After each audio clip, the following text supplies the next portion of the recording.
Welcome to Cricket 8, it's the final! I actually hurt myself on the bell there. That's how excited I am. This is the big one for all the chips. Push all the chips into the center of the table, or just eat the chips at home on yourself. More chips than normal as you get the crumbs. Listening and watching us on Cricket 8. Oh, we've got a heavyweight team today. Rob Barron is with me. Mark Machado is here. We've got Jack Hope in the other room. He's like limbering up and doing all sorts of exercises. Critica was smashing the ball in the nets. It's going to be a big show on Cricket 8. And nothing is bigger than the toss. Which Sunrisers won, and they are going to bat. And what does that do to us emotionally? It means the fireworks are going to start immediately. One way or the other. SRH have set their stall out as they're going to whack it, and whack it they will. And they will be facing a man who costs £2.2 million, who will have something to say about that, and it's going to be very exciting. We've had lots of bets today, Jarrod. Should we go through all the various bettage? Sure. I have first over. You have the wide at 21 to 1. Yeah, 20 to 1 wide first ball is lovely. I didn't care who bowled first for that bet because it's probably going to swing, and we have Stark, who, to be fair, has not quite nailed his radar. I think it's fair to say this IPL, and Boove at the other end, who swings it and might swing it too much, you know. So we now know it's Stark bowling the first. We're pretty confident it'll be Stark. It could be Aurora maybe, who swings it loads. It'll definitely be Stark. And so Stark v head. The pressure of a final also brings the wide a bit shorter, but it's not 5% for wide. So 20 to 1 is a good bet. First ball, love it. First ball 4. I love how you have 2 first ball bets. It's just purely on stats. It can't be 7 to 1 for a 4 first ball. We know what head's intent is going to be. It's going to be high. High head. They've hit high head. Hi hat. They've done lots of first ball foring this IPL, and as we say, Stark's radar's not been great. It's 2, but I much prefer if you're having an interest bet of a 5er or a 10er or whatever, wide first ball at 20 to 1 is lovely. Can I ask a betting question? No, that's not what this show's about. Could you, if it is a wide and then he hits a 4 off the next ball, which would be the first legal delivery, would you then win both of them? No, it's just the first ball. Okay. Yeah, if it's wide, winner. If it's 4. If it goes to 4 buys. If it's the boring dot, which it normally it is about half the time. Yeah. The boring dot, then tough. Over at first and 6.5 runs is 1.57 on some of them, so there's almost no value in that market, but we've been betting on that all year. Yeah, it's one of those where it just shows how good that 1.9 that we used to smash on over 6.5 for this team batting. The only way it gets beat is if there's a wicket, and even then it might not get beat. They got, what did they get, 13 for 1 against Trent Bolt? No one does that against Trent Bolt. So they're smash happy, but I'm certainly not tipping up 1.57 over 6.5 because it's not a million miles away from the right price. And did we talk about wicket and first over, if we mentioned that one? So wicket at 5 for the first over is too big. We've seen Travis Head get cleaned up bowled. I've got 4.5 here. So okay, fine. Is that okay? That is also fine. Anything bigger than 4 is a bet, but I saw 5 last night. Bet 365, I think it was. Wicket and first over, it's for a guy, Travis Head, who has got... So Abhishek got out in the first over last time. Travis Head got out in the first over the game before, and Travis Head got out in the first over the game before that. So it ain't. Are you saying there's a pattern? A pattern is emerging, and we're always looking for patterns. So the counter argument is sample size. People say, well, it's only 3 in a row, whatever. But I wouldn't lay 5, and I'm allowed to back 5, so I backed it. I also think it's a good bet because Mitchell Starc is going to be bowling directly to Travis Head. Yeah. And Travis Head is now going out to a bunch of left armers in a row. and didn't look particularly confident against Mitchell Starc before. So I think that's a very fair bet. You got some more here. We've got KKR most fours in the innings. Now, the reason for this bet, and you get that at 1.91, is because Sunrisers do not hit fours. Remarkably, a team that scores boatloads of runs doesn't score many fours. So KKR have got the most fours in this IPL. SRH have got the least, or the fewest, if you like better English. And I saw 2.25 on KKR most fours last night, which was a whopping great big bet. I think you can probably still get evens. Maybe after toss you can. Have a look around, but anything like that, evens, I make it about 1.75. So if you can get 1.9, it's an okay bet. Evens, really good bet. The 5 to 4 that was about there, or 2.25 last night, was an absolute belter of a bet.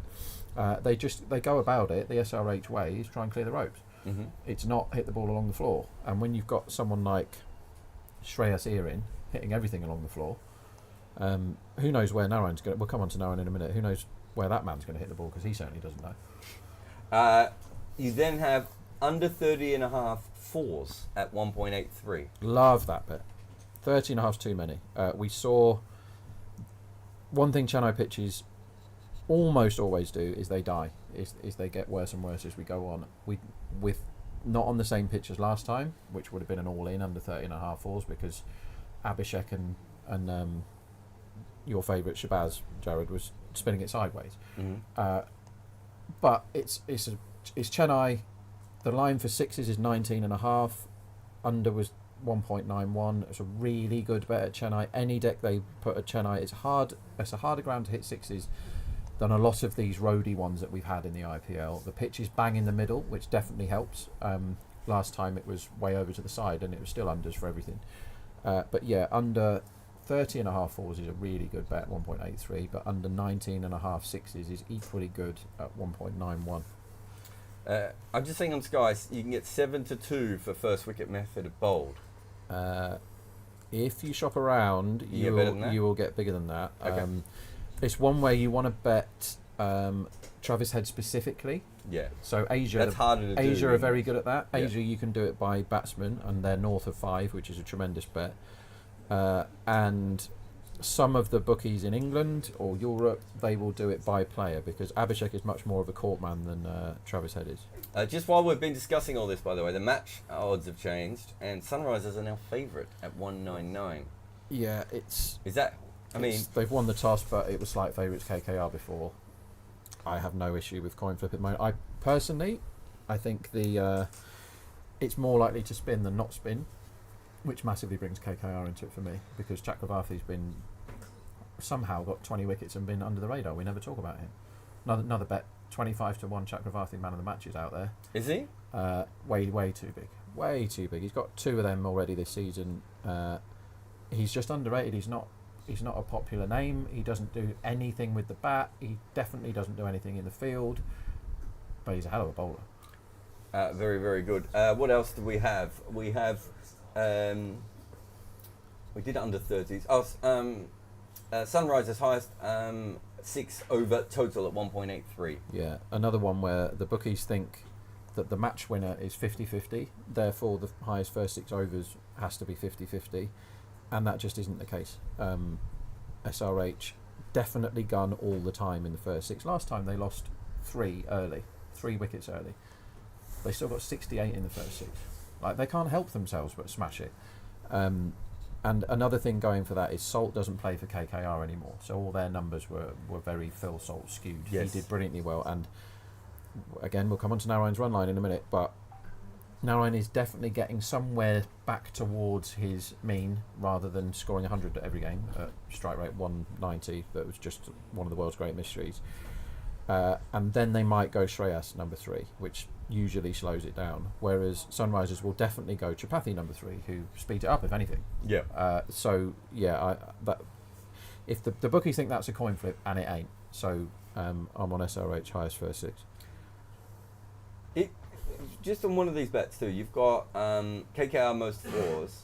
Should we not also be on Sunrisers most 6s then? Depends what the price is. 10 to 11. Yeah.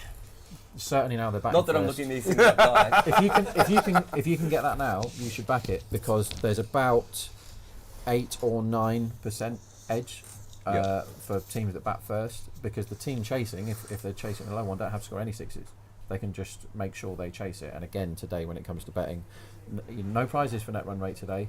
You win the match or you lose the match, and so we don't need to think about them plodding along. What else do we have here? We have any player to score a 50? No, at 9 to 1. No 59 to 1. That is a hunch on my part. It's a generic, Well, they're all hunches. It's a generic price. No, they're not all hunches. That's not how we go about. You our need a business big show. lock like that guy on The Simpsons. Yeah, Your yeah. lock of the day. Lock of the week. I'm trying to think which of those bets would be the lock of the week. All of them. Yeah, which was that last bet you asked me to talk about? No 50 at 9 to 1. So last time there were a couple of 50s, but Klassen had to really rein it in, his natural instincts, to get to 50, and he got cleaned up the very next ball. And the other 50 was Juv Jarrell, who batted very well, but he was cooked. He was totally finished, and he got his last 15 runs when the match was already finished. So the no 50 is based on two things. One is it might be an end of season Chennai difficult to bat pitch, and therefore 50 is quite hard anyway. The other thing is how knackered was Mark made a really good point last time we were on air about how Knackerometer. the knackerometer was through the roof last time. Everyone was boiling hot, humidity, everyone was sweating buckets, and Tripathi faced like 13 balls and he looked like he'd been in a swimming pool. Do you think that's why they batted first today? Because you can keep your bowlers in a couple 90 more minutes to hydrate them, to get them into better shape before they have to go into the field. Every minute counts for them at this point with a 2-day turnaround, right? Yeah, that would definitely have been in the thinking. You're going to bat first here anyway because Chennai pitches tend to die, and their strength is despite what we saw last time, their strength is the batting. I'm really, really looking forward to this. There's other stuff. The Narayan, I've get criticism from Simon for backing Narayan unders every time. It's because they keep pushing his bloody line up, and and I'm like, I do watch this guy a lot, and he is somebody that I've said before on here that is the most difficult man to trade for run lines, because he always looks like he's just about to get out, and yet he can score another 80 from that point. Yeah. But early at the moment, he looks incredibly vulnerable to that fast swinging ball, and he's going to get that today. He's going to get Boov at him early, probably, and Boov swinging it is tough for anyone. Pat Cummins has been bowling up front in the power play, looks good. Natarajan bowls the Yorker that Narayan hates, the one right at his toes. And I saw today, I went in a Paddy Power shop, and the lady there was absolutely lovely. And she laid me a bet on under 22.5 Narayan runs, and I'll back that every time. So yeah, 22.5 is too high for Narayan. He could easily get 9 edges again and get his 30, but 22.5 can't be his median number right now. So you've got Narayan, and then we've got under 74.5, the highest individual score. So where am I getting that bet? I haven't seen that anywhere. That's Bet365. Again, it's a generic 74.5 is like a normal line for a T20, but that is based on the conditions of how, like, with a line of 187, which is what it is for this pitch right now. Normally you wouldn't bet under 74.5, and you definitely wouldn't bet no 50 at 9 to 1. You'd want much bigger. But it's a conditions and heat based bet for me. Those, how hard did it look to go on? Yeah. Like, and anyone that faced more than 15 balls last time looked like their goose was completely cooked. Like they couldn't bat anymore, and if they did, they couldn't field after. Do you know what I mean? It looks so hard, and you're gonna have to be around quite a while to score 74 unless you're Abhishek or Head. Yeah. And that's it. That's it. We've gone through all of our bets. I mean, there's enough of them, isn't there? You've got anything else we should be looking for? What about run lines today? So the run line at the moment is 187. There weren't many games in this tournament that have started with a run line of 187. No, I mean they were all starting at 205 at halfway through the tournament. We're expecting a tireder pitch. I'm not going to sit here and say what side of that run line you should back, because it's based unders, on isn't it? Based on stuff. Jarrod's already filled up on unders. If you want to back top bowlers today, same as usual really. Russell 5 to 1's too big. KKR is getting a wicket every 11 balls or something. Natarajan 4.5 is probably a bit too big. There's lots of marginal bets. You know, the SRH highest first over, just because of their mega intent at odds against, is pretty big. Here's one for you, Jarrod. Narayan is going to do something today that I'm going to be really happy about and take a wicket. and that will mean he's taken one in every single game of the season, and the knockouts and the final, which I don't think anyone's ever done before. 8-15 Narayan wicket, 1.53. That's probably a bit big. Here's a fun one for small stakers, interest bet. Both Gurbaz and Narayan to get under 10, 11-1. Okay. That's slightly big. If it does stuff early, you have guys that go very hard at the ball. Narayan, I wouldn't say Narayan does anything conventional ever. I wouldn't say he goes hard at the ball. I don't even know what Narayan thinks he's doing when he's batting. He's extremely effective this year, but it wouldn't be that surprising if both of those guys got under 10. 11-1 seems fair enough to me. So we started with, I think Kolkata got down to about 183 in the last 24 hours on this game, and they are currently 204. So if you feel like we do, that there is a very big chance that Sunrisers will not be at their best physically, that is a very good bet, just because of the way that the odds have come in. Mark, what are some of your thoughts? Not on those bets, just on life, really. I'm very excited. I've kind of styled this the biryani derby, right? Two places famous for their styles of biryani, whether or not you should or shouldn't put potatoes or eggs in them. Something around the culture of those two cities. So one culture does potato and one does egg? So in Kolkata, I think they do potatoes and eggs, and I don't think they do either in Hyderabad. Oh, okay. I don't think I need a potato in my biryani. Sounds like you're back in the Sunrisers then. I like Kolkata as a place, Yeah. and I'm a big fan of their food in general, but I don't know about that. Are you a biryani man, Rob? I like a biryani. This will come as no shock. Food of kings, and Rob, you clearly are of regal heritage. I like all sorts of curry, and I do like biryani, but I don't want a potato in it. No. I want to fill it up with meat, not bloody vegetables. And potato's neither meat nor vegetable. Yeah, well, what is it then? It's just a thing that you clog up your Comes belly. out of the ground. I think potato is a food stuff that I don't need in my life. With the cricket, what I'm really excited about to see is I forgot there was a game. how the Sunrisers bounce back after that pretty physically gruelling encounter only 2 days ago. In the last kind of couple of weeks that I've been here, we've talked about what impact the weather will have on the players. We've also talked about how momentum and does that impact teams going into a final game. That's what we're about to see, right? Because KKR have had 5 days off. They had a week off between their last games as well. Yeah, and they they're came in basically and smashed part-timers, Sunrisers. right? Yeah. So they're almost playing. They're almost playing like the old World Cup schedules in the old days. I'm surprised some of them didn't go off and play in a different league and come back.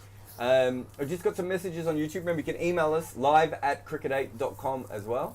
But we've had Akshu's in the chat, and Mansahej Amit is there as well. He's saying that Sunrisers need to make sure that they don't lose more than 1 wicket in the power play. He'd take 60 for 1 and 75 for 3. I'd take 110 for 5, but I wouldn't take 24 without loss. Sunrisers don't play like that. They don't need to ensure they don't lose more than 1 wicket in the power play. They're going to go absolutely bananas, and that's how they've got their success. They're not going to bat like that, I don't think. Varun is in again. It says DJ Bravo took a wicket in every game in 2013, 18 matches, including the qualifier and the final, he thinks. Thank you, Varun. I hope that isn't true, because I want Narayan to be the first one that's done it. But yeah, DJ was an absolute monster at getting cheap death wickets back in the day. QTW says KKR have 1 game in the last 15 days. As I said, I'm not too worried about all that sort of stuff. I would probably take the team who's played 1 game in the last 15 days and won it over the other team that had to absolutely slog their guts out 48 hours ago to win. I'm not a sports scientist though, Mark. You are. I'm a very bad one, amateur one at best. But I think sports it's all scientist interest. and Vanessa Felter's producer. Exactly, they go one and the same in many ways.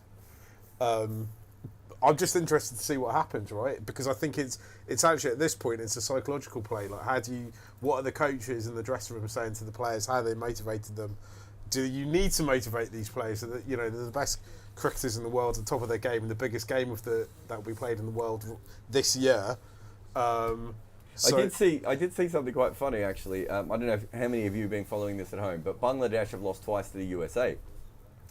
Despite the fact the USA won 2 games in a row, before the start of the play yesterday, I got a bet on USA at 420.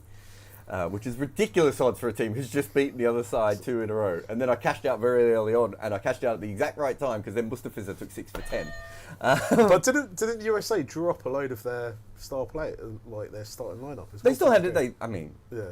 They still had Corey Anderson and Andreas Hus, Yeah. and many of the other players. No, it's just the odds were a bit over. But the point being is Stuart Law has come out since that game and said, they just wanted it more than we did. And I was like, that's why you lost? It wasn't the bad batting and the bad bowling and getting stuck and not taking enough catches and everything It's a really bad reason anyway. Yeah, so in this case, I would like to think that both teams would like it a lot. One is going to come out a little bit more on top of their game. We heard Pat Cummins say that their team has been a little bit inconsistent this year, which is an interesting thing to say before a final.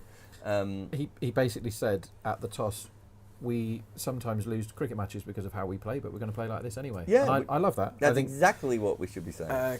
I think Cummins is a very, very good captain.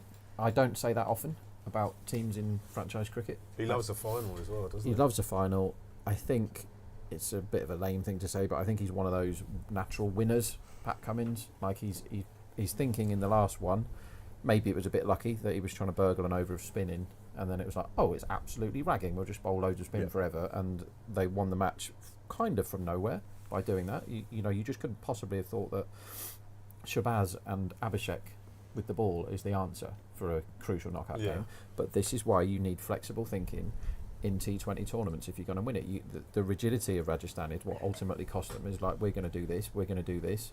It normally works. What you have to be able to do is think on the fly, and Cummins is really good at that. I'm not sure how much thinking outside the box Shreyas Iyer does. Jarrod, any thoughts? So I think that Pat Cummins is thorough. I think he does all the work, and he gets out on the field, and he's done all the research, and then he goes about it, and then because of that, he occasionally comes off with what we see as a tactical masterstroke, but it's just him doing the research and coming up with the theory. Absolutely fine. Very different to say, Darren Sammy or MS Dhoni or Mike Brealey or someone like that. He doesn't have that kind of he doesn't have that kind of tactical genius. Mm-hmm. I think Shreyas Iyer is like a lot of the sort of younger Indian captains that we've seen come through. I'm not sure he really has a strong thought process for what he is as a captain. Yeah. He knows who he is as a batter. Yeah. He knows who he is as a brand. He knows who he is as a social media person. Jack Hope's laughing off here. But I'm not sure that Shreyas Iyer knows who he is as a captain at the moment. And we see this, I noticed this with Gaikwad at times as well. Rishabh Pant's a perfect example of this, is they don't quite know what to do. I don't think that means he's a bad captain, but it means he's a little bit less predictable.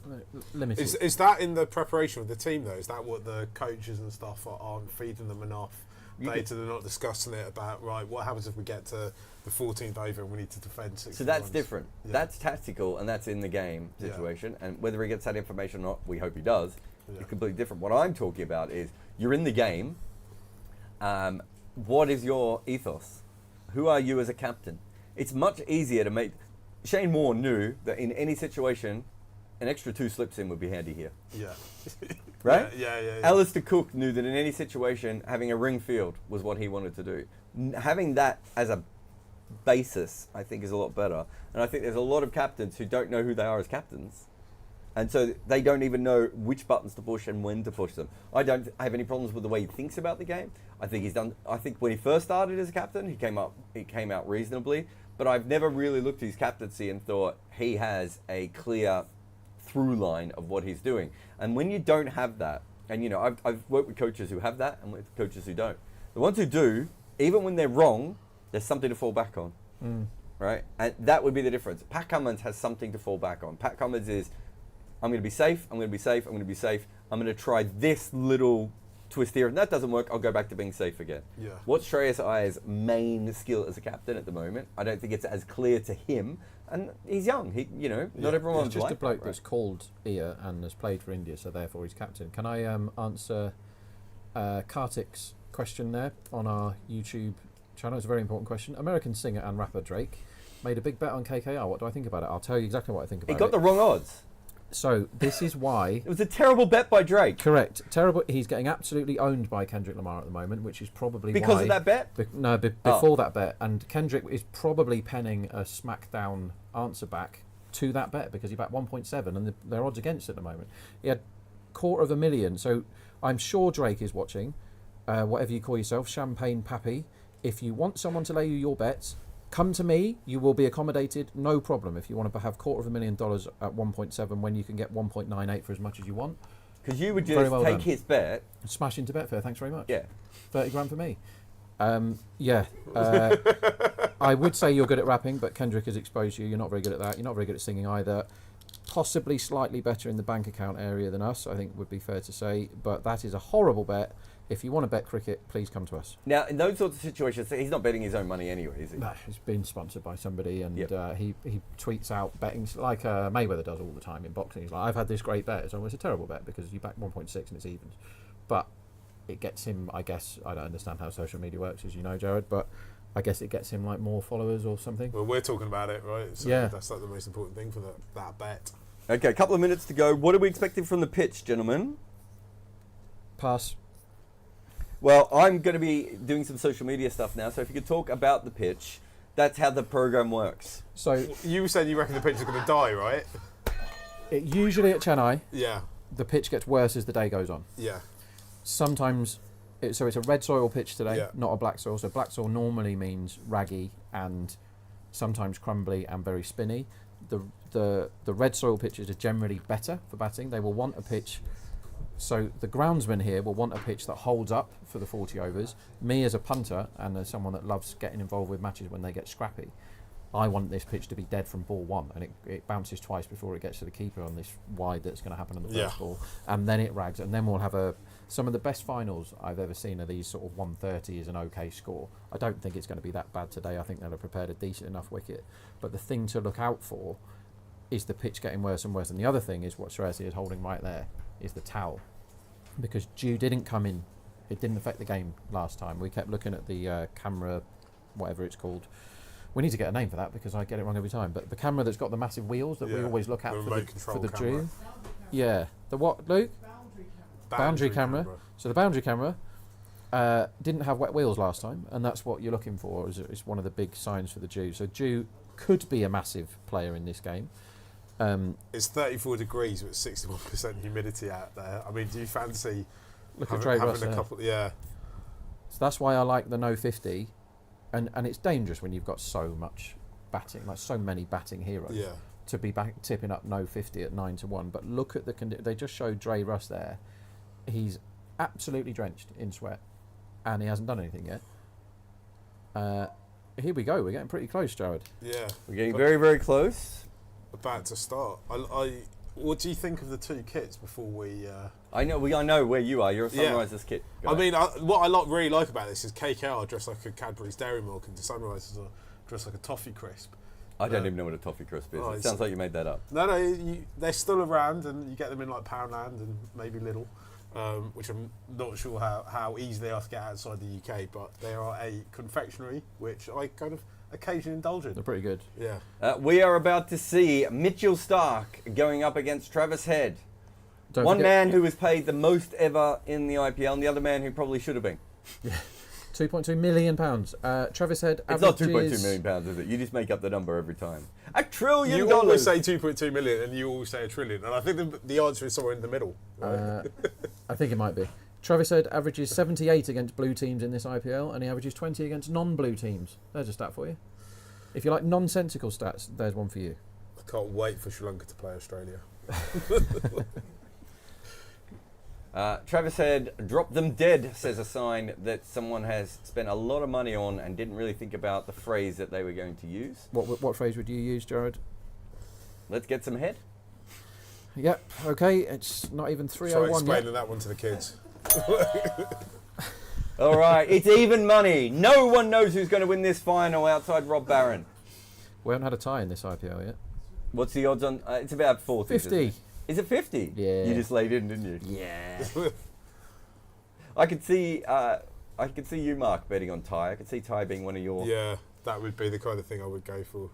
I want to do Abhishek one. Is it Abhishek facing? That is very interesting. Now, that tells you that straight away they are worried about Travis Head facing. But here it is Mitchell Starc for the Kolkata Knight Riders. His first ball of this final. Swings away and beats the bat. Good swing there. And Kolkata comes straight back into favourites when everyone sees that ball. Mitchell Starc is laughing. That is 3 inches from being the wide first ball. If he'd just started that a little bit wider, it's a wide. Swinging away. But yeah, that was the right bet and the wrong result. That's a proper start from and there's no way that Abhishek doesn't go after him here. So it's runs or wickets. Runs or wickets. Heard it here first. Take your pick. Abhishek Sharma facing up again. It's Mitchell Starc. 2 tails looks like in his back trousers. This swings away. Tell you what, Abhishek didn't really play a big shot here. He tried to defend this and he's missed it again. This ball is swinging around corners. Yeah, this feels like first wicket unders if it's swinging this prodigiously early. I'm just going to have a look around and see what the line is. Can we read anything into the run rate currently being 0? Not masses. Just checking. It's in a line of 9.5 sixes for SRH. They usually get quite a few more than 9.5. I'm surprised it's that low. 57 is the run line for this power play at the moment. So that's come down a little bit. Abhishek facing up again. Mitchell Starc. It's short. It's wide. It's cut. And it's off the toe of the bat and it goes nowhere. That would have been a wide. But instead, it just dribbles out to point and Andre Russell picks it up. As a batter, what do you think he's thinking? Happy to get ball on bat? Or should have left it and got the run? He's thinking he should have smashed that, isn't he? Probably, yeah.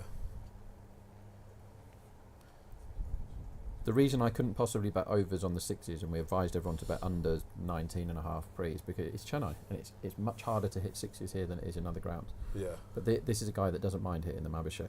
Only once has he not hit a 6 in this IPL.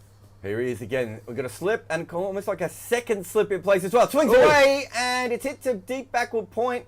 With some fielding out there. Definitely get a run at. Oh, if that was a good throw. In fact, he might still be run out. Why are you running? If that was a good throw, that would have been a run out. It was brilliant work by Gabars to try and get himself over to the stumps from a long time ago. A long time ago? In a galaxy far away. I think that should have been a wicket. That It was should have been a wicket. really bad running. Any sort of acceptable fielding by either of those two men, and they're one down. Abhishek can tell it should have been a wicket because you look at his face, he knows he's got away with one there. He's just not running fast enough. He's ball watching. That should have been out. Gurbaz should be hitting the stumps from there. But even so, it's not his fault that he was that far away to begin with. A Yeah, no, decent true. throw there. That True. is just a run out. Yeah, it's Starc, close. in again. He's bowled him! Abhishek is gone! What a delivery that was. That is the best ball that Mitchell Starc has bowled in this entire IPL. He's got on the wickets. This was not a normal wicket. This was going down a line of middle and leg stump, and it swung up and took the top of off stump. Mitchell Starc has not been bowling these balls in white ball cricket for Australia or anyone else in a long time. You are not supposed to play that. You are supposed to be decimated, and he is. Oh, Do you know what that is? A very good cricket delivery. It's a £2.2 million ball. it's Is that a worth $1 trillion? It's a wicket in the first over.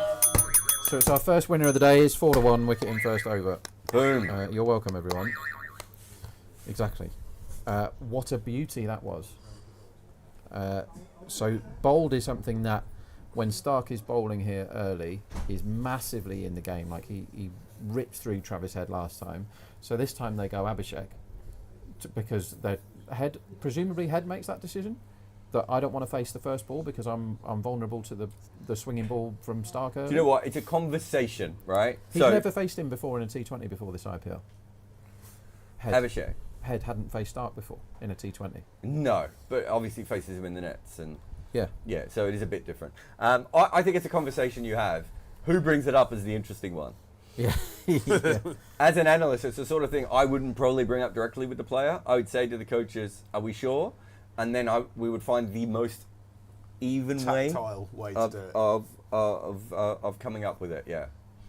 I don't mind first 6 overs now. It's not. I'm not saying it's a great bet because the market will be about right here, but the 50 is quite a low line. We know what Tripathi's intent is early, don't we? I'm quite looking forward to seeing this ball Starc just off the back of a wicket. This is defended out on the offside. Very and good there's no running. run there. There's one run there. Sorry, there's one run there. I was catching up my bet. So I went in on Kolkata, and they've come into 170, and I'm more than happy to go back out again now because Tripathi's been batting really well. So the match winner market today You won't hear me mentioning it too much because it's going to be efficient. There's been £7 million matched on this already. There's been 3 Mitchell Starc salaries matched on this game already, and we've only had 6 balls. It's going to be efficient, right? Everybody's playing on this. All the big guns, all the syndicates. I'm already double green. What are you talking Tony about? Bloom and his mates, and Jarrod is already beating the market up, and we've only had 6 balls. As people that watch this regularly will know, I'm more of a fixed odds guy. I'm more of a guy that can beat the bookies up, and so far we're beating them up because we've had a wicket in the first over. So long may that kind of thing continue. Is this game worth 12 overs on Mitchell Starc? That is really the question here. And would 12 overs on Mitchell Starc win you in IPL? This Mitchell Starc, it would. But This, not the group stage this Mitchell version Starc. of Mitchell Starc. Yeah. But to be fair to Starc, if you're only going to play well in 2 games, let's make it the eliminator and the final. He was superb a few days ago. And now we see lots more swing with Aurora, who can get the ball hooping. And with this level of humidity and how much it's swung for Starc there, I would be expecting more swing, but there's no way they don't go after it. Aurora in. He's going to swing this ball. He's going to swing the edge to Tripathi. Doesn't quite carry. This is that ball stood up a little bit as well. Tripathi, that's the first thing he says to Travis Head, is that hit the wicket and stood up a little bit and went higher than he thought it was going to be. Should Gabaz have done slightly better there? Should he have been slightly closer to where the ball dropped? No. I mean, diving forward as a wicketkeeper is almost impossible. But first ball, we're just seeing the Hawkeye of the Mitchell Starc ball. You can't play that. Abhishek didn't play it well, by the way. He tried to defend it, that's why. This one swings in again, hits the gloves. That's 2 balls in a row that have bounced more than we've expected. Downgrade your pitches. This is extremely good bowling conditions right now. And the fall of wicket being 28.5 is very high, considering what the ball is doing here. This is where the bookies just put lines up, and they're not watching. It's swinging loads here. Tripathi is in trouble at the moment. He's looked on toast those last 2 balls. So I can't make a case for any kind of overs betting for fall of wickets until this swing disappears, because Aurora is almost the only thing he is. He's very good when the ball's swinging. Oh, this is hit down the ground. They're going to take a single. They're not going to take a single. They want to run out. Wow. This is really, really good bowling conditions. Massively in favour of the bowlers right at the moment. And if you don't hit the power play against KKR, you're in big trouble. SRH have based all their success this season of getting loads of runs in the power play, and if they don't do that today, they have to make it up against Narine and Chak. Head's been terrible so far too. Well, he hasn't faced. Yeah, see what I mean? Yeah. He hasn't started. My point is, one of their openers hasn't started his innings yet. We literally, they are so fragile right at the moment. Aurora's moving the ball around. Stark's moving the ball around. There's a little bit of extra bounce. Tripathi is facing up. That's an LBW shout. It's not going to be out. Goes out to square leg, and they get 2. Gabaz as Gabaz does the kind of fielding I'd like to do, which really is show maximum effort and 0 skill. So it's auditioning for Strictly there or something. He fell over twice in 1 metre there, which I thoroughly enjoyed. 2-leg buys. No one's really... Big breaking news in the cricket world is that Pakistan against England women is now off. So that means you had a really good bet in that one, didn't you? Yeah, never mind. Voidy. What was your bet on that? I had a lovely golden middle on the first 10 overs, and then they batted about 7 and cleared off the rain. However, so you can all stop watching that game now, as Gurbaz is being tended to for a potential knee injury, because what happened is he's broken one of his pads. He tried to do which I'm a big fan of, tried to do a really pointless dive after a ball where the batsmen had already decided they definitely weren't running. Extremely pointless. They did run though, didn't they? Superman dive. They'd already decided they weren't running again, Like they'd stopped their second. And it got a bit stuck in the turf there. So it's madness to dive like that when the best case scenario is nothing. Couldn't have affected the passage of play other than injure himself, so we will have a small delay. Thoughts on the IPL trophy, Mark? I enjoy it. It's one of my favourites, actually. I like a big goal thing. They say that about you. And I also like the way they kind of dress it to sit on the side of the pitch when it's finery. It's just big and gold, isn't it? I love a big trophy. Obviously, the best trophy of all time was the Moose Cup. Just looking it up right now. Which is played... what was the cookie trophy that Australia and Pakistan played for, where there was a biscuit? Oh yeah! Oh, the golden biscuit. Oh yeah, that's a beauty. That was. Comes in again. He flicks this up in the air. Does Tripathi pretty safe? They've got 2 fielders out on the leg side. So a fine leg and a deep backward square. And finally, Travis Head, who usually faces the first ball, has had to wait, 11 minutes to face his first delivery here. They'll be facing the 12th ball of the 12th ball of the innings in the 11th minute. Yeah, we're not going great for time. You can get bigger than 5 on Head to be bowled, and certainly in these conditions that is a good bet. Interesting to see how he goes about it, because they have never ever in this IPL been in this spot. Have only scored 6 off the first 11 balls. They're going to be thinking, this is a final, what do we do here? You can't be 30 off the power play with Narendra Chakravarti to bowl 8 overs after that. Head facing his first delivery of this final. Oh! And he's gone! Travis Head is gone! He's not been bowled. He's been caught behind. The ball is swinging everywhere. He pushed his hands at that one. It was a good length, angling across. Travis Head is gone. They are 6 for 2 in the final. What on earth is happening here, gentlemen? It's like him and Mitchell Stark have like swapped positions, haven't they? When it came to the back end of the tournament and he needed to show up, he was halfway to Australia, and Stark has done the exact opposite, hasn't he? It's a good ball. It swung in. Travis Head's feet were in what we call in Australia in the toilet. He didn't move them. He left them absolutely still. And because of that, he is... well, that's massive. Absolutely massive there. And he is out, caught behind for none of 12 minutes into the start of this game. This is exactly the same position they were in a couple of days ago, and the same position they were in 2 days before that as well, right? They've been here before now. Travis Head had an unbelievable season, and he finished the end of the season with an 89 not out the group stage, and since then he's got 3 ducks in 4 innings, and he got quite a lucky 30 odd last time. He tailed off at exactly the wrong time for SRH. Very good for lots of bets that to do with unders. I tried to find a market where you could get 0 to 10 on Travis Head. Okay, we gave you another winner there, by the way, for the wicket unders. Oh, another ball. Stark in.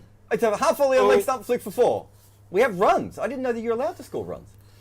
Tripathi runs too. Markram is the new batter. We've got a weather update for you. So it's 33 degrees there at the moment. Probably feels like 1,000 degrees. Humidity is 62 degrees, and I think that's probably unders as the actual feel as well. I can tell you this, it's as hot as balls. That's what my weather radar says, hot as balls. Hot as balls. We saw Andre Russell walk out to the middle. This is a man who's from Jamaica, and he looked hot just going out for the anthem. So, Mitchell Stark again, Tripathi! Don't want to be flicking that one from the middle stump too often to the leg side, but he gets away with it. Nade Markram, who probably wasn't expecting to be out there. Remember, they've dropped... Both of these guys are not first-choice players, really, this year. Markram was dropped halfway through the season for not trying to score at 300 every game. And Tripathi, they forgot that they had him. But Tripathi's been the kind of player who got them over the line the other day, right? Since he's come in, he's been brilliant. But I'm saying he was, he was injured at the start of the tournament. That's why he didn't get in originally. That was why he didn't get in originally. Then they held him out of the side when he was fit for a little while as well. So yeah, which is madness because he's great. And they need him now because they can get in a big hole here. This is like how many can Klassen get already? Stark in again, defended by Markram to mid wicket. There's no run there.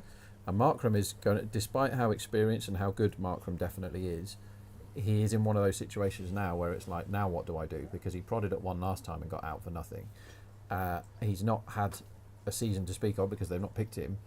This is crucial. What does Markram do here? Does he try and whack it? Does he try? I think the most likely thing that happens here is he tries to anchor at one end and let Tripathi do the scoring until he can get to 20 odd, and then they assess where they are. We got a question earlier on about how they would feel about losing more than 1 wicket, and this is an edge, and it's gone past slip. This is where Markram was caught last game. And instead of having a fielder up at short third, because of Stark's extra pace, they've got the third man or deep backward point back, and because of that, this edge has gone past second slip to the floating slip, I should say, which is at about second slip for 4. This is thus far turning out to be the kind of pressure off over that they possibly needed at this point, right? Two boundaries in the first 4 balls. Yeah, the first ball was a terrible ball from start, but the others have been fine. Like Jarrod said, if there was a man there for the post where Markram can find the ball going when his hands are a bit hard at the start. Stark in again. This is a good ball. He has no idea about this, Markram. He must have got an inside edge, because if that's not an inside edge, it's a full-throated appeal. That is the danger ball, that one there. It was full and straight, swung back in, and Markram was absolutely nowhere near this. Someone from the Sunrisers box is on the phone, calling a friend who wants to be a millionaire star. Yeah, who do you think he's on the phone to? Who can we bring in as our impact star? Is Bradman? Can we find the animated corpse of Bradman? Yeah. Garfield sobers. Is he? Get him off a golf course somewhere in Barbados. Is the Bradman hologram ready? And can he come out? Stark! Oh, a beautiful ball to Markram, who plays it very, very well and knocks it up to mid-on. We've had heaps of stuff on our YouTube page. Varun has said the wicket-taking ball swung 2.41 degrees and deviated 1.51. I don't even know which one he means, but they were both pretty good. I'm assuming he means the second one on that one. Rahul asks, has there been any technical changes to get swing in recent games, or is it just the conditions? Oh, sorry, that's on Stark. So I do think Stark specifically has just started to come back into a little bit of form when it comes to swing after getting obsessed with the wobble ball for a while, and I haven't seen him try a wobble ball in quite some time. So he should start to swing it a little bit more, but it's definitely conditions based because they're doing it from both ends, so it's not just him. What else do we have there? 2.86 degrees of swing for the head ball is what Barron is telling us. This is really good stuff from Barron. Like, if you join in the fun on the YouTube channel and those comments that you can read and interact with, like the stuff that Barron's been giving us this tournament, I believe he works with you, Jarrod. He does. So, I mean, sorry about that, Barron. Like, someone has to do it, but for the scoop, and it's a wide. I thought there was bat there. Yeah, I thought there was. Aurora came on. Tripathi tried to scoop that over fine leg, and we're not going to see a replay because we're seeing all the wickets so far. Yeah, I thought there was something on it. It looked like it. But the ball's not carrying brilliantly through to the keepers. This makes me think this pitch is going to die even more. 163 is the underline. Hard to bet on that. It was a bit like the England-Pakistan game yesterday where I kept wanting to go unders, but Joss Buttler wouldn't go out. And I felt uncomfortable. And by the time he did go out, it was pointless. Well. This is well down the wide, leg side wide again from Aurora. So he's swinging the ball. He's just got to start controlling it. We've had a couple of wides now, but not the first ball, Rob. How does that make you feel? I feel fine about that. I think that was a really good bet, that wide first ball, for the reasons that we went through at length. And it nearly was, but not quite. I'm quite quietly, but not that quietly, excited about a lot of our bets today because the unders is looking quite good because it's not carrying, which bodes very well for later, as far as like run scoring being difficult later goes. Stolen single here on the offside. See, Tripathi still had very high intent here, and he's 8 off 9, which never happens. He's ran really well, despite watching Abhishek run like an absolute clown before him. Tripathi is a huge player here, but they can still score anything because they've got Klassen in their team. And Klassen played in difficult conditions, but the big negative for Klassen is that 48 hours ago, not even 48 hours ago, he batted for most of the innings and he kept for the whole innings in a 1,000,000-degree heat, and he's ginger. So that all of those things together. It was a night game though, so the lights may not have affected his gingerness. That's true, but how hot was he? I mean, he looked like a spent force at the end of that game, Heinrich Klassen. He definitely did. He loves batting with Markram. Markram will want to stick around and bat with him.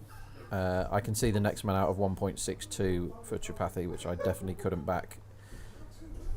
Asia think it's 50-50. Rory comes in again, and this swings into Markram. Now, Markram's timing the ball well at the moment.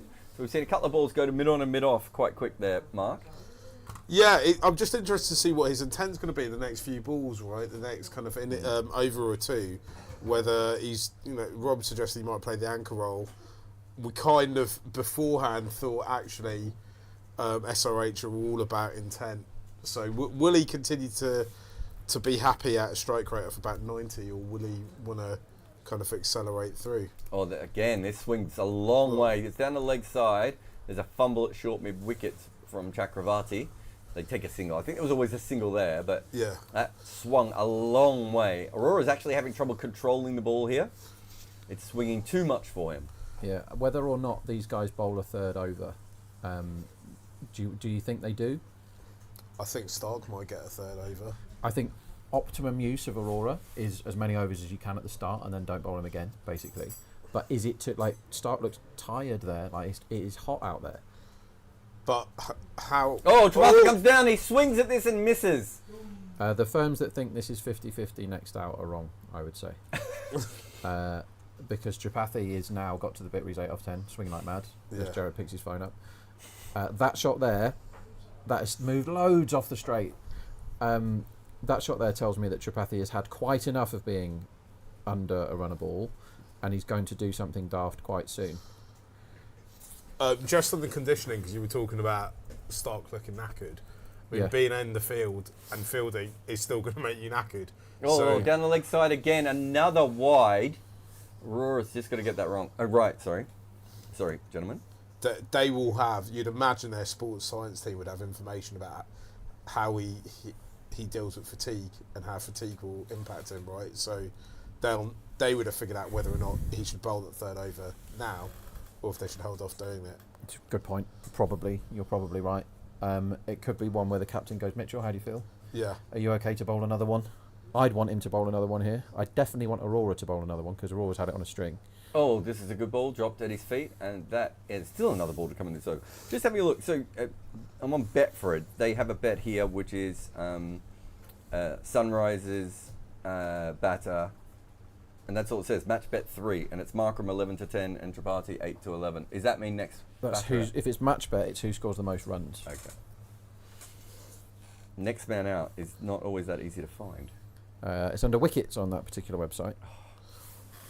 Rob, is this a good time to bet for SRH as an overall winner, because their odds have shifted quite considerably?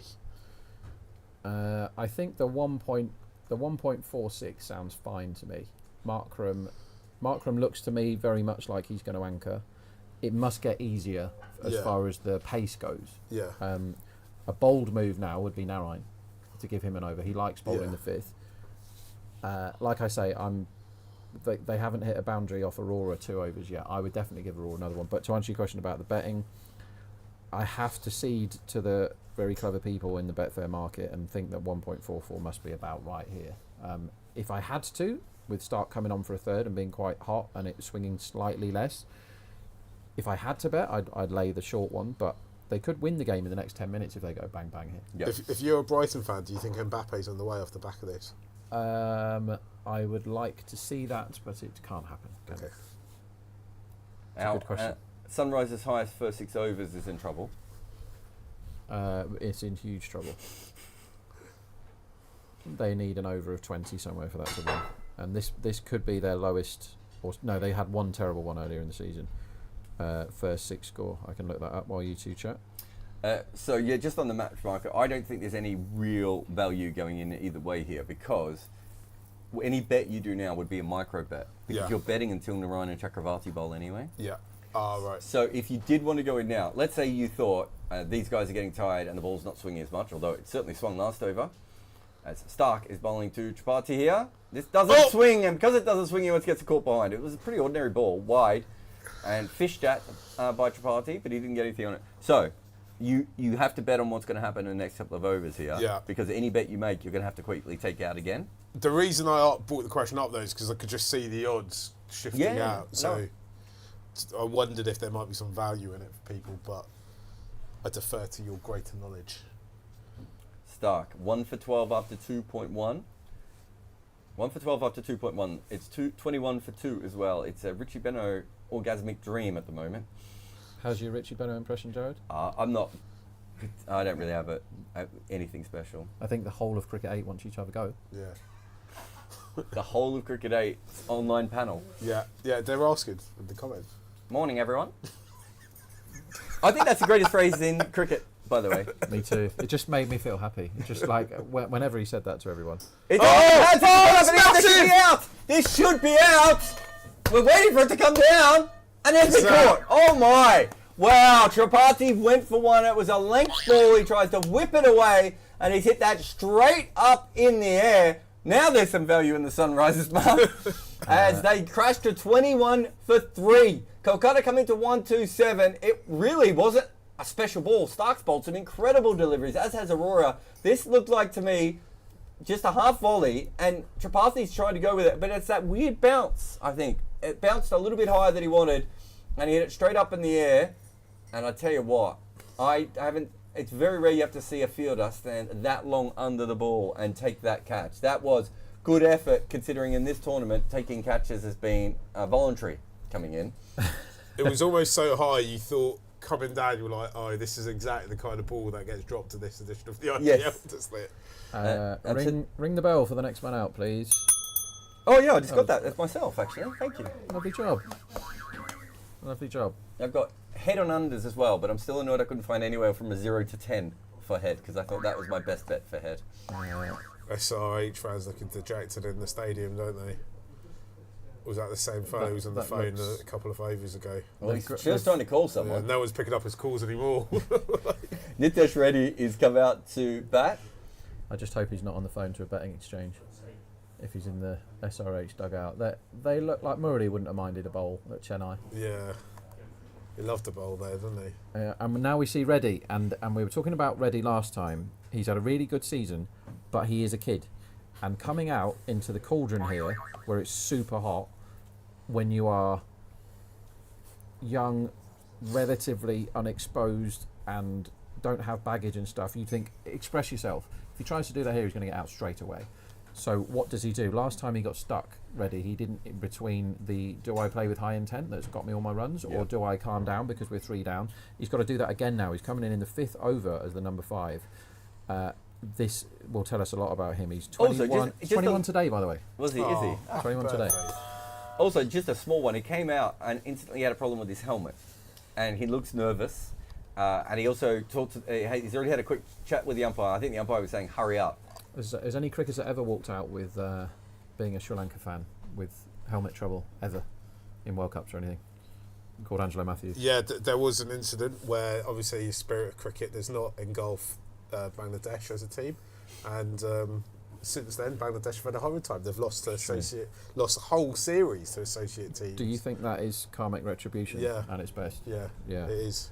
As a Sri Lankan cricket podcaster, writer, and legend. Yeah. When that happened, were you like, this is all my Christmases come at once? The thing is, how have you not written a book on this yet? If there was one player who it was going to happen to, it was going to happen to Angelo Matthews. Yeah. Like, that should be the name of his biography. Angelo Matthews, timed out. Brilliant. You should sell that to him. Yeah, and just because just everything that could possibly happen to Angelo Matthews has now happened. I think he's been out in 9 different ways. So he's got to. That sounds right. Yeah, sounds he's got to just complete the set. And there is a World Cup coming up, and he is in the squad. It was all my Christmases come at once. Obviously, though, being Sri Lanka, it did trigger a whole meltdown, which resulted in the actual SLC being suspended from the ICC and everything, which was again, from a kind of selfish point of view, was quite good because it did bring us some attention. Stark, full, wide, beats Nitesh. So Nitesh's first ball, he got an easy single down to 3rd. Markram has eased another one out to deep point. But this one was fuller and wider, and Nitesh was, what would you say, tentative on that shot. Yeah, and this is how Reddy gets out, is tentativity. Because it's what do I do is how he's batting now. And for a fella on his 21st birthday, I mean, I remember what I was doing on my 21st birthday. It wasn't this. Very similar. It's huge. He probably started out at Wetherspoons at 11 o'clock as well. Ended up at Circus Circus. Nitesh comes in again. Did he leave that? That was the leave from SRH in the 5th, ladies and gentlemen. The leave. Wow. 23 for 3 at the end of 5. The odds are 127 at the moment. Jarrod, talk more about Circus Circus. Yeah. I didn't mean Circus Circus, did I? No, I meant Tiger Tiger. Circus Circus. Circus Circus is in Vegas, where you play which also you might have been at. I have, but it was, by the time I got there, it was very much dying a death, and all the games had been. Circus Circus is in the Hunter S. Thompson book, Fear and Loathing in Las Vegas. There's a lot of scenes set in Circus Circus in that. Probably not a place for to be in the desert with psychedelic drugs.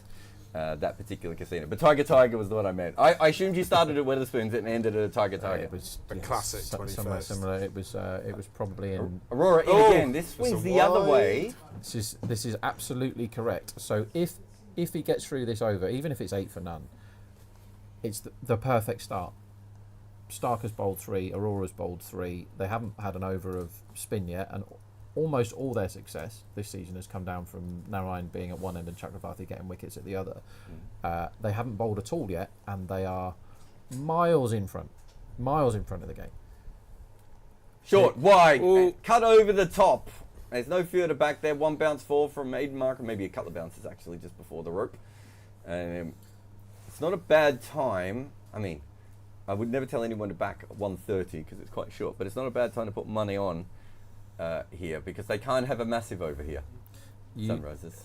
And then you've got the spinner straight after. They could have a massive over here if the swing's gone for Aurora and he bowls there again. Well, it's not. The swing isn't gone because first ball did swing. But you can't, from your point of view, Jarrod, you hate betting on batting teams when Narayan and Chak are just about to bowl, don't you? No, this is short. Okay, will be a big over. That might be 6. I think he has. I think he's cut that for 6. Yeah, this could be anything now. This Aurora's gone from in-swing to out-swing, which is obviously a plan to Markram, and unfortunately to him, he's just getting it a bit short and a bit wide, just giving him room, and he's going over the top. Oh, there's no way you're not backing Narayan and Jack. This is perfect for me, because a couple more boundaries here, and the odds will be 140. Ball by ball betting here is fun. So I'm obviously ball by ball betting. You're only interested in what's happening right now. Is that 4 or 6? Do we think this is 4 or 6? I called it a 6. No idea. What I'm saying to I you... think that's hit the Toblerone on the full. I'm going to stick with 6. Boundaries are 4.0, so that means you're getting 3 to 1 for it to be a 4 or a 6 the next ball. So I would happily be on that for the last 3 balls of this over. Listen to Rob Barron there. That is the bet. Because he's clearly going after Aurora here. Markram has decided that he knows that they're just about to face Chakravarti and Narayan. I think that does just bounce before from another angle. From that angle, you can only give it 4. The Aurora lights. But if we had them in England, and do you know what I was doing when we had the Northern Lights? And I'm the sort of guy that loves that kind of thing. I once stayed up till 4:30 in the morning to look at the supermoon. Okay. And it was absolutely rubbish, absolutely rubbish. Yeah. But Northern Lights is something that I really want to see in my life, and it was in my back garden. My whole village was going on about how amazing it was. I was watching a repeat of Bullseye and missed it. That I'm less surprised at. Did they take home the boat though? This one does swing back in from Aurora, and they steal a single. Why do you do it? That's close. Why do you do it? Stop being silly. They put pressure on. There's a wide. There's 2 4s. You've got one guy smashing it. Tell me, Mark, how that single makes sense from a cricket perspective. So, Jarrod, before I talked to you about this, I would have said you should just always try and get runs as much as possible. However, you've persuaded me that makes no sense whatsoever, and that you should always try and set yourself up to try and hit boundaries, and taking singles in the power play is a pointless exercise. Yeah, unless they're easy singles. We all take easy singles. Out if he hit them. Yeah. That is madness. Incredible athletic dive. I don't know if you guys saw that. It was a good dive. That was the Olympics coming up. That was the full faff. Yeah. You don't see many guys going to full faff.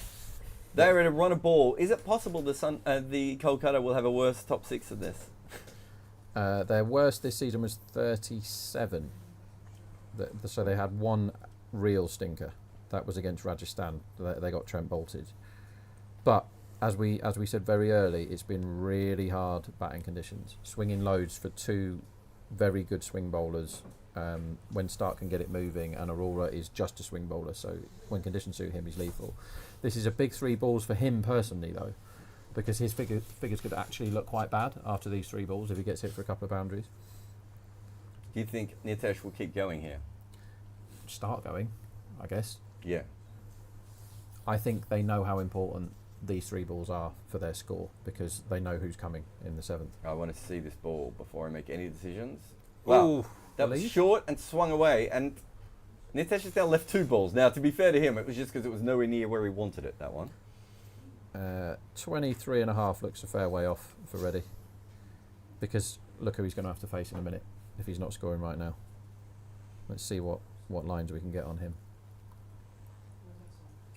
We'll also probably have a strategic timeout in a couple of moments as well. 33 for 3. Comes in and he hooks this away, Nitesh. He doesn't get it. Oh, that might be going for 6, did it? Yeah. Just 4. Oh no, umpire's given 6. It's another one we'll check for half an hour. Yeah. But there's your 4 winner for the boundary prices. Well, you were on boundaries, not 4s there though, weren't you? It doesn't matter whether it's 4 or 6, so it's a win over 3.5. Yeah. So yeah, don't care. I think they've given this 6. I think that one was a 6. The other one was given a 4, wasn't it, eventually? Yeah, but this is the reason for those bets is situational. So the bookies are putting out their numbers, but the situation means they must go after these balls at the end of this over because they know what's coming now. It's Chakravarti and Narayan. It's probably Narayan next. We don't know. But 40 for 3 is not as terminal as it could have been. That was a massive over of what, 17. I'm trying to do the. They're kind of back in. They're back in the final. They were out of the final before that over. Yeah. I don't think they're having a strategic timeout here. I think we're going to go a little bit longer. What do you think? Do you want to know who else's birthday it is today? Elton John. Don't know. Real name? Sigourney Reginald Weaver. Dwight. Napoleon. Sunil Narayan. Okay. Yeah, 2 birthdays. So if you I know some gamblers that go on about backing people for man of the match when it's their birthday. So they'll have to double stake today and back ready and... Did they do that because there's any proof of it? No, they just have a wild theory and they stick rigidly to it. Okay. I respect it, but I don't join in. Don't chase the numbers, right? Yeah, if you bet purely on fumes and vibes, who am I to get in the way of that? Cricket Info's win predictor says at the moment the KKR has a 53% chance of winning. Incorrect. I'll tell you... Oh, they've stuck with pace here. Wrong answer. And that is cut away for 4. It's a bad short ball, and yeah, that is a mistake. Wrong answer. Do you think they're thinking you want to bring in the slow ballers later in the innings? I don't know what they're thinking. I think that's a mistake. Apparently our poll on YouTube says 55% think Sunrisers are going to win from here. Okay. So we've got some... Just remember, if you believe that, you can get the Sunrisers at 3.35. You're certainly going to get some value there. Length ball on off stump and open the face down to third. So I'm glad I waited a little bit longer there because I was going to put my money in on the spinners, but I'll get it better odds now. Yeah. So one thing that I'm going to be betting, and I'm not going to do it now. Karthik's asked the question if you're making bets on Charlotte Edwards T20 Domestic Women's Cup. I have to be honest. Odds are good there. And the answer to that is no. Women's cricket betting for you is quite new, but you're doing pretty well following me and Jake, haven't you? Yeah, so I defer to. So here's a tip for you: if you know nothing about something, ask people that do know stuff about it, rather than ploughing a lone furrow in something that's difficult. Because women's cricket is essentially that's wide. A different sport entirely. Yes, from the you men's need game. to know what you're talking They run about. better. The dismissal methods are completely different. There's loads more stumpings. There's loads more run outs because they try and run better. There's all sorts of stuff. There's obviously fewer sixes, although that is now catching up. The game is developing. More spin at the end, at the death, all these sorts of things. The game is developing in front of our eyes for the women with the women's game. They're getting better every time I watch it, but I don't know much about it because I spend absolutely loads of time doing this kind of thing. So I asked Jarrod and Jake what they think, and outside off stump, he was going to swing wildly at this Markram, and it was a slower ball, and he picked it very, very late, and he ends up just kind of aborting his shot there. I'll give you another bet, Jarrod. Do you want another bet? I do want another bet. Bet365, do top run scorer, which is always a good market. What price do you think Klassen should be now when 15 is the highest score currently? He should be, what, 6s? 5s? I'd be all in. So you can get 6. I think that's a really good bet. Yeah. Because he was like 4.5 at the start, and you've got the 2 biggest dangers out, Abhishek and Head. You've also got somebody else out in Tripathi who was very good last time. How many people has he got to beat? He's not 1 in 6 from here, Klassen. So short, wide, cut into the ground by Markram, dribbles out to point, has only 1 run. And his job actually says the dew point today is 25 degrees, so we're not expecting dew today, just to give you more information. Thank you. In case you needed it? Didn't want it? Somebody's talking about cheap snacks. I thought that might be for you two. Path right winger says, what kind of cheap snacks should you get from the supermarket downstairs? I'm not really a snack person. I like drovers. If I'm going to have a snack, I have drovers. What are they? It's a South African sausage, dried sausage. Good snack. I love it, yeah. I have a kebab as a snack. What's your favourite crisp? Have you got a favourite crisp or chip? This ball is hit to short cover and there's no run. I like, I don't know what they're called, like French fry sticks.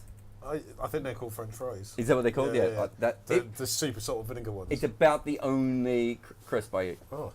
I'm not a big crisp guy. There's one crisp that was a lot better than any other crisp ever made, but it's no longer in Which one's that? production. Brannigan's roast beef and mustard. Oh, yeah. Absolutely tremendous crisps. So if anybody's got any packets of them lurking around, I don't care how out of date they are, send them in to Cricket 8 Towers. Just put that on the address and it will find its way to it. If SRH were a crisp, what crisp would they be? Again, that's a Oh, great it's beaten him! question. Oh, we got Honestly. it! They've appealed! The umpires, given it, I assume. See, yeah, We've cut away yes. from the umpires, so we can't see anything. They're celebrating like they've got him. Now, Yeah, he's gone, he's walking. Nitesh is walking He's knocked off. What a bowling change that was. 47 for 4. This is huge. That just looked like a straight ball outside off stump that Nitesh just thought he could knock down the ground for 1.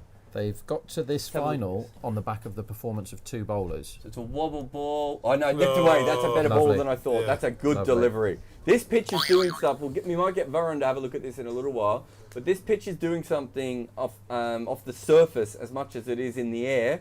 Nitesh is practicing the shot, but to be fair, it got away from him, that one. And we're having a strategic timeout here on Cricket 8. That is Rob Barron. This is Mark Machado. I am Jarrod Kimber. If it's your first time here, you have to fight. But we'll be back in 2 minutes and 30 seconds with more cricket analysis here on Cricket 8. American singer and rapper Drake made a big bet on KKR. What do I think about it? I'll tell you exactly what I think about He got it. the wrong odds. So this is why. It was a terrible bet by Drake. Correct. Terrible. He's getting absolutely owned by Kendrick Lamar at the moment, which is probably Because why, of that bet? before that bet. And Kendrick is probably penning a smackdown answer back to that bet because he backed 1.7 and their odds against it at the moment. He had $250,000. So I'm sure Drake is watching, whatever you call yourself, Champagne Pappy. If you want someone to lay you your bets, come to me. You will be accommodated, no problem. If you want to have $250,000 at 1.7 when you can get 1.98 for as much as you want, Because you would Very just well take done. his bet. smash into Betfair. Thanks very much. Yeah. 30 grand for me. I would say you're good at rapping, but Kendrick has exposed you. You're not very good at that. You're not very good at singing either. Possibly slightly better in the bank account area than us, I think would be fair to say. But that is a horrible bet. And he's been bowled. That is just stupid cricket. I'm sorry. He didn't need to do that. He already had more than enough runs off this over. He wasn't even looking at that ball. I know that sounds weird, but he was looking at the gap, which he thought he saw there, moved across, and then tried to take that away. And Yash is bowling it up, about 90 miles an hour? He's bowling quicker than Mike Yadav is. Why walk around the crease so many times? He's backed away twice. And this one, I don't understand. It's poor cricket from Shubman Gill. And he's given Lucknow a chance in a game that could have been over.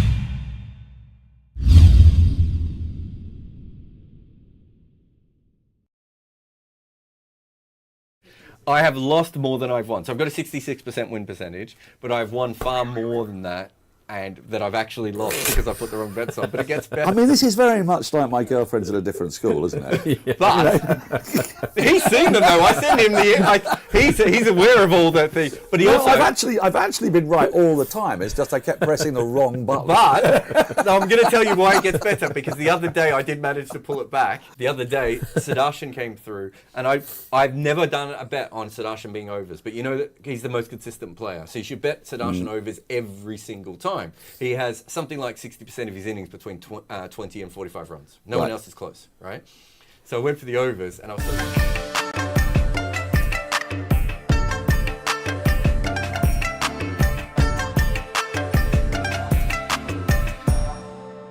Welcome back to Cricket 8. Jarrod Kimber here, the Rooster Rob Barron, the Muscle Man Mark Machado. Rob Barron has a bet, but Sunil Narayan is on. So we'll just see his first ball to Aiden Markram, who is 16 off 13. Klaasen is out batting at the moment. Short, wide cut to backward point, and there is no run. Rob?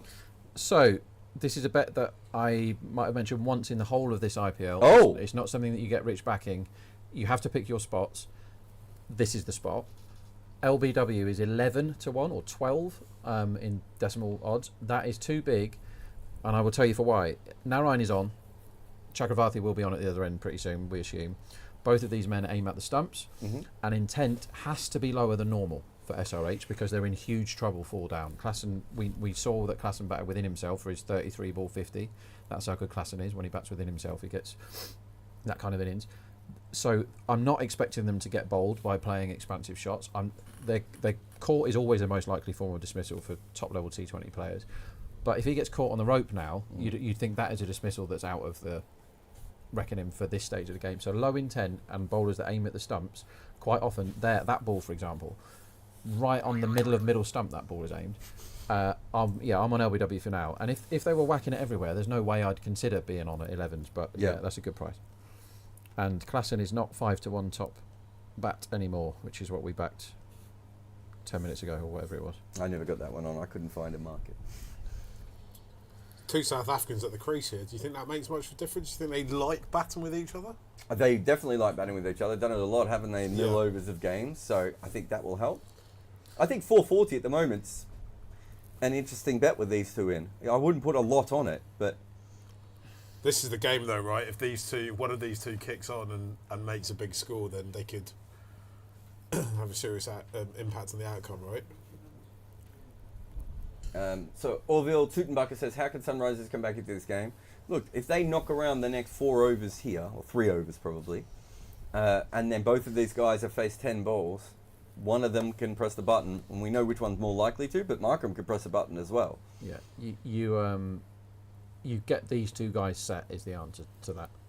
They can't take undue risk for the next 2 or 3 overs. They've got to chill out, and as Jarrod says, get them both facing a few more balls, and then they can reassess what a good score is. Because I think the original line on this pitch was 186, and I think if we started again knowing what we know now, so let's say they go off and they start again at 0 for 0, no one's ever going to put the line at 186.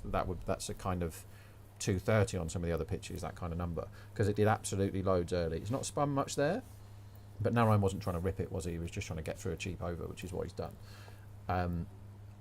They're holding Chakravarthi back, which is very interesting. Yeah, I think they don't want to bowl him at Klassen, do you think? Well, Varun sent through some of the numbers. The seam movement off this wicket has been as high as I've seen in almost any game. So why not use your seamers a little bit more at this point? Joel says the spectre of the South African choke is looming large. Well, to be fair, they're the ones not causing issues at the moment. Harshit Rana coming in. It's got the edge of Klassen, and that's gone for 4. There's still plenty in this wicket. You have a man there, don't you? They were 430, the Sunrisers. They've edged the ball through slip, and it's gone down to 4s. Yeah, it's just runs. It's just numbers, isn't it? They've actually got runs. It's just maths.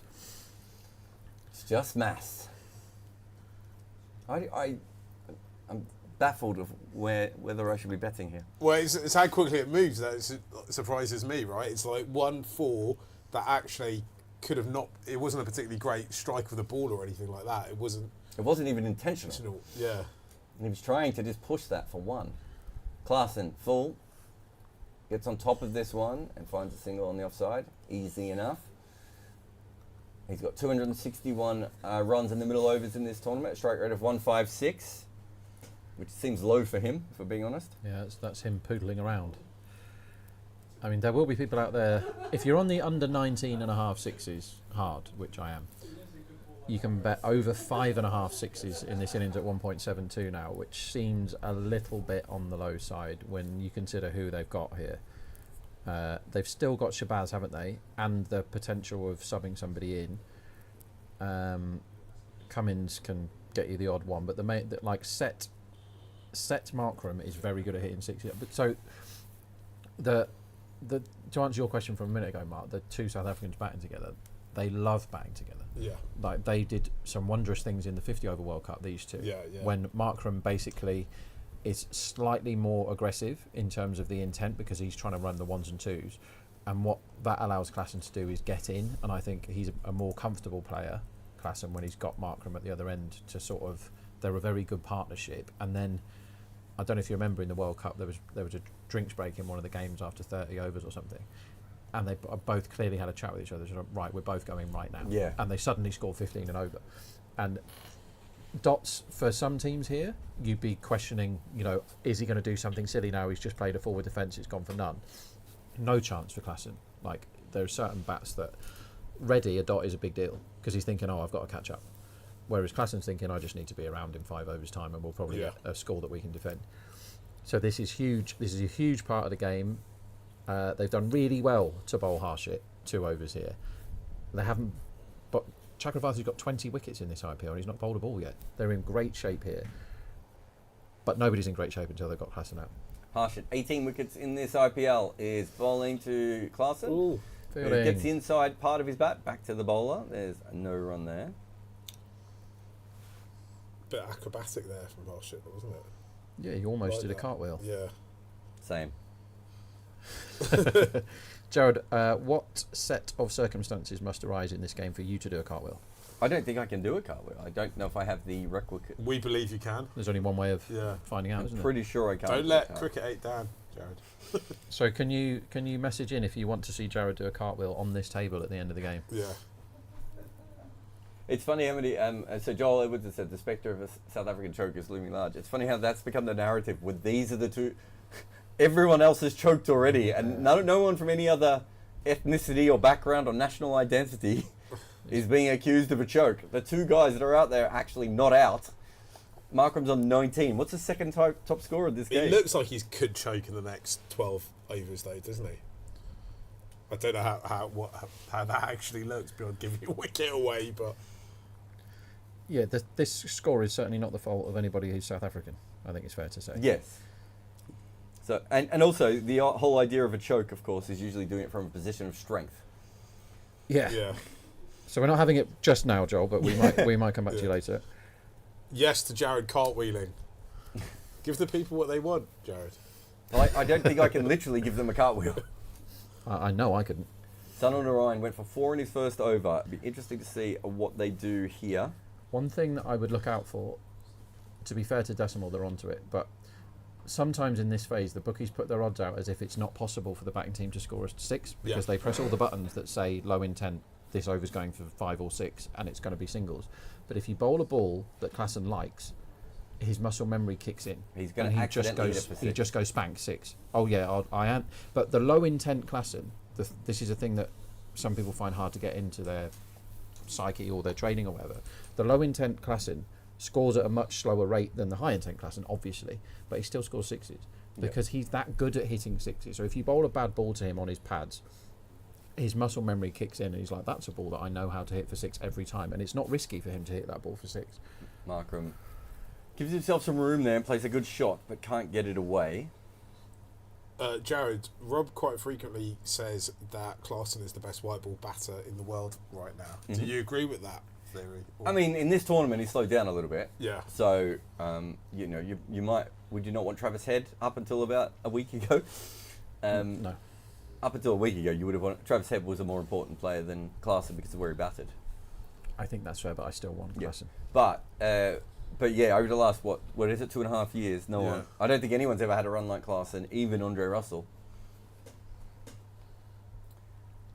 Lots of singles here, but that is what Sunil Narayan is bowling for. 36% dots in this part of the game as well. And there's another dot. Now, was that a drop by Gabars? I'm not sure. No one seems terribly upset. Markram seemed a little bit confused there. Do you have any insight into how he bats in terms of what, is he a baller guy? Does he take each ball as they come kind of guy, or? So I can tell you what Markram's biggest issue is, and it's not a great listen if you're a Sunrisers fan at the moment. His biggest issue is he's the world's worst strike rotator. So much so, I've written about this so much that apparently it's been passed on to him. Oh, wow. And the issue he has is he's absolutely brilliant at defending and he's absolutely brilliant at hitting boundaries. Yeah. But this part of the game, chipping hasn't been good. So he's tried to fix it, and I think over the last 6 months or so, I've seen some signs he's fixing that. But it's a bit like, I know we have it in Aussie rules, I'm trying to think of another sport, but there are some people who prefer to shoot in basketball from further away and from close, because when you shoot from further away, you have to go all the way through your mechanics. Yeah. Right? Aussie rules, we have this all the time. A lot of people don't like kicking from 25 metres because they start to stab at it a little bit rather than just kicking through it. Yeah. That's what I think his issue is. And I know it's being passed on because a friend told me that he was really interested to hear that because I don't think anyone had ever noticed it before. Yeah. And I only noticed it because I commentated a bunch of his games where he'd gone out every single time stroke rotating, and then we asked, I think, CricViz, and CricViz are like, yeah, he averages 37 strike rotating, and the normal international player's like 80. Yeah, because Wow. strike rotating is the easy runs. That's the easy one. They're 'Cause usually the runs they give you. Exactly. Please have singles. Andre Russell has come on, so still no Varun Chakravarti. They're following the seam bowling. He's taken a lot of wickets in this tournament so far. 16 wickets, going at over 10 runs and over. Back of a length, and I think Klaasen's going to be upset here. They'll just get one, but when he saw that ball, I think he thought to himself that was a cheeky 4. He didn't get a lot on it, and it just sort of trickles out on the offside. So, Is it 130 are the 130 are KKR and 430 you can get Sunrisers. We haven't really had a change in a little while here. Market is sitting in. Is that a good phrase? Is that a it's betting phrase? holding pattern time is what it is. It's This Ooh. he swings Where's this that in gone? the air. This could be out. Oh, Andre. Well, that wasn't a strike rotation wicket. He went for the boundary there, Markram, and the first time he did, he found long on with a pull shot, really. And that was unfortunate there for Aiden Markram, but it does tell you this is not an easy wicket to hit boundaries on. No, against pace, this is tough. And they've got a man who's got 20 wickets in this tournament, hasn't bowled yet. It is going very, very well for the purple team. And that is the shot of a man that is rubbish at rotating the strike, isn't it? It's like, I'm stuck. Yeah. Now Yeah. what do I do? He got too many dots. That's Sun on Orion's wicket, really. But Yeah. it's what Andre Russell's done really well of. When they have managed to build pressure at the other end, he comes on and he bowls his cross seamers into the pitch at a decent pace, and sometimes they get whacked straight up in the air. So there's a lot on Shabazz here. Shabazz. Jarrod loves Shabazz. Did he not walk in and get cleaned up first ball 2 games ago Yes. against this particular opposition Yes. Yes. in this kind of phase? So this is a huge moment. I am loving all our pre-match bets at the moment, and I am loving being on Klaasen at 5-1 top bat. Yeah, you did well there. And I'm quite happy to see the 80 all out as well, because then everything wins. The no 50 is in pretty steady shape. You'd think it's only Klaasen that can kill that in this innings, and then if they don't score 140, it's quite hard to somebody else to get one. What do you think about the underline 140? It's a good time to go for it. There's too many people call Klaasen batting for me to bet unders. Normally in this situation, you'd think, well, 8 and over the lot when you've got no bats left. They can go with the sub. They can, but how many is Samad due? 15? Like, there's no... They haven't got somebody amazing on the bench. And there's Chakravarti, loads of overs left. They don't want to bowl Chakravarti at Klaasen, I think, is the thinking here. Because he hits him for 6 by accident. He's just a bowler that he matches up very well against. I think they keep running through Narayan here and give him... Narayan hates bowling 3 in a row, though. So maybe Narayan comes off. Short ball to Shabazz. It's going to be called a wide. Oh, I thought it was going to be called a wide, but no, they haven't given that. Shabazz got 2 off his first ball, and that was just better running, wasn't it? Basically, that was for the previous incumbent. Markram would have been a single. Shabazz must be feeling quite good about life after last game. Oof. Not after that ball, which is back of a length outside off stump, and he plays and misses. You can get Sunrisers at 6s at the moment. The run line is 142, which, to be honest, might interest me a little bit. The run line at 15 overs is 94.5. Yeah, 94. I was right the first time. And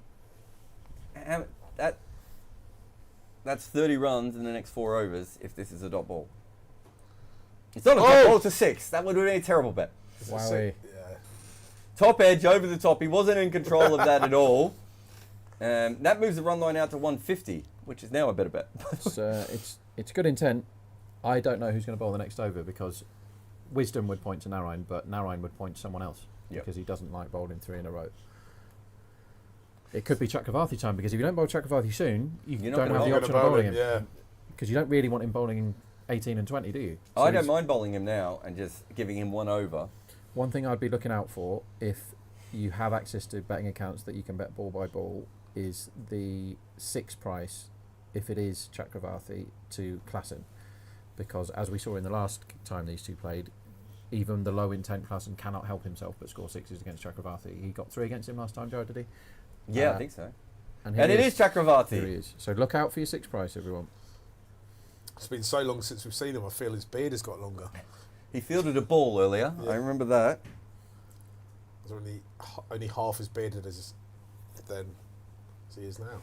What is Heinrich Klaassen going to do? Ooh. He tries to punch this away, the back foot, and he finds Shreyas Iyer at short cover, and there's no run.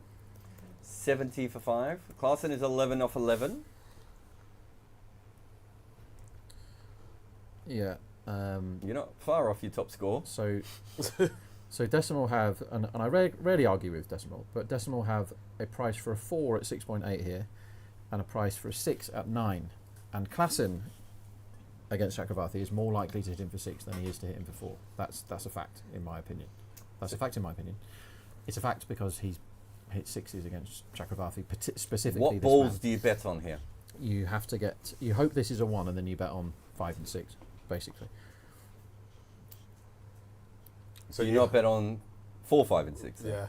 I know I'm going to see what happens this ball, so I should be able to bet on the 5th ball. Okay. After this, so I haven't had a bet yet. I don't like Shabazz might hoof him for 6, but I doubt it. Another delay for an unknown reason. But what we're looking out for now is any spin, because we've talked about how much it seemed around and stuff. We've not actually seen it spin yet. Barron might be able to get us something on that, but I certainly haven't seen much of it. This is defended, so now it has to be 5 and 6. This is wicket to wicket. It might get very tricky if it does spin, but if it doesn't, the intent's so low, the spinners are in the game anyway. Do you know what I mean? This is really interestingly poised. 1 run off 3 balls for Chakravarti at the moment. We've had more fielding changes than we've had runs in this over. A lot of conversations. Trying to pull this game out in case it's a short game. Need to get those ratings in. Another dot ball. He kind of looked for the gap at points, but unfortunately doesn't. What is the yield on these last 2 balls? Shabazz is presumably desperate to get off strike at this point. He doesn't look like he's about to hit a 6. No. It's not Shabazz you're thinking for the 6s, it's Klassen. But no, but that's the point. But is he going to get off strike? Chakravarti around the wicket to him again. It's a slog sweep. It's up in the air. Could be out. Gone. He's out. He's gone. It is a top edge, and that is caught around the corner. And that is the end of Shabazz, who twice with the bat has not really managed to have much of an impact here. He made 8 off 7. He never looked comfortable at all. And he has gone 71 for 6. Unbelievable. Should have gone in on those unders. Run line is 137 at the moment. Now, they haven't used their impact sub yet, right? So before the game, I believe we were told that Samad was going to be used as the impact sub. Is that right? So you can, if you're desperate, get overs out of Samad. I think they have to go him now, don't they? They have. Yeah. It's Samad now. I've activated the impact sub. So who else did they have? Umrah Malik, Washington Sundar, and Markande. And Glenn Phillips, who couldn't. So who has he come in for then? I assume they tell us. Probably Travis Head. So why not bring in Glenn Phillips? Don't think they're allowed because of the overseas thing. Oh, okay. Not even overseas for an overseas. No, you're not allowed to do that. I don't think. That's why you can do it when you have the 3 overseas. That's right. Yeah. I think that's right. I think you've got that one. 71 for 6. Not the final we're expecting, but perhaps the one we deserved. It's the final that will win an awful lot of bets if it keeps going like this. Under 4s, under 6s, under total score, no 50, all that sort of stuff. This is for all the column inches dedicated to cricket. It's gone too far in favour of the batsman. It's baseball. Mate, this last 3 weeks of this tournament has not been in the favour of the batters, has it? Still probably the fastest, I haven't checked, but Varun might be able to look that up. I still think it's the fastest major T20 tournament of all time. Yeah, they had the, when Rawalpindi turned into the mega roadiest road ever, everything was 200 plus. Chakravarti to Samad, who pushes this out to point. And they're saying next year the PSL are planning to clash with the IPL, which is controversial. I don't think that's that controversial, really. I think it's a great move. From the PSL? Yeah. Because And they're going to get... I'll explain my decisions, because none of their best players are allowed to play in this. Yeah. None of the Pakistan's best players are allowed to play in this league anyway.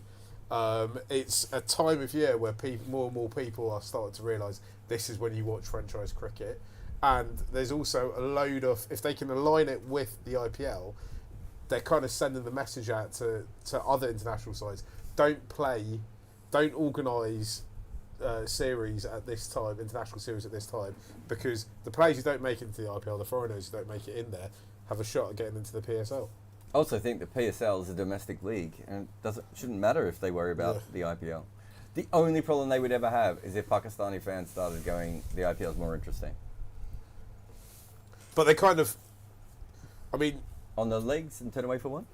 you can simultaneously run leagues at the same time with fans saying this league is a better league and more exciting than us, because really all the PSL wants, they need two things: a TV deal, which they'll definitely get in Pakistan, and they need fans to fill the stadium. That's what And I mean. Yeah. But the problem would be is if fans start to go, well, why are we watching this league when there's another better league on at the exact But same time? if you look at European football and the way that works, no one has ever I made have that no decision. issue with that, Yeah. but European football doesn't quite have... what you're really talking about is kind of having a league on the exact same time zone at the exact same time, whether it's the NBA versus the Spanish league. Yeah. Would Spanish people still watching the Spanish league if the NBA was the same time zone at the same time? They you- may not. And I'm not saying that I would still do it. I think it's a good plan. Yeah. But that would be my only potential downside into the future. I've gone unders, by the way. I'm 139 because the unders didn't actually change at all, Fair enough. and they lost another wicket, and they only need 4 more wickets. I think you might be underrating and Adcat's batting a bit too much there, Jarrod. Someone did say in the chat before they thought he'd get 100. That was Joel, yeah. I don't mind losing every single bet I've had today, which is an awful lot of them, if an Adcat scores 100. I'll happily give all my money to the gambling gods if that happens. He can bat though, an Adcat. And he's funny, which is more important than anything else. It's what we're here for at Cricket 8. Remember, you can follow us on Facebook and through social media, on our YouTube if you're watching on YouTube. I know a lot of people are on the site today. This is a wide by Andre Mussel down the leg side. Not wides today. Where is extras on the top scorers, by Yeah, the it's way? probably about third. So we've also got podcasts and YouTube videos and all sorts of things. So find Cricket 8 everywhere you can and stuff it in your eyes and your ears. How about this for a stat? Really. An Adcat has a highest score in first class cricket of 92. I would like to know who was bowling that today. Oh, this might be it. Edged and gone. It is gone. Samad, the impact sub, hasn't worked. It was another good seeming delivery, and he's just nicked that through to the keeper. He pushed at it a little bit. It was more like a test delivery rather than anything else, and caught behind. Wow. So there's something called, we've all heard of chaos theory. Has anyone heard of catastrophe theory? No. Which is when, and occasionally when a team gets to a final of a tournament doing a certain thing, or gets to a big cup final or something like that. The best ever example was the Brazilian national team when they had the home World Cup semi-final against Germany, and Germany rolled them 7-1 or whatever it was.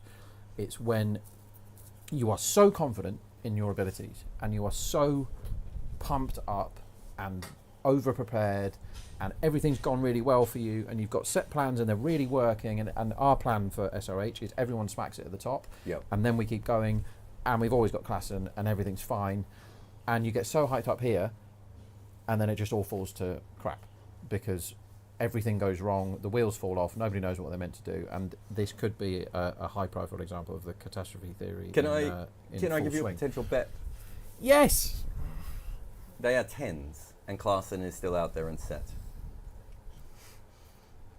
This is not an easy pitch to battle. I don't mind it at all. They are not going to chase 140 comfortably at the moment, if it keeps seaming and swinging the way that it is.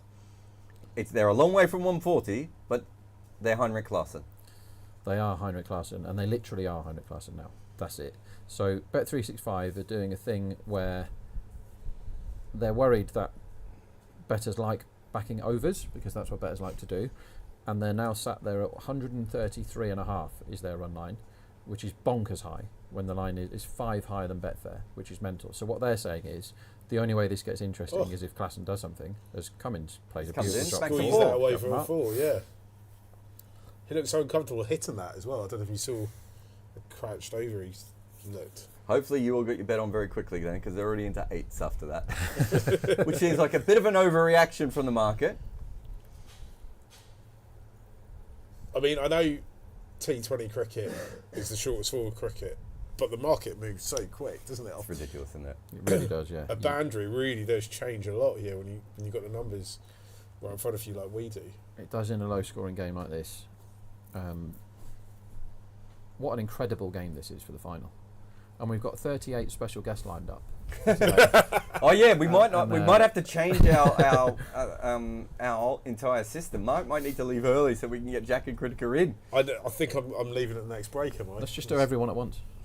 Everyone's set on the table, cross-legged, and we all... Where would take it in Jarrod do turns his to talk. cartwheel, though, if we do That's that? a We've great got to keep question. space for that. Great question. Cummins is 5 off 2. Have you got any bet on him for top run scorer? I haven't, and I tried to. I asked the question on Betfair, see if anybody wanted to lay me 80s, but nobody did. He's somebody, we have this conversation about certain people, is that they can get one a season. Like if Shardul Thakur plays a whole season for Chennai, he gets one top bat when everyone collapses and he's 40s or whatever. But yeah, there will be people that back Cummins every time. He nearly got it in one of them. He got 40 odd earlier in the season, didn't he, Cummins? Yeah, I think he's had 2 decent innings. In the semi-final he was good too, wasn't he? Yeah, he got 30 and a 35. He got a 35 against... he's got 3 30s this IPL. I don't think he's got a top bat yet. I'm just looking at the Mumbai one. They're bringing Chakravarti back on. So he will bowl to Cummins. Cummins just has to get off strike here. Yeah, it's not a good matchup for Cummins early in his innings. Rudra Patel says, I'm sensing another 14 ball 50 from Cummins. Not if he gets stuck facing Chakravarti for 3 balls. How good would that be, though? That'd be amazing. He's gone he's gone over the top. Oh, he's taking a 4, take it back. Rudra's on one here. Yeah. Wow. And he'll get a 4 as well. Now I really wish I got that bet on at 10s. I was not expecting that. That was a good shot. I mean, I'm not saying he's going to get a 14 ball 50 again, but he's got 9 from 3. No, he's done well there. That's good, clever cricket. He's started playing the shot yesterday as well. What does Chakravarti do now? Bouncer. Got Got 121 runs in this tournament. Sorry, what was that, mate? Case Ahmed used to love the bouncer, didn't he? Yeah. If you annoyed We've him seen a by few bouncers in scooping this and stuff. tournament. Yeah, I don't mind it. Jadeja bowled some. Chakravarti certainly has. I think there's another spinner who might have. Krunal? Shane Warne back in the day? Krunal definitely does it. Shahid Afridi back in the day? He's done gone for it again, and he's almost bowled himself. It's And I do been- mean bowled himself, because Chakravarti had little to do with that. And Gurbaz had nothing to do with it.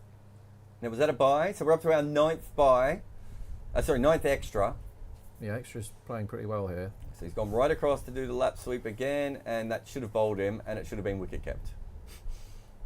Gurbaz is not very good at that job, is he? It's not his main skill. Klassen's going to hit a 6 soon. Not this ball. Oh, that's jumped a bit. What did there's that do? Yeah. There's something in this pitch for everybody. It is really fun. Well, not if you're a batter. There's absolutely nothing in this pitch if you're a batter at the moment. This is one of those where 20 feels like 50, if you know what I mean. One of those pitches. And they have nowhere to turn after this, obviously. The cat is still He there. backs away, hits this in the offside. He might get a couple. Might get a 4, actually. It's touch and go. Good fielding down on the boundary. And they'll come back for 2. He took a lot of risks for a 2 there, Mark. Yeah. You wouldn't be happy if you were in the pavilion, would you, Jarrod? There's a too risky a 2, that, considering this is potentially your last kind of recognised pair, if you'd even call it that. Well, I don't think he realised it was going to be that good a fielding, so he didn't run as fast as he should have. But I don't like backing away to square leg to try and hit a 2. He smashed this one, and it's gone straight up to long off. So 1 ball to go. So Cummins, looks like Cummins is going to keep going here, so to speak. Cummins and going. I didn't mean it, but it happened. I like it. Chakravarti's gone for 9 runs. He's taken the 1 wicket so far. They've still got all the bowling options as well. This is going so well for the purple team. But they'd love another one now to slam the door. He's played and missed. They're appealing. Oh. No, just the keeper. Chakrabarti. Gobaz is just celebrating the fact that he caught one. Gobaz isn't having a great day behind the stumps, is he? No, he will have some work to do in half an hour with the thing that he's comfortable in his hands, because gloves he doesn't appear to be comfortable when he's wearing a pair of those. Jarrod, you've gone quite quiet recently, which means you're probably betting on something. Are you going to tell us what it is? I went unders before.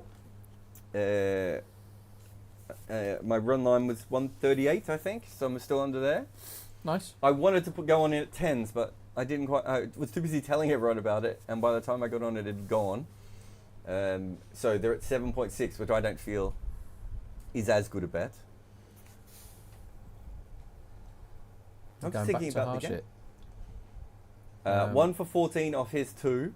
So Stark's got 1 over left. Aurora probably won't bowl again, we're thinking. He shouldn't. We will see Russell 1 more time. Narayan 2 more times, probably. It's half. Oh, wow. oh no! That's Heinrich the ball Klaassen game. Oh. is gone. They are 94-8 here. And that is absolutely massive.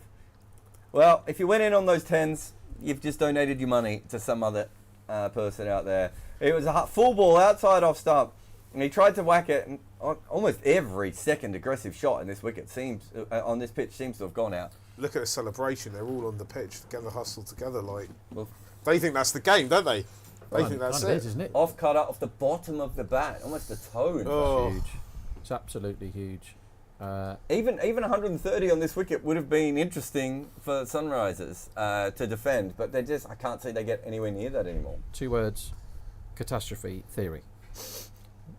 Everything that can go wrong when you're miles winning, when you're bossing a tournament. Yeah. They have come out today, and everybody. Sure, it was great bowling conditions early, but nobody has stood up here, and now they're in big trouble. But we get to see the cat, and that makes me happy. 6 overs of an ad cat will make me very happy. We'll probably see about 6 minutes of him. Mark, and maybe if Luke is listening, if you can take Mark's microphone off, and we might get Jack in, because otherwise Jack and Critica may not get to speak at all. So we'll have a change over here. Harshit Rana, 19 wickets in 13 matches, at an average of 19. Really good. Really good. You shouldn't have said anything then, and then we could have just had. You could have asked Mark a question, and then Jack pops up, and then Critica pops up.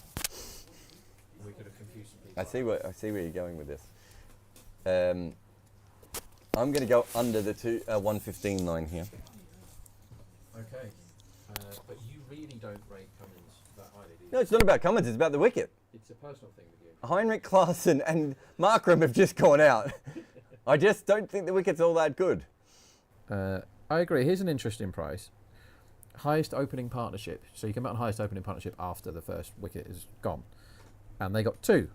And the highest opening partnership for the defence, so for it to be 0 or 1, is 8-1. And that's actually quite big on this pitch.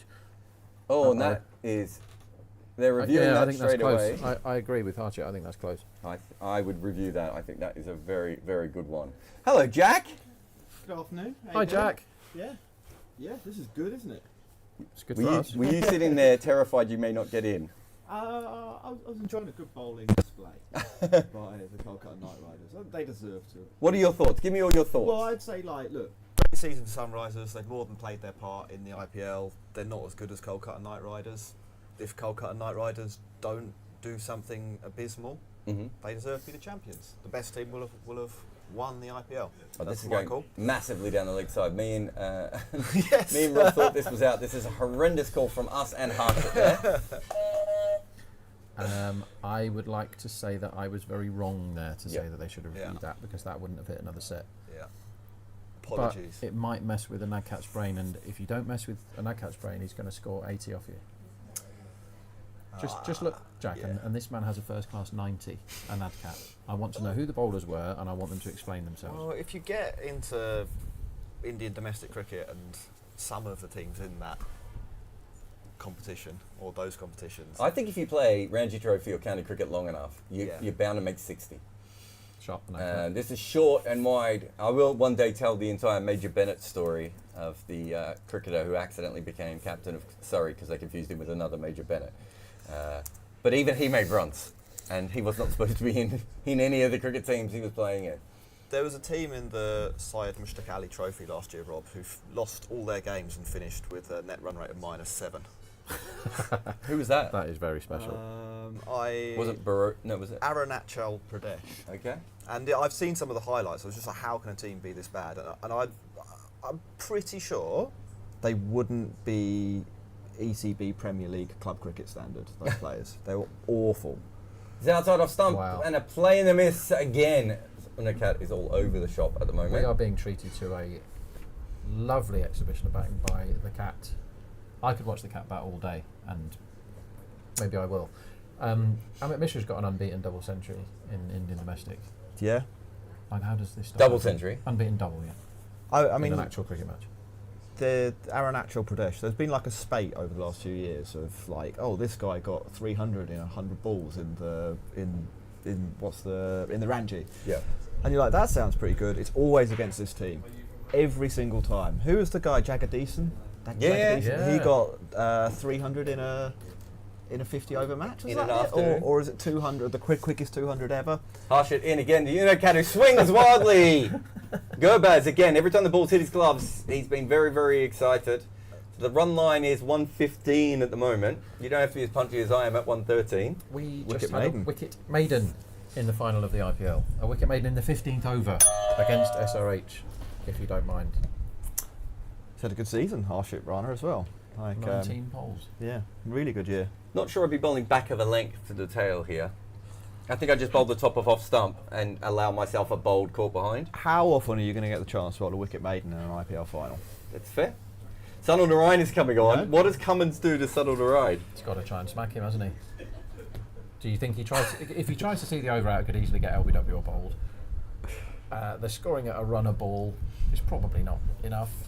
I think he's got to try and up the Well, volatility and smack Unakat it. was just swinging wildly. And And Cummins has played about 8 shots every ball he's faced so far. What is Pat Cummins going to do with Sunil Narayan? He's a reverse sweep, he's missed it, and it's 4 because Gurbaz has decided not to wicket keep. Is that going to be wide? I think buys. I think he just went through everyone. Yeah. Yeah, buys. Gurbaz, if they'd have subbed Gurbaz out for a park bench before the start of this, they would have fewer runs on the board here. Because he hasn't stopped anything. No, he's not even in the postcode for that one. That's terrible. So Gurbaz is already minus 15 and he hasn't batted yet. Well, a good start to Cummins there, but to be fair, Cummins was about as close to that ball as we are in the studio. He's 9 off 6. When's Narayan going to get a wicket? Because I want him to get a wicket in every single game. And he might not get another chance after this over. He's coming on again, and it's good ball at the pads. Cummins has turned it. He wants 2. What is Unakat going to do against Sunil Narayan? I'm excited for all the possibilities this allows for. I do think this is a great thing about cricket, that you get to see total incompetence against Yes. the best bowlers It's in the world. almost the only best sport. of Enjoy it Yeah. for a little bit longer Yeah. because it won't last forever. Baseball Yeah. does it a bit, doesn't it? But No, they're they've got allowed rid to of that. pinch people, aren't they? They've got rid of pitchers facing in, So see, in that's baseball. a shame. So now it's the only sport where Yeah. you can genuinely be completely hopeless at one of the core skills and be exposed for it. And still get a go. Come on, the cat, hit a 6. Narayan. It's a good ball. What did that hit? I think it was going down leg and it hit his pad. Do you have a bet on LBW? I heard you were talking about it. Not right now, I don't know. Right at the moment, you must be thinking it's not a bad bet. But the thing is with an AdCat, as we look at Ducam, Doesn't we look don't like much see- due to me. No, that's nothing. Because you can tell, because there's a piece of chewing gum or something stuck to the tyre. Unakat my Lord, yes, slip and is up in the air, and if Slip had stayed in his position, he probably catches this. But the Slip went the right way. He went down the leg side to take it. Was it Venki in there at Slip? No, Shreyas at Slip, I think. That was definitely where he was trying to put it in AdCat. And as he ran to his left, the ball went to his right. So Shreyas Iyer was unlucky there. Would he have caught it anyway? I think he probably would. He would have think he would definitely have definitely caught it have. if it stayed still. If he was sitting down when that ball was being played, he would have had a... He would have been in a better position. And to be fair to him, he did everything right there. Yeah, he That did. you're not expecting that ball to come to you. Cummins, he's got a slog sweep. This is up in the air. This is going to be out. Is this Narayan's wicket This in is every going to single complete game? the whole thing for you, Rob. Oh, he's okay. Oh my word, Mitchell Stark, hang your head in shame. £2.2 million he cost. That's impressive. Oh dear. That is one. Drop where that is. Set that one up in the lab and get my nan in, and she would have caught it. Oh dear. That's impossible. Well, they got a single.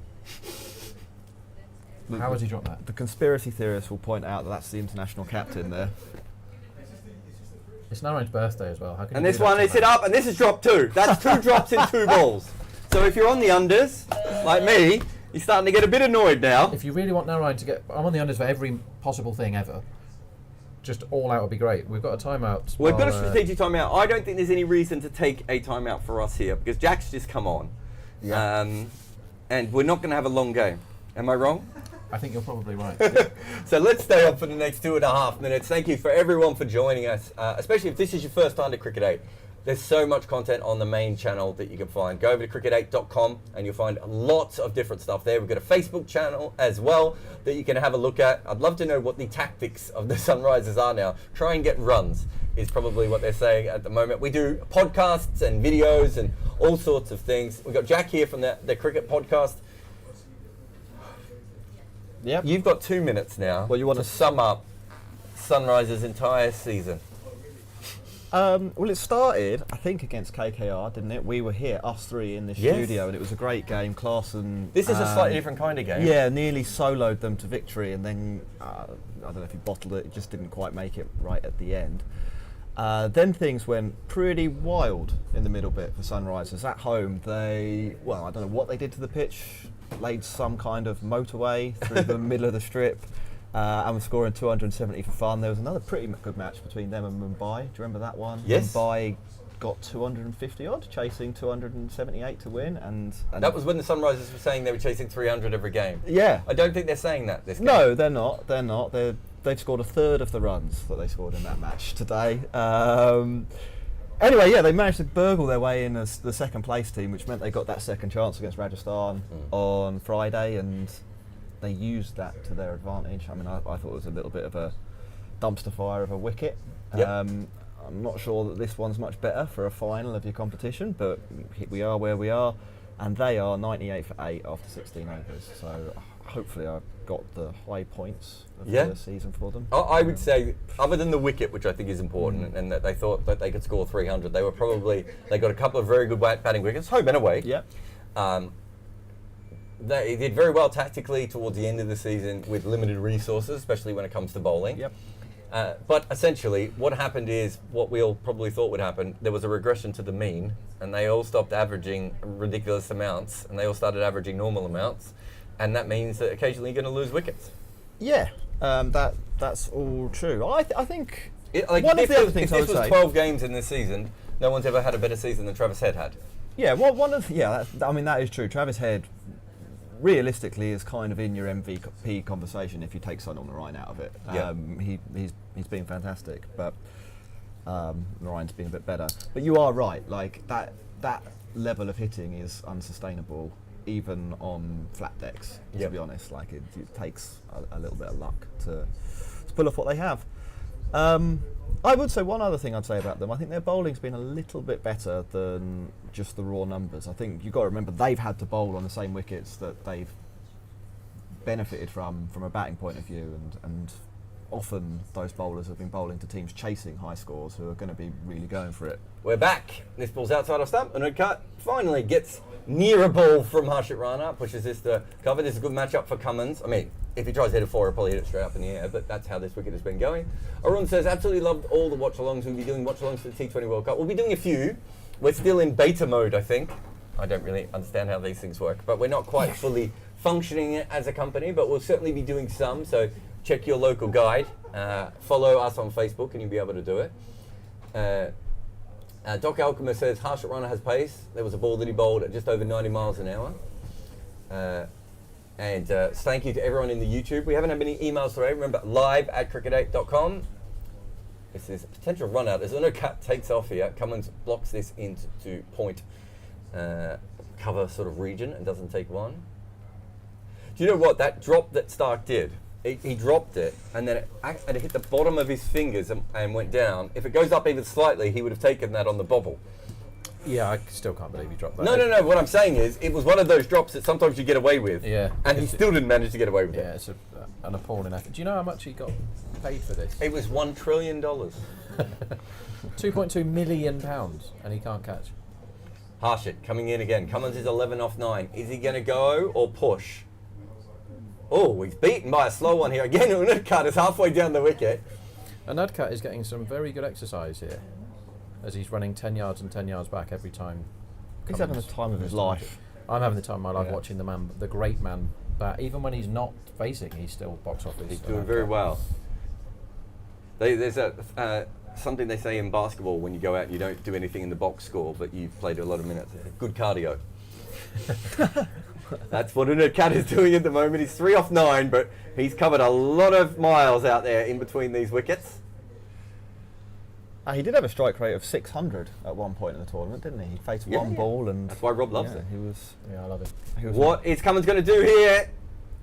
Nothing really. He hits this out to deep point. Oh, actually, he gets it out to Andre Russell. Come back for 2, so at least he's kept the strike just off the toe of the bat there. At least the 100 is up for SRH. That is something. What's the minimum defendable target here? 125 for me. 125? You think they've got a chance at 125? Slight chance. It would have to be like Narayan. I'll just paint you the picture. Narayan goes for nothing. Yep. Very possible. Yeah. Gurbaz, the same Gurbaz with the gloves turns up with the bat, so Yep. he's out. Venki's a lunatic. Shreyas a lunatic. Shreyas says, "Well, I'm going to anchor," and then he gets one that seems away. Then it's over to loads of people called whose name begins with R who smash sixes, and this ain't the pitch for your 6-hitting monsters. Cummins is hit straight up in there. This should be caught at deep cover. It was, and then it was thrown back in by Andre Russell. They'll come back for 2. I think They good might have to throwing. look at that for a 6, but I think he might have got that away. It went straight up in the air. How did that carry? Is there a He's huge not- gust of wind? That's the first one we've seen today that's gone up that just hasn't been out. So we have a poll that's. Oh, it's just been gone given up. a 6. Andre Russell said. He didn't even worry about it. Wow. We're not cut to score 50. You can vote on that poll now. This is cumulative runs in the rest of his T20 career, not today. Cummins is now the top run scorer, so anybody that backed him today, you're in clover, unless Cat somehow goes past him. Well, let's hope so, because that would be a. Right, And Andre caught him. So Cummins has been out twice now, but he's got a bonus 10 because fielders are doing silly things. It's almost make a game of it, end of season beer game fielding when we're watching it. Yeah, I mean, I don't know. Not I the think IPL that final. one's a pretty tough one to because you're looking over your shoulder, running towards the rope at full speed to get to the catch. He's taken the catch, and then only then can you consider where the rope is. Like, So- I think that's a pretty difficult So one. one thing, to- you know, when the relay catch came in and the amazing catch on the boundary where you do all the work and you run in and out and jump and stuff. One thing we've not seen yet, which we will see, I think it finally someone did it in like one of these tape cricket games or something, is the overhead kick to your friend. So when the ball is absolutely zooming out of play, then you get the huge overhead kick out and Andre welly it Russell's straight up into the Just air. going off the field here, which is interesting. Sunil Narayan's bowling again, so Rob will be happy with that. Oz sent us an email in saying thanks for all the wins in the past month. Will you guys be returning for the Watch Challenge in the World Cup? As we just said, we are hoping to, Oz. And did you hear about John Boy being in the commentary panel? I did hear about John Boy being in the commentary panel. It's interesting, but obviously they're going for an American audience. John Boy's a famous YouTuber in baseball.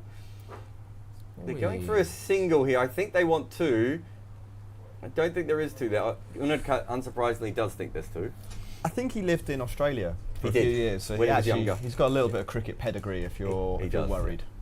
I'm not worried at all. No, I'm not worried. I like John I Boy. mean, he does plenty of videos on cricket. Yeah. He's certainly watched enough now. And it'll be interesting to see how they use him anyway. Will it just mean that he can do his normal stuff, but they won't take it down? Are they giving him carte blanche to clip up games? I don't know. Well, we don't know. I I'm don't- speculating. I wasn't Yeah. actually asking you a question. It was more Okay. rhetorical for the conversation. He's gone for a reverse sweep. Oh, Oh. great fielding by Harshit Rana, I think, there. Rob, speaking of beer game fielding from an over or a few minutes ago, one of the players on our team yesterday dropped 5 catches. Where was he fielding? Was he fielding in the same place for each of those 5? Mid-wicket twice, mid-off once, bowling twice. Wow. Yeah. The dropping 2 off your own bowling is Yeah, the that's, stuff that really hurts. Narayan to Cummins. Flicks this away. They're going to get a couple here. So I think a message has come out from Dan Vittori to Cummins to say, stop trying to hit fours and sixes. Just try and pick up as many runs as you can. Mind you, he has been dropped to deep cover since then, but I think that one was a little bit more in his slot.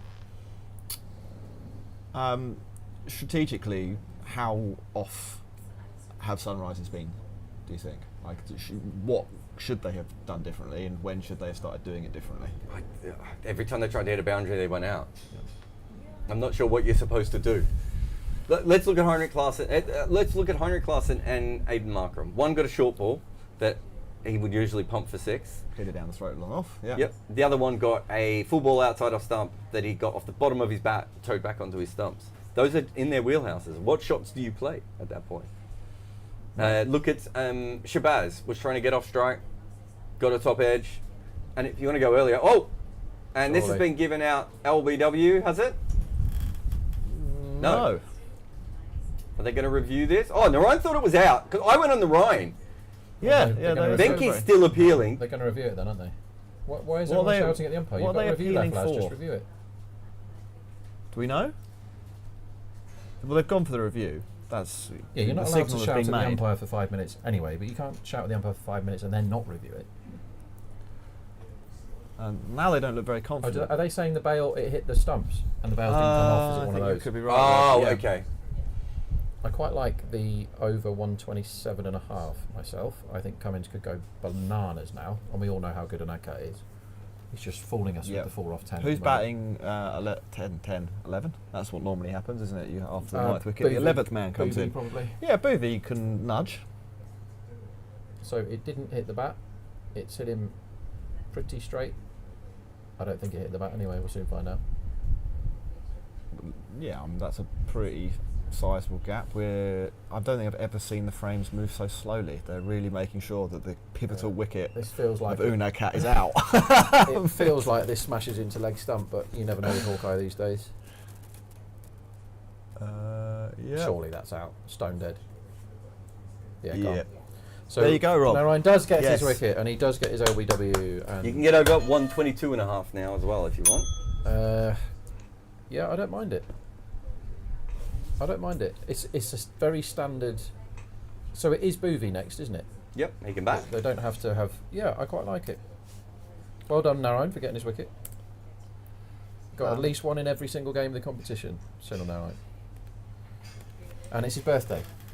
Happy birthday, Sunil Narayan.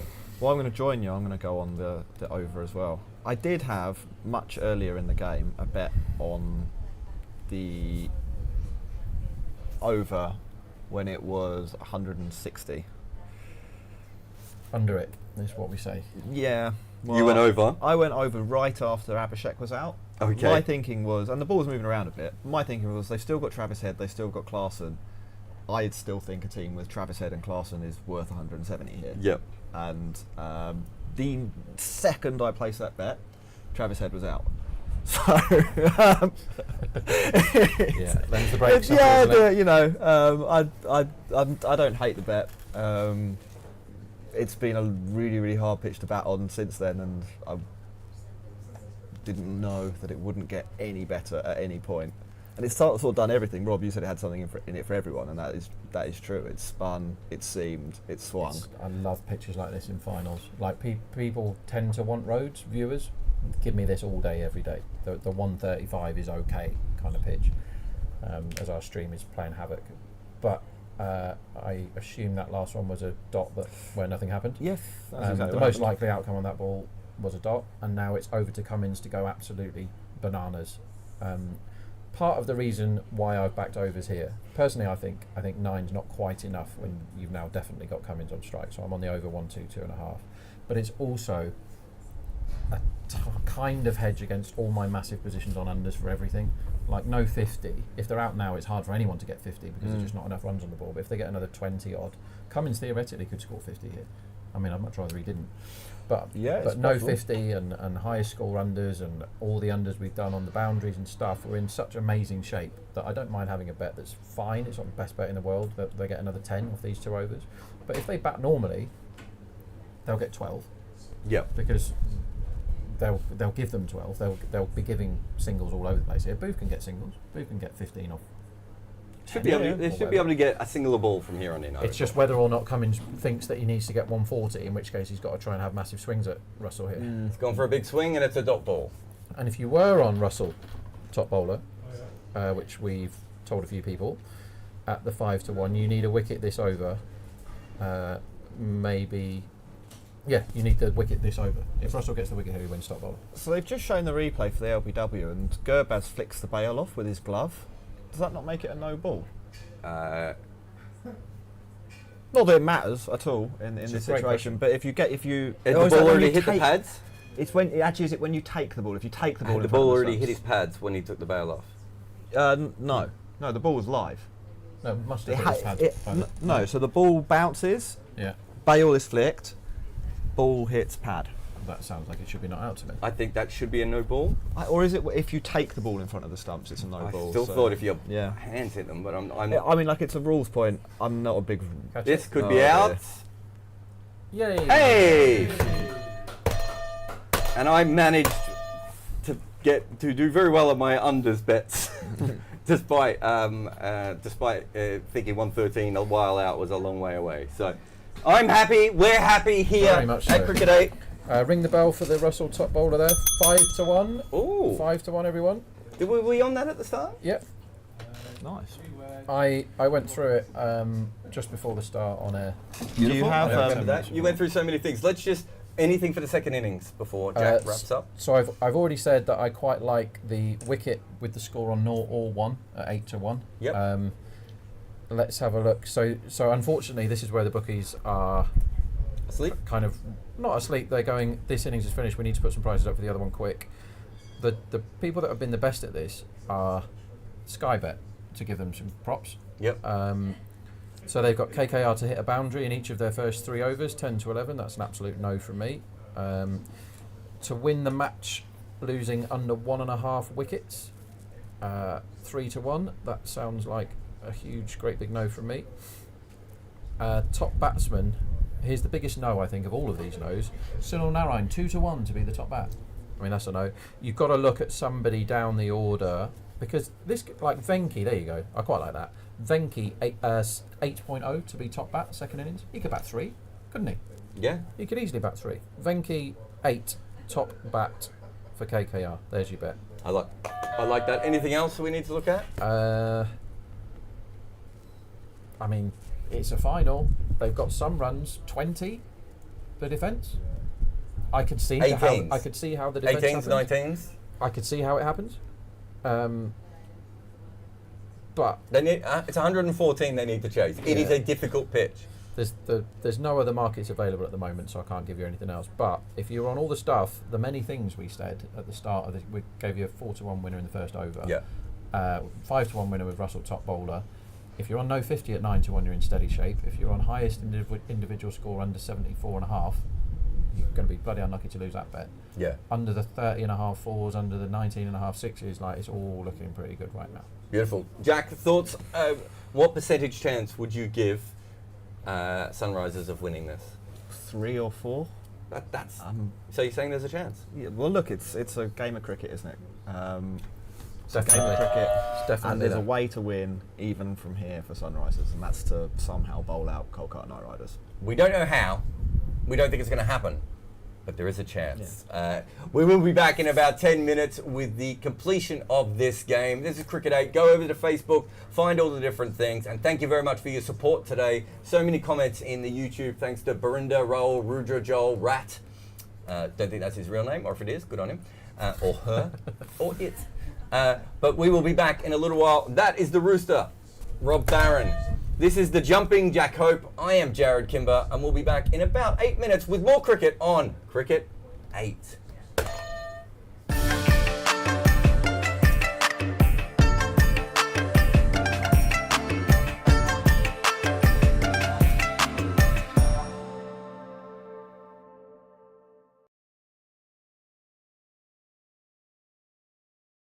Ten, 9, 8, 7, 6, 5, 4, 3, 2, 1. Hello.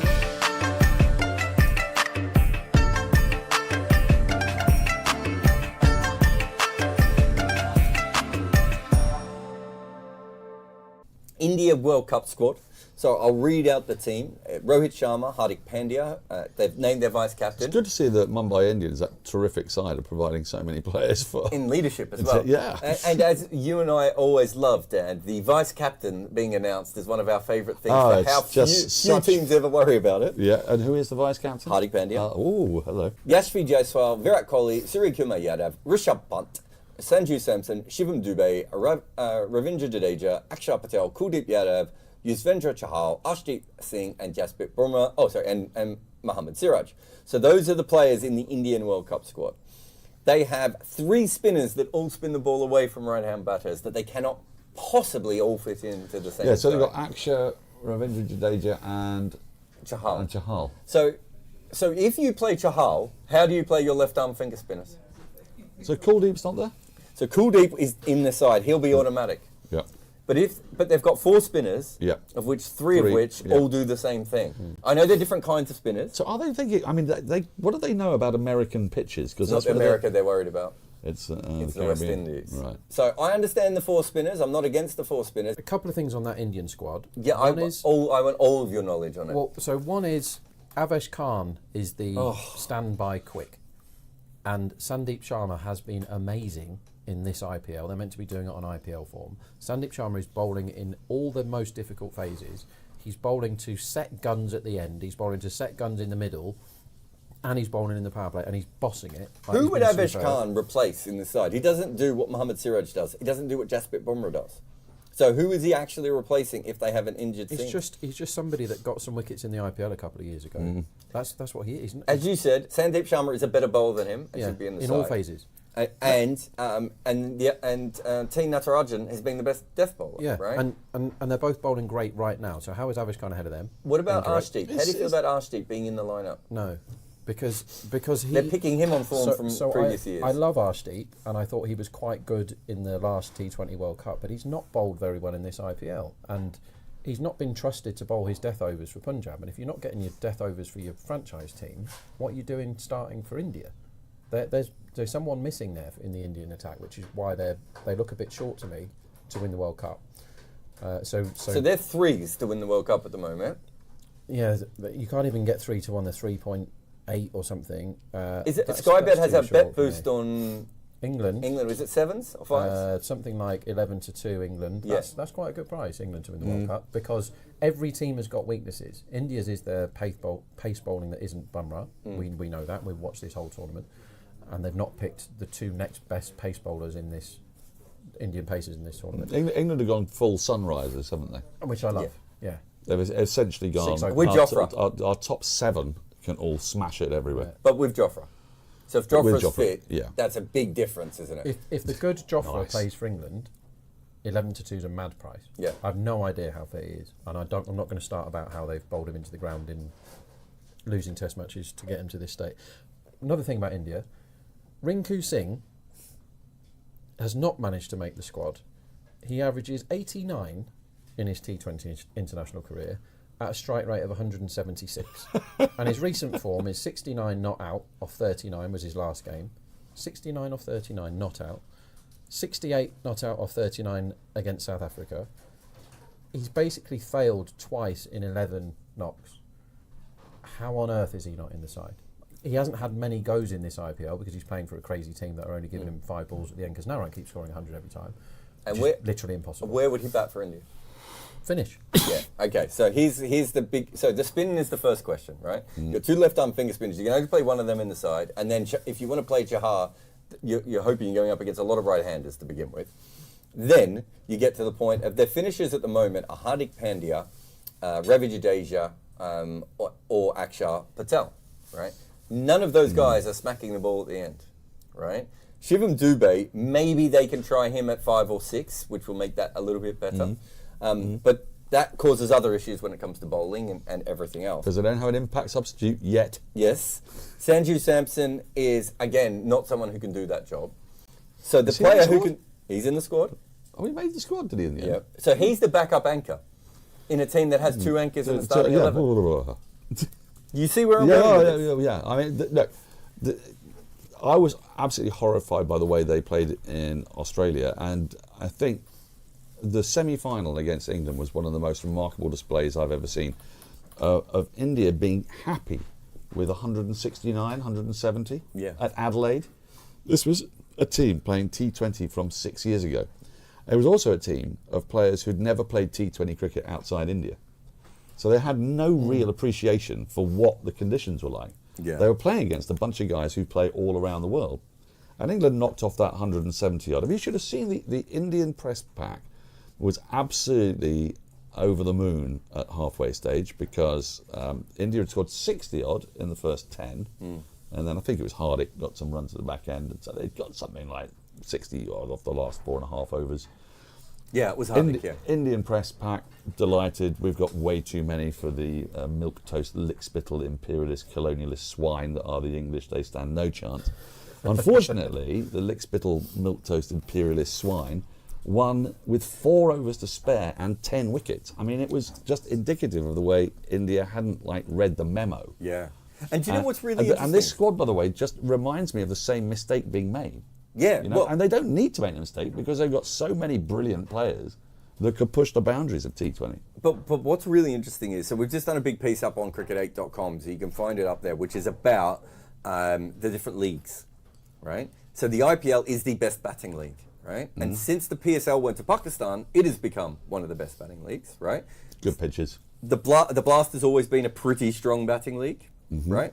And then you got the Big Bash and the CPL, which are bowling leagues, right? So you look at all that and you go, India had a World Cup in the UAE, right, which was a bowling league. They had a World Cup in Australia, which is a bowling league, and they've had a World Cup and they've now got a World Cup in the West Indies, which is another bowling league, right? They are a batting team who doesn't maximise their batting, and then they pick defensive bowling options, right? So I like the Chahal selection because at least they're saying to themselves, we have to get some wickets, right? Which is more than fine. But you look at that team and you're like, they're not trying to bowl you out and they're not trying to bat you out of the game. So how is Team India trying to win any games in these tournaments? They're basically trying to do it by being more talented, which works all the way through to the semi-finals. Well, they're also kind of relying a lot on everybody being spooked by Virat Kohli and Jasprit Bumrah. And everybody should be spooked by Jasprit Bumrah, but I don't think other teams particularly spooked by Virat Kohli.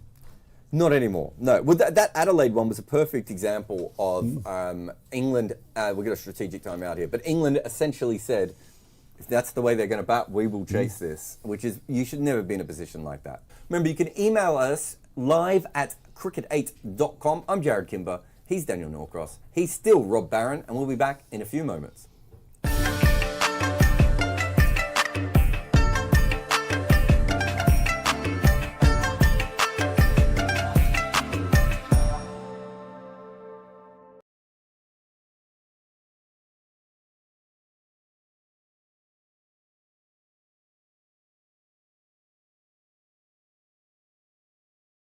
I have lost more than I've won. So I've got a 66% win percentage, but I've won far more than that, and that I've actually lost because I put the wrong bets on. But it gets better. I mean, this is very much like my girlfriend's at a different school, isn't it? But he's seen them though. I sent him he's aware of all that thing. But he also I've actually been right all the time. It's just I kept pressing the wrong button. But no, I'm going to tell you why it gets better, because the other day I did manage to pull it back. The other day Sudarshan came through, and I've never done a bet on Sudarshan being overs, but you know that he's the most consistent player, so you should bet Sudarshan overs every single time.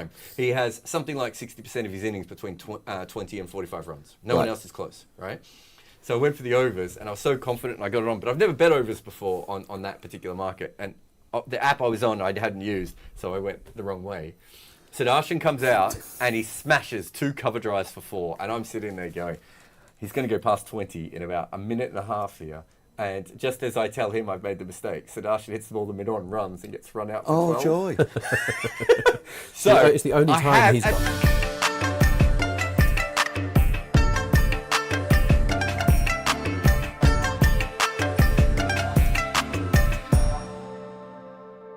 Welcome back to Cricket 8. I'm Jarrod Kimber. Can the Sunrisers defend 113? Look, the truth is, they probably can't. But if they do, it'll be very exciting. Jack, give me the 23 different versions of how that will happen.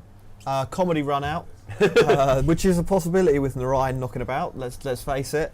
Gurbaz bats like he keeps. Then there's some sort of malaise in the middle, featuring the Iyer brothers, who aren't brothers but should be brothers.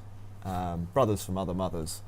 Followed by Andre Russell smacking the ball up in the air and Rinku Singh justifying his non-selection for the Indian national cricket team. And even then, you'd need all the bowlers to badly do. So there's quite a lot that needs to go Sunrisers' way. You never know. Look, crazier things have happened in sport. Rob, we were talking off air about whether there's a situation where run rate could become an issue. Do you think that is likely, and where would that point be? Only if it goes wicket now. Yep. And then Shreyas comes in and gets stuck. And then it's like, oh, we need 8, and 8 would be really hard if the pitch continues to do stuff. And we saw how much the pitch changed second innings last time, the other day. It's not the same pitch, but it's the same ground, and Chennai always dies. So there is hope, but when you've scored 113 in a final, you don't deserve to have too much hope. But they've got to get Narayan early. I've had a decent bet pre-match on him to get less than 22.5, as I was saying before we started. I don't want this to be yet another lucky one because if Narayan gets 30 here, it's the end. It's done. Yeah. What do you think of some of these run lines? Second innings 3 over run line, 23.5, 47.5. This is about the lowest that a line has been for KKR's first 6 in this whole IPL. I'm thinking. So where they get themselves into trouble is if they defer risk too much and then lose a couple of wickets while they're scoring too slowly. They should, if this was a group game, they try and smack it from ball 1 here, there'd be no question about it. But they might be saying, well, I think Narayan's going to smack it whatever happens. But Gurbaz might kind of play within himself a bit, thinking that the only way we lose is to get bowled out. It's going to be really interesting. At 47, 48.5, I mean, their lines have been 12 higher than this in some games. It's about as low as it can be. I couldn't make a case for it being any lower, which means unders feels like the bet. But 47.5 to me seems very... unless Sunrisers just get it wrong with the ball. And what's Booth going to do here? If he just... they've got 3 guys who can just bowl the top of off stump, right?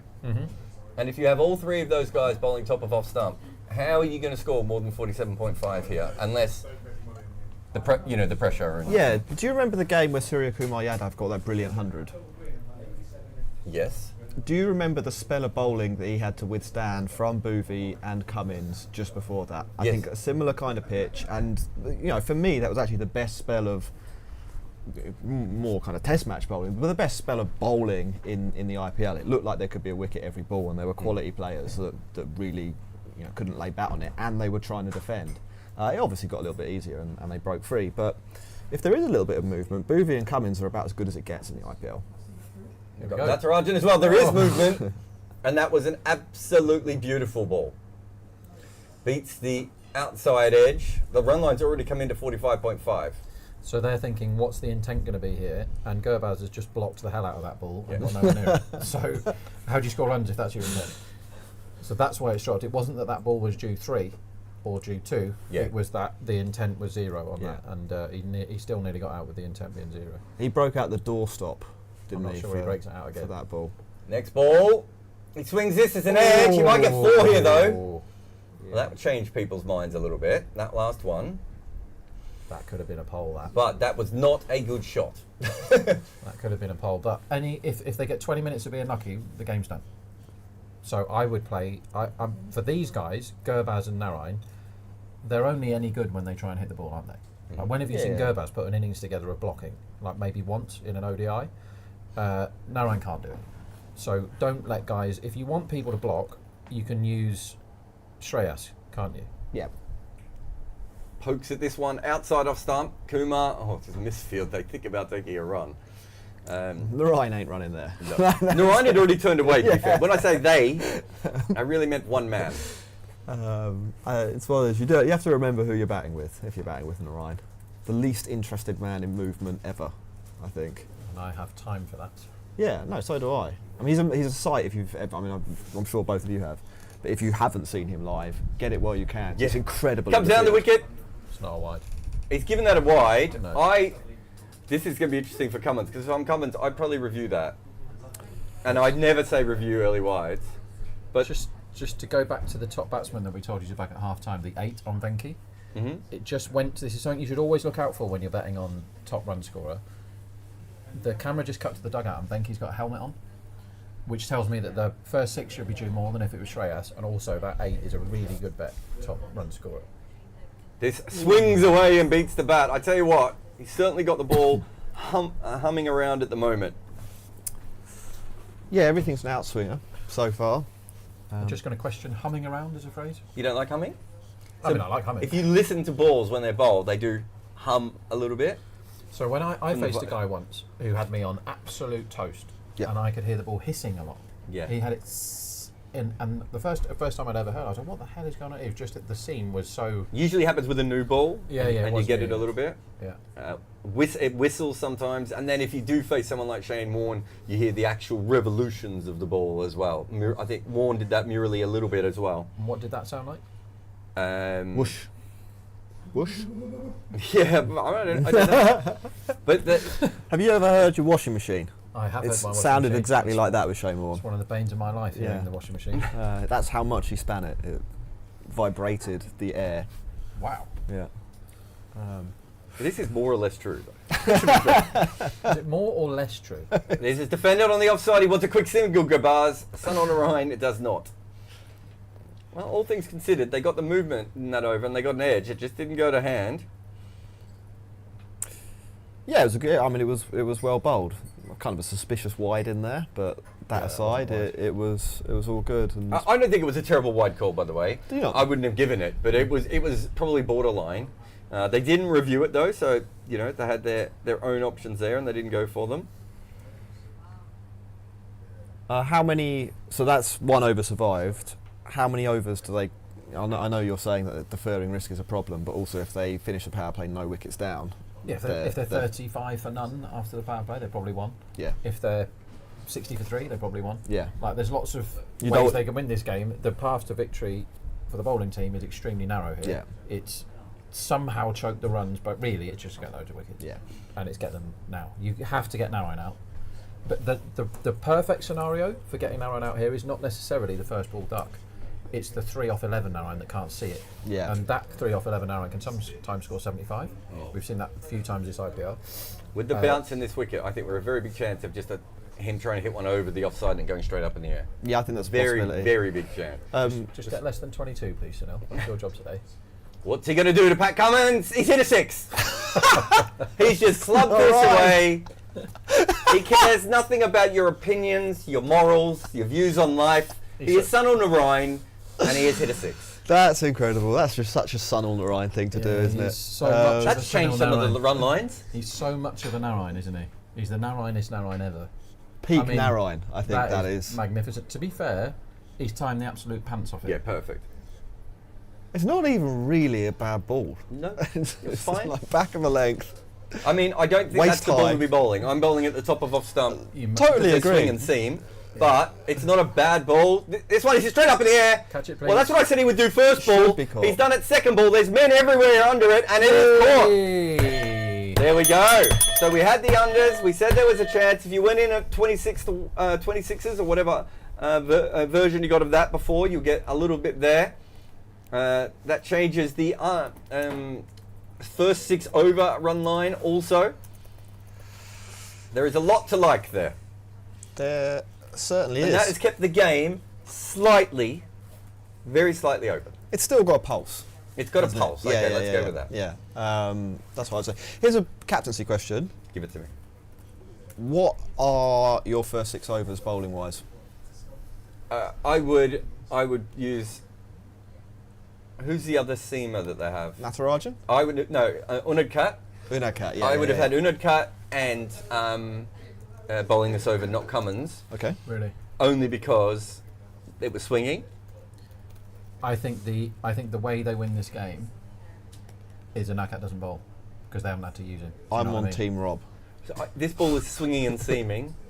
But you'd rather have Cummins doing that, yeah, wouldn't you? Yeah. I mean, I don't. You've got to front load your bowling. I was going to say 3 and 3, 1-1-3. Cummins and Boothby, and I know that's really bold, Okay. but like if they got a wicket in the first over, I'll take it back. I think about it now. If they got a wicket in the first over, Unadkat would have bowled the second over for me. But they didn't get a wicket in the first over. I have no problem with Cummins bowling. And also with Narayan, you don't want Unadkat having one of his moments. No, and he does have moments. Yeah. Like they're... But I also think there's no... If this pitch is swinging and seaming and you've got Unadkat, as Cummins comes round the wickets and he gets this horribly wrong, Klaasen fumbles it as Nearly well. 5 That wides. was almost 5 wides, yes. This is something that must come back into franchise or T20 cricket in general, is you must start picking guys that have some ability behind the stumps. To be fair, I don't think many wicket keepers are doing a great job of that ball. I think that's fine. Yeah, Klaasen's rubbish at it. Yeah. And Gurbaz is rubbish at it, and they're by no means the worst two that we've seen in this. It is Venki who's come out. So if you got your 8-1 or whatever it was on him, It was 8 or 7-1 on Venki top bat. That's the thing we told you to back at half time, and that is now an excellent bet because they're chasing 100 and odd, and he is now batting. I do generally agree with that point, though, Rob. I think, like specifically for the wicket-keeping position in T20 cricket, there's wicket generation possibility from that role, and that's as much. Cummins in, good ball, comes back in to Gabars who defends it, no run. That's as much a value to a team as not letting that one go for an extra run there. Like if you can, over the course of an IPL, generate 2 extra wickets, doesn't sound like a lot, but No, that's runs. When you're running a franchise, you're trying to make them a tiny bit better. Like Yeah. no one's going to walk in and make a team score 10% more runs every time. But if you can, they go on about the 1%ers, but it's the 0.1%ers that add up to make you a better cricket team. Like I would teach players how to catch. That'd be the first thing I would do. I'd say, well, that's all you'd have to do is learn how to catch. Then it's stand in the right place. Then engage yourself when you're the fielding team, and none of this dozy boundary riding stuff. Cummins again, in with the slip. It's a good ball defended by Gabars. Back up to the bowler. Narayan's innings was a good one, would be my summary of it. Do you agree with that? Yes. 6 off 2 is excellent for him. No, Not that's excellent no pushing it, but 6 off 2 is absolutely fine for now. Also, anyone that gets 6 off 2 goes straight into my good books because, in my opinion, that's a lovely innings. It's good. And is Gurbaz therefore playing a bad innings, 4 off 8 with one edged 4? No, because he's a different kind of player anyway, isn't he? Well, He nearly got out Gurbaz, didn't he? is Gurbaz the innings builder though? He backs away and he slaps his over cover That'll do. for 4. It's now a good innings. That's what it is. Yeah. We also gave you under 24.5 for the first wicket for KKR. It's another one. We're giving you loads of winners today. No complaints from anyone, please, this afternoon. I think the difference between Gurbaz and Sunil Narayan is Gurbaz averages 47 in first-class cricket. Right? It's not a lot of games, and who knows who he's played against and all that. A few test matches in there, I'd have thought. 1, I think, yeah. Oh, is it? Okay. But yeah, but even so, and he probably, as a proper batter, is stuck between 2 worlds that Sunil Narayan was never going to be stuck in. No, I get that. I'm not. I know lots of people. He's a bit of a hipster's favourite. I'm not a big Gurbaz buyer personally. Well, Gurbaz almost sold himself there as he charged a bouncer from Pat Cummins and almost wore that on the chin. What kind of Venki do we get today, lads? Well, I was going to ask you that as well. So what are they after 2 overs? They are, 9 runs? Is that right? No, it's more than that, isn't it? 17. 17 runs. I'm not even close. They're 17 for 1 after 2 overs. Yeah. Surely Venki just knocks the ball around. I don't think you ever need more than 1 guy going in the power play. So Because if you lose 2 wickets, you're in all sorts here. 3 wickets, I mean. I don't think that you can ever say with any certainty what type of Venki we're going to get. And when you say surely he's going to knock it around, not Yeah. Venki. Shreya, surely he would knock it around Yeah. if he was in now. The fact that Venki's number 3 Maybe suggests that they'll keep going. suggests they might keep going. There's still plenty of wicket opportunities. Booby is still bowling. Venki is facing his first ball and he flicked this away for 4. But to be fair, it was not great. It was down the leg side and good batting by Venki. And now if I'm Venki, I'm going, okay, if he bowls a good ball at the top of off stump, I'm going to defend it. If he gives me any width or length, I will take that. It was a proper nerve settler, wasn't it? That delivery. Yes. When you're going out there, you know the one thing you can't do is the 3 off 12, and Yeah. then you're out.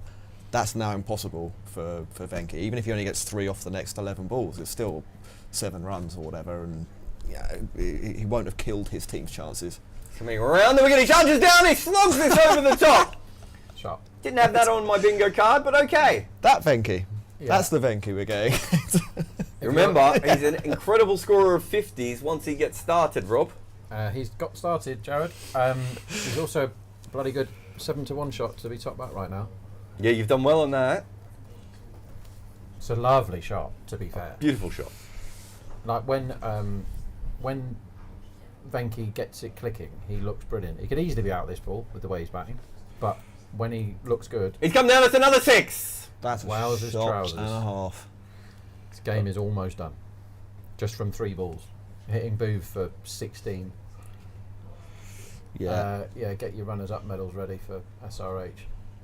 Is that more sixes in this innings than the first innings, or is it a tie now? I think it's 3-all. 3 all already. Yeah. What an innings this is from Venki. If Venki gets out now, he's still done great.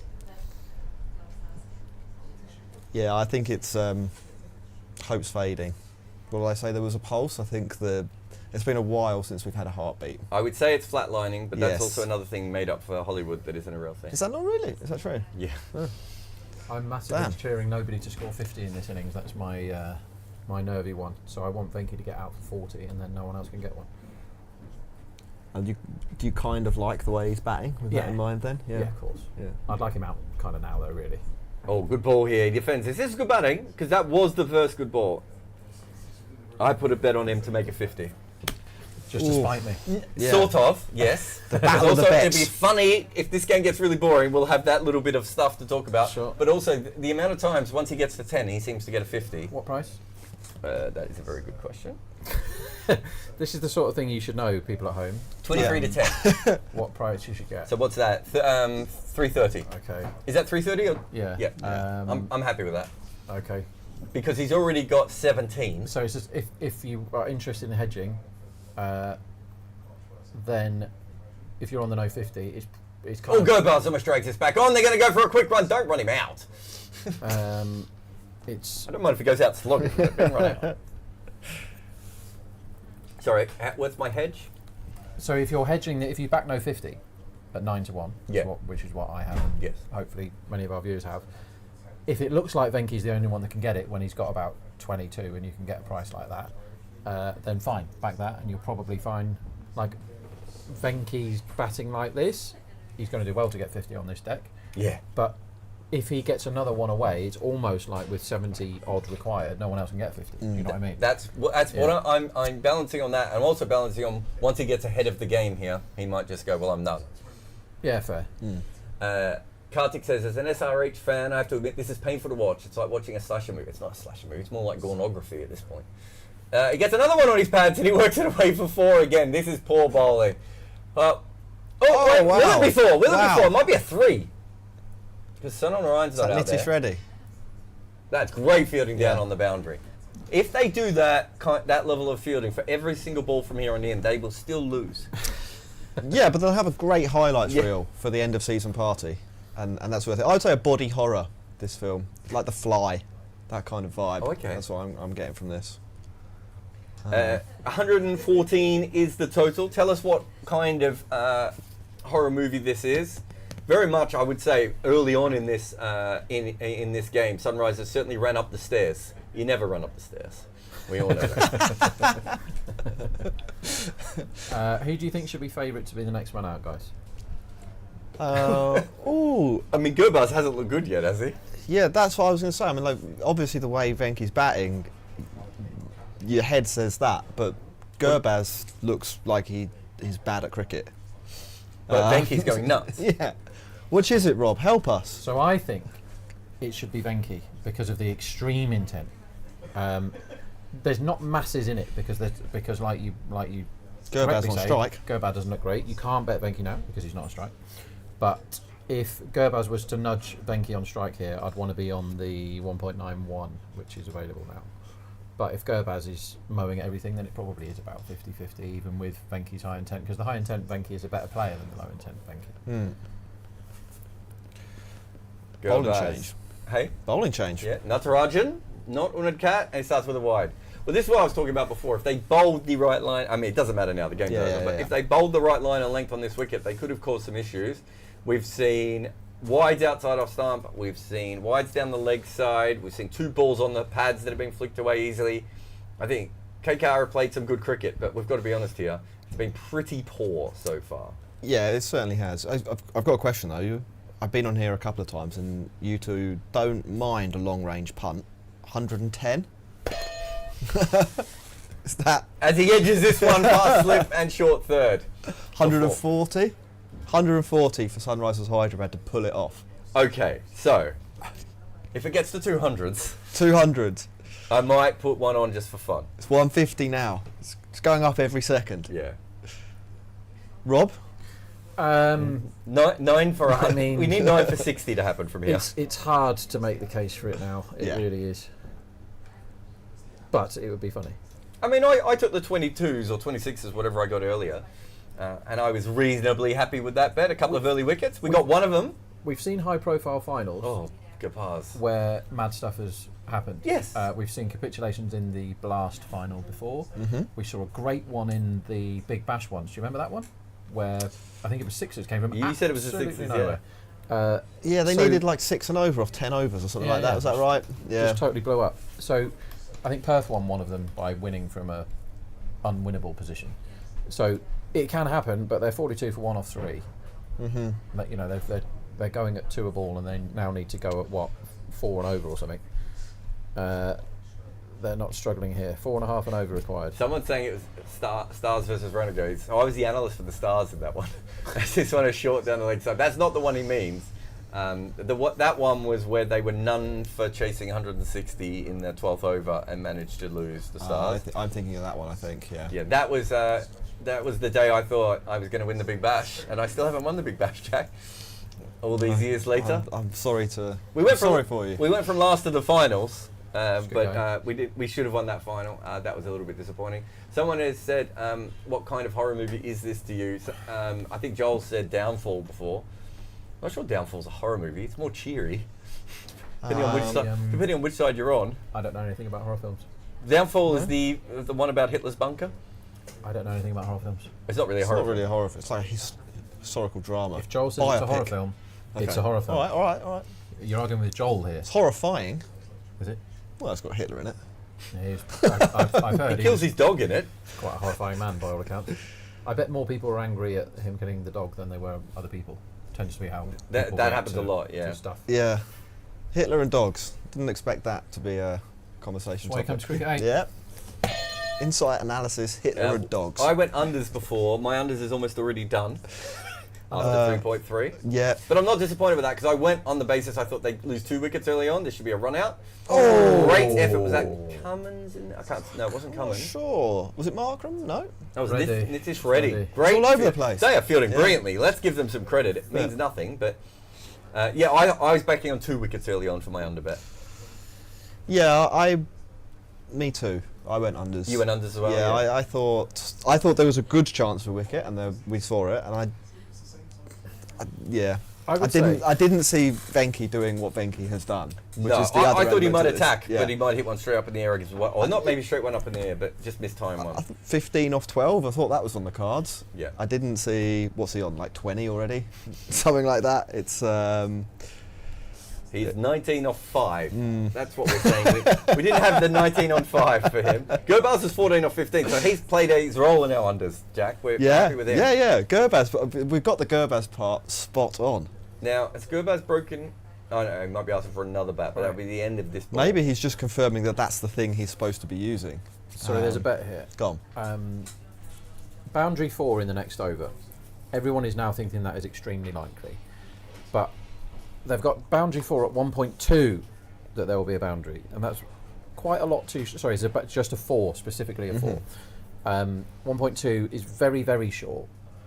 There could be a wicket first ball. They could do it all in sixes. They could nudge it around. Like, there's lots of ways a boundary 4 not happening and over happens. Yep. And you can get 4 the other side. That is too big. So no 4 in next over at 4 is available, and have a look at which betting accounts you've got and go and back it. Who do we want on strike for that bet?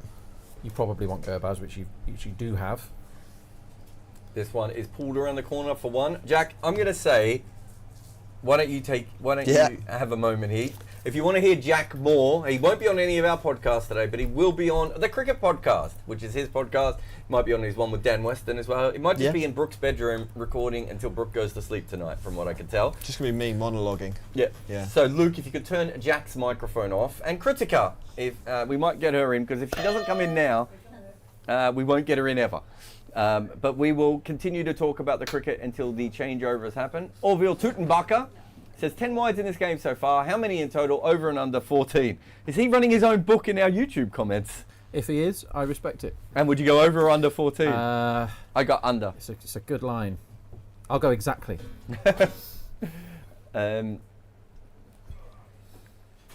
Someone's gone, Karthik, Terrifier, probably the most creepiest and scariest movie.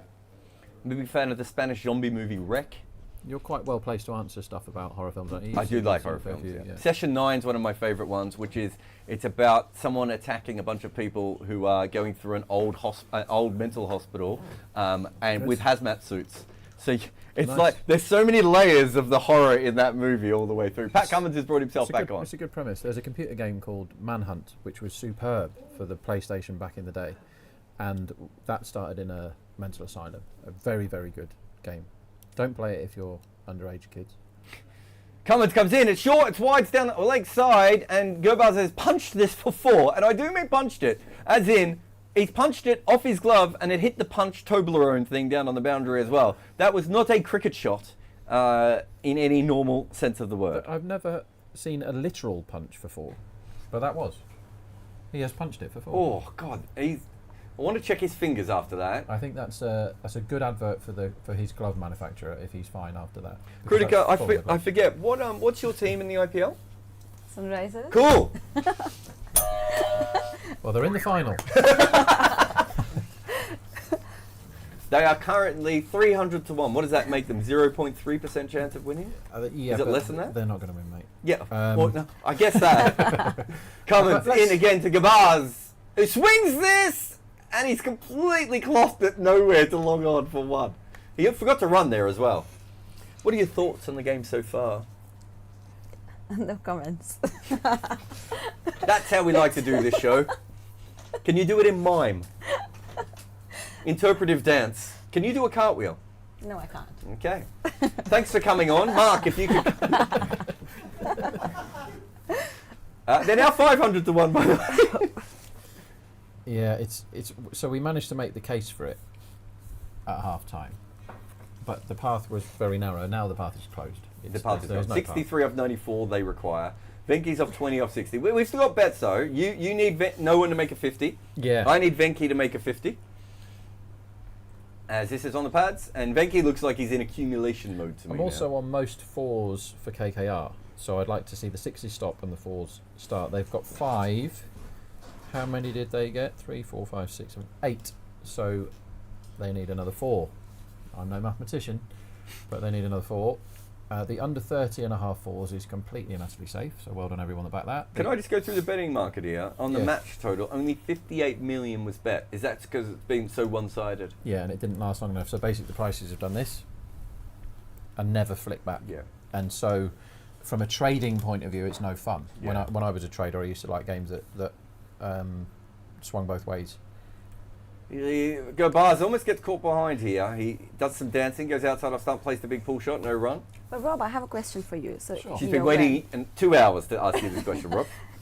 Initially when, we discussed this the last game as well, when Sunrisers is top order, they lose their openers early, then they struggle. So how does that really impact the market and how people really view the game thereafter? Good question. Basically, the market is quite used to them getting runs despite losing wickets in those first 6. But after the last time, they were like, look how bad they were when they lost both of them early. And it was onto it a bit quicker today. Like they went quite short quite early in this KKR. And they never really recovered. But you're right to point out that the big thing for these guys is they've done it all by smashing and continuing to smash. And when they've lost the wickets, that people like Reddy, he's great when he can just come in and gun it. Yeah. But again, he's being asked to come in when they're 20 for 3, and he's like, now what do I do? Yeah. And the answer is, if you've set up this blueprint to smash everything, you've got to let these kids smash because they're not very good at digging you out of it. Markram was the guy today who was meant to anchor and fight the fire, but as Jarrod's pointed out, he's not very good at nudging the ball around, and he got fed up, as Gurbaz might do here. Now he's just played a couple of dots in a row. He's bowled pretty well there, Cummins. But even despite that, I mean, you wouldn't have thought that 113 was, it was a little difficult, the wicket was difficult to play on, but 113 was just below par. And if that happens, then, you know, how do rather, when people are wanting to, you know, put any money, then what do you really look for at that point? Because you're like, okay, KKR is taking the game. Yeah, so for me, when the game is kind of done, I'm Yeah. looking around for other stuff. So Jarrod asked me at halftime, what should we be betting on here? Yeah. And the things that I saw, the early wicket stuff as usual, Yeah. and the 7-1, so 1 in 8 for Venkatesh to get the most runs Yeah. for this team. Mm. I thought there's every chance he bats 3, and he is batting Yeah. 3. That's low. So that's the kind of thing you've got to look around for and go, well, everyone knows that KKR are extremely likely to win the match. There's Yeah. no value in me getting stuck in. I mean, you can make a case for it. We tried to, but here goes away Venki. for another 4. So I'm tuning wicket now because I don't want anyone to get a 50. So Yeah. I bat no 50 at 9-1 in the game, and there's only 2 people that can do it, but they're both halfway there now, or near enough. Can you also, you know, put some money on how many overs do you think the chase is going to take? Or It's a good question. So at Decimal for the World Cup, we're introducing something called fast markets, which I don't know whether I'm allowed to talk about on air, but I'm going to do it anyway. And basically, we're doing something where we have an extra trader doing the games, and they're going to price stuff up on the fly, like who will hit the winning runs, Yeah. what will the next shot be, and we did like a straw poll in the office the other day. Venki smashes this away, this pull shot. It looks like the pitch has changed. It's coming on just a little bit better. Yeah, Some of it they is can't just on the steam going out of the game. But we're employing a trader for the World Cup to do stuff like, who will hit the winning runs? Will the next, here's a good one, Jarrod, for you. Will the next wide be down the leg side or the offside? So if you have a bowler that you know quite well, Who's bowling wide Yorkers? yeah, So this is why the trader, that person, will have to be completely on the ball, because at the moment, when you're betting into Betfair, it's syndicates and modelers and punters all against each other. When you're doing that off the fly, like Sky Bet are doing these things now to win the match without. he's gone losing again, another- Venki, down the leg side, and he's hit 6. Okay, He's that's just enough. trolling now. That's enough now, Venki. It's one lady or man Yeah. against everybody when you're doing it from your head. I used to love doing manual trading. It's how I was brought up, and you have to think about, because now we know who's won this match. Yeah. So there's no point in you worrying about that. Yeah. And now you can do who's going to score the winning runs. Is it going to be Venki, Gurbaz, or somebody else? How will the match be won? With a 4, with a 6, with a single? yeah, Obviously, you've got all the other stuff. When will the next wicket fall? A great market now would be, when do they win the match? Which over do they Yeah. win it in? Do they do it before 10? Yeah. Do they because they could easily do Yeah. it before 10 now. Do they do it before 12? So that sort of stuff has kind of gone out of bookmaking now, and Yeah. at Decimal we're going to try and bring it back. To be fair to Sky Bet, they do that stuff, but they do 1 or 2 of them. We're going to try and do quite a few. And Venki is in full aggression smash mode here. That I'd like- wasn't as good a shot as some of the others. I would like him to get out this ball, Jarrod, because I want my no 50 to win. That's fair enough. If you put a bet on him to get a 50, though, Well, if like you back- you told some people to hedge, didn't you? I told the people to back him top bat.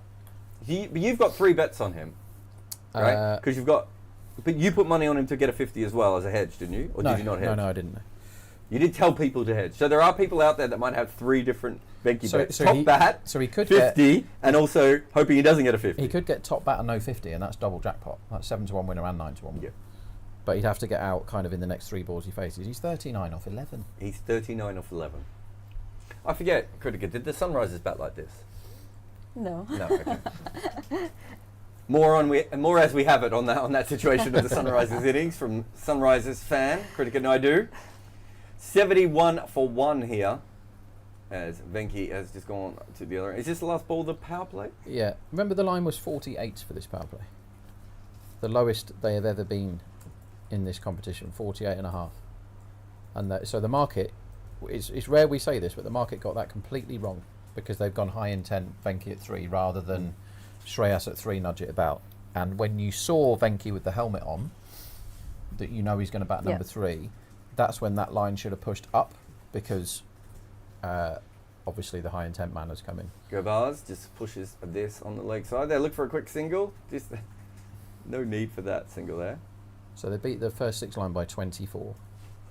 Yeah, I just missed out on that bet. I need one more 4.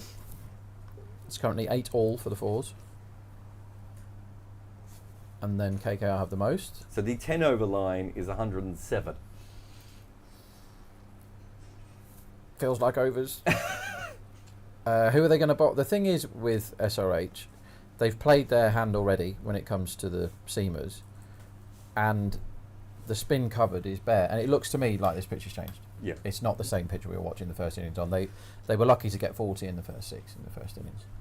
But Critica, what are you going to say to the legions of SRH fans after this? Like, it's a net overall very good season. Oh, it was a great season, and like I was just saying earlier, even that they finished last season, and from there to even make the finals is a huge improvement. And I feel like they seem to be on something, and it is of course disappointing to go down the way they did, but just given the way that they have batted throughout the season, I feel like it just brought back that excitement even to watch them and made their games a bit exciting.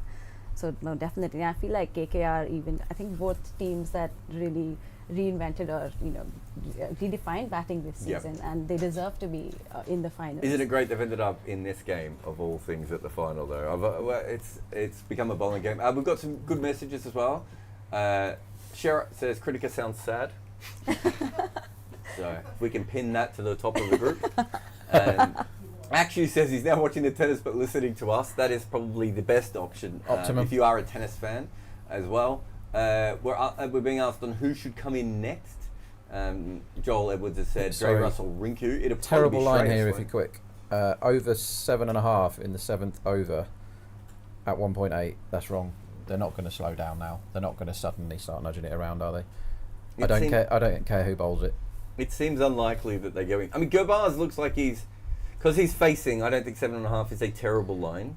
I think we're in a strategic timeout, but we don't need strategy breaks here, do we? Well, Critica doesn't need any time off camera. We brought her on when her team couldn't win. She was here for the podcast beforehand though, so she has done broadcasting today, just not specifically about the game at all. Yeah, maybe we ask Critica rapid fire questions for the rest of the innings. It's almost like KKR, they're desperate not to have me just say anything about the game. Would you say this is one of the most boring playoffs in IPL? We've had 4 games. Not really. I mean, they bowled really well. You have to. No. I mean, as a spectator, so we've had 4 games in the playoffs. We haven't really had a great playoff game. No, we haven't. You're right about that. Yeah. The best game was the RCB Chennai game beforehand, right? Yeah. Since then, it's been a little bit more. Yeah. Yeah. The excitement around that game was just it hit the roof, and ever since, like you said, there's been a dip in it. Okay. So, well done to the Sunrisers. I see they've won the Fair Play Award. Oh, that's the big one. Shabazz has come on to bowl. Watch your 6 prices, everyone. Venky's got to go for this. But it's Gabars facing him first. Oh. And he looks for a single and tries to run himself out. I would genuinely be surprised if there isn't a 6 in this over. If Gurbaz puts Venky on strike here, Venky's trying to hit every ball for 6.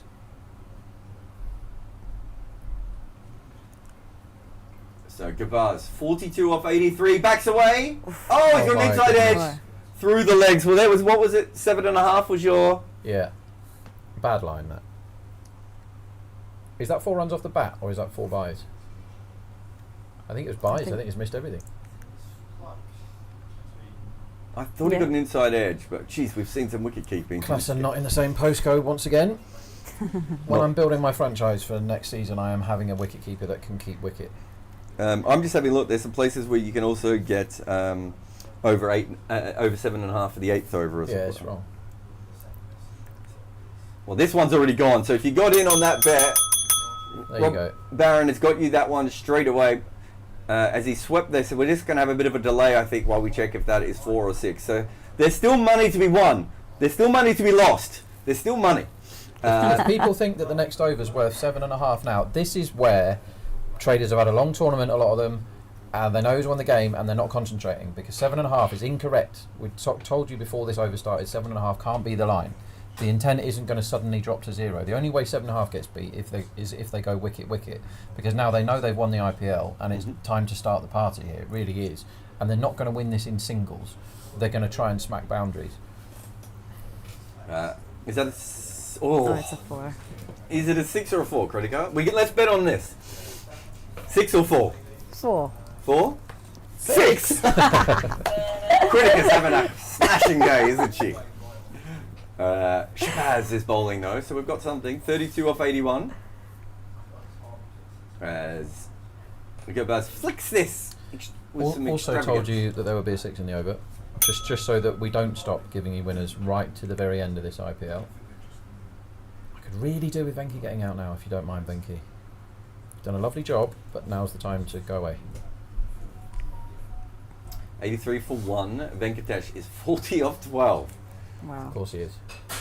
What is he going to do to the rest of this over? The ball's spinning in. Caught long on, please. Yeah, I think he's a very big chance of hitting a 6 and then going out just before 50. Yeah. That'd be lovely. If you could arrange that for us, Jarrod. Well, I'd prefer that not to happen. So Rob, what bets do you currently have on? Oh, all of them. He comes down the wicket and he tries wow. to smash this. I'm not sure if that's not a leg by, actually. Oh, wow. Here's a question for you. Do you want Venki on strike then or not? No. But it can just about win. What I want is 5 wides every ball. That's what I want. It can just about win with both of them getting not out the no 50. So Rob has a bet on under 74.5, the highest individual score. He's going to get that. Rob has a bet on no 50s being scored in the game, Ooh. which is why he's nervous about Venki being 40 off 13. Rob has a bet on Venki, though, being the top scorer. Yeah. Am I missing anything else? You got any overs or unders? We got loads of stuff that we gave you at the start. It feels like, for me, I'd be there off 9.5 for these overs, and the people are off 7.5. And if we see the Venki intent, the only way it goes under 7.5 is if Venki gets out and then whoever comes in gets out as well. Yep. Because they're trying to get this game done. We still need another 4, Jarrod. Another 4 off the bat would be nice before this finishes, because we're on KKR most 4s, yeah. I think I'll give that back though, because I had Sunrisers at most 6s. That's done, I played isn't the it? percentages there quite well, but good I've bet. ended up, unfortunately, on the wrong side of that. Yeah, good bet. I've also got, I need over 108 scored by the 10th over. So what are they at the moment? So 7? they're 84 for 1. Yeah. So I need them to keep playing with the intent that they currently are playing with. I wanted Venki to face. Oh, another cat! Here comes the cat. They would have won this game by now if they brought him on earlier. Yeah, this is asking a lot from an adcat here, but if anyone's capable of winning the IPL from this position where they're 10 million to 1, it is the cat. Come on, the cat. We tried to smash the hell out of this as Venki. Venki Absolutely is, no respect. Venki is going to be out within the next 4 balls he faces. It's just whether or not he scores the 50 in that time, because he is trying to hit every ball to the moon now, Venki. Yep, agreed. No, absolutely. There is no doubt that Venki is going nuts here. 29 of 77. Shreyas Iyer is padded up and looks very much the man who's going to come out. And when there's a lot of confidence in you when the batter who's coming in next is standing. That's like, I'm the captain and I would quite like to be there and hit the winning runs and wander off into the sunset. Would this be a good day for the bookies or a bad day? They would have expected a lot more to be traded on this game, wouldn't they? Yeah, so it will be probably quite boring answer, but probably quite neutral, because it's massive unders, which is always good for the bookies. It's unders on the 4s, unders on the 6s. Yeah. We told you to back all that stuff at the start, but most punters just drill overs, and they would have expected more runs in the first 6, more. But when it's an incredibly easy chase, you tend to lay money on the favourite early, and if it's a train one way, and this has been an utter train towards KKR, you tend to do your money in when you're a bookie. So they'll probably be roughly neutral. But the pleasing thing for them is these pitches have changed in the last half of the IPL. Yeah. And at one point, do you remember that day where you were arbing like crazy, Jarrod? Because the bookies were terrified, because everything was going. We had the 260 get chased easy by Punjab. Yeah. Who gave us one thing in this IPL, and that was chasing 260. And at that point, the bookies were falling over themselves. to lay the price for the defence and the unders because they were too scared of it happening again. And so the bookies will have made a lot of it. The ones that held firm and were like, we're not going to give money away, we're going to put the right prices out, and if they score 250 every game, then so be it. Venky smashes this through the offside and get a couple there. Where's my 4? Where's my Venky wicket? I needed over 7.5 in this over too. I might have got the wrong over. Have they got 3 so far? They've got 3 off 4 balls, but Venky's back on strike. The line for the next over should be 9.5. So when you're doing your shopping, go and have a look. So we believe Shreyas Iyer will come in next.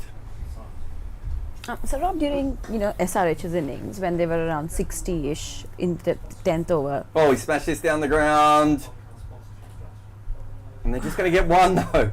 Oh, it's a great strike. I thought that was 4. So did I. Critical.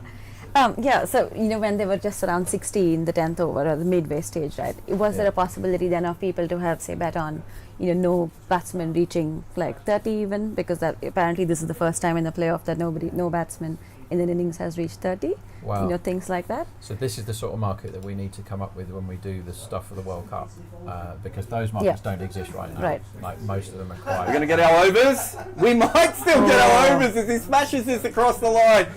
So far. And we didn't deserve it, but we'll take that one. Okay, we deserve every single thing. And there's the 4s, most 4s for KKR. Oh, another one. Too. So, okay, the game's over, but this is why I think Cricket 8 is a really interesting product, because it's just as excited. I was as much in that as I was Travis Head going out early on in this game, because it's my money on the line at this point. And unlike Drake, no one is paying for me to put these bets on. Although Drake's had a good day. Yeah, he backed the 1.7, and his argument could be it doesn't matter that it was evens. They've won like a 1.1 shot, which is what they have. Yeah. This is if you were on KKR, and we said after the last game, KKR were the extreme value because Mark pointed out on air the dehydration thing. You've had no dangers at all, have you? If you back them and you're like, well, I'll just wait to see if they're going to do badly for 1 minute, and they haven't. No. They wicket first over, never look back. I noticed that some of the bookies are just done. Yeah, this happens a lot. This is where you want your traders to step up and do stuff. Venky's gone for a big hit here down the ground, and he's found nothing. That's just dribbled. I thought that was going to go straight up in the air. And he's now walking to... Jeez, I love Venky. He's just like... I want the strike. I want to face the left arm finger spinner again, but I'm still going to Arjuna Ranatunga my way back down the crease. To be fair, there's one for the kids. To be fair to Skybet, they're still betting on will they lose another wicket in this innings. Catch him, please. He's reverse sweeping. Leg by, I think. Leg by, please. Yeah, well done, Troll. So they're saying it's 50-50. Will there be another wicket in this innings, yes or no? I think no is probably slight value. So to win the match losing under 1.5 at 1.91, fair play to Skybet, they're still there, is probably a bet. 18 more runs when they're this set, and SRH have now given up. There's no question about it. You can see in the body language, Shabazi's bowling kind of hit me balls. This could be over quite quickly. Backs away, Gabaz, and defends. What's the forward defence happening here for? Don't worry too much, Simon. The next ball is going to be hit 30 rows back. So I need 108 for my next bet. So you need 12 off 9 balls. 12 off 9 balls. And Gabaz comes down the wicket and it smashes this 4-6. So sorry, that was exactly 30 rows back. If you want me to call how far they're going to hit sixes by the next ball, you can have it. So, are you still winning your Venky bet? At the moment, yeah, the top run scorer, yeah, but that's getting close. The 50 is getting very nervy. Can they both get 50 now? Is that not what you want to hear? Well, they can. 12 runs required for victory. He goes for another big hit here. This could be LBW if he hasn't got any bat on. He's been given out. He has been given out. He's gone for the sweep. He thinks he's hit it, I reckon. If he's... If he has hit it, he doesn't get the runs. Remember that. So, can he not change his decision to he hit it, if he hit it? No, it's a dead ball from the minute it's given out LBW. Of course it is. San has said, final mail. Thank you guys for live streams and all the betting advice. Well, thank you very much, San. I think San was like our first emailer, wasn't he? He's been with us. He thanks, is San. definitely a friend of the official friend of the show. San, so thank you very much. We'll address one of Jarrod's Cricket 8 match worn tops to San, the universe, and we'll put it in the post straight after the show. Okay. You going to sign it for Should we wash one of it? No, he wants it unwashed. Sam, tell us if you want the shirt washed or unwashed. You'll be able to get that. So, it's been given out on the field, LBW. This is the one where if this happens last ball of the World Cup final when they need one to win and it's the wrong decision, cricket melts. They're going to have to change the explodes. DRS regulations because of this. Yeah. Because this ball went for 4, and so if this I is think he not just hit out, it. I don't think it even hit his ball. pad. Maybe I misread it, but I thought I didn't think it was out initially. let's have a Let's look see. again. So it's a left arm orthodox. It's down the leg side. Oh, I don't know what it's hit I don't now. think It it's doesn't hit look like it's hit bat. That's just buys, isn't it? Wow. This is hilarious that we're going to spend 20 minutes looking at this. Now, we get the down the leg side view. Is there any buttock there? It doesn't look like he's hit It it. may have flicked off the strap of the pad, but I don't think that's out. Which is annoying because 5 wides there would have been beautiful for the no 50 bet. We just need the Ultra Edge now to tell us exactly what that was. If you're on the overs, Oh, also, it's I needed over 108, remember? So those 5 wides would have been quite handy for me. Or leg buys or off the bat. I don't see how that's out though. I think it's a bad umpiring decision because it's Definitely. going down on the angle anyway. That's not going to hit the stumps, is it? It's definitely not going to hit the stump. I think that hits the outside of leg stump. What? Oh. Something's going on here. We've not seen any Hawkeye, but they've given him out. I think the Hawkeye's down. Ring the bell for a 7-1 winner. You asked me for about a half time. You got a 7-1 winner. Venki top bat. There we go, another one for you. There's 102 for 2 as Shreyas Iyer comes out. Number 96, Shreyas Iyer? Yeah. Yep. Yes. All I could see was a blur of the number and I suddenly had a panic. A little bit more worried about my 108 now. If you were on the overs that over, you've been absolutely robbed. Although Yes. you were probably on over 8.5, so you've already won. Oh, because he hit a 6, didn't he? Yeah, there's been 9 in the over, so yeah, you're fine. So what we need now is a single from Shreyas, and then him to score 2 sixes, and everybody goes home. I was pretty happy with my Venki 50 bet. I hope other people got in, because at the very least I gave you a ride. You know, Venki is one of the more consistent, inconsistent players that there are out there. And with Sai Sudarshan deciding to change up his style, which is really annoying me, we've had to find a new favourite. And Venki, I do unders and overs with Venki now. But I also like the 50 bet for him. He seems to get a lot of almost exactly 50s. Your theory earlier in the tournament that if he has a good start, he scores loads of runs, seems to stand up. Yep. Jack will probably have some numbers about that. Get a single, please. Shreyas reverse sweep smashes this for 4! Oh no, he doesn't. He clothed it for 4, I should say.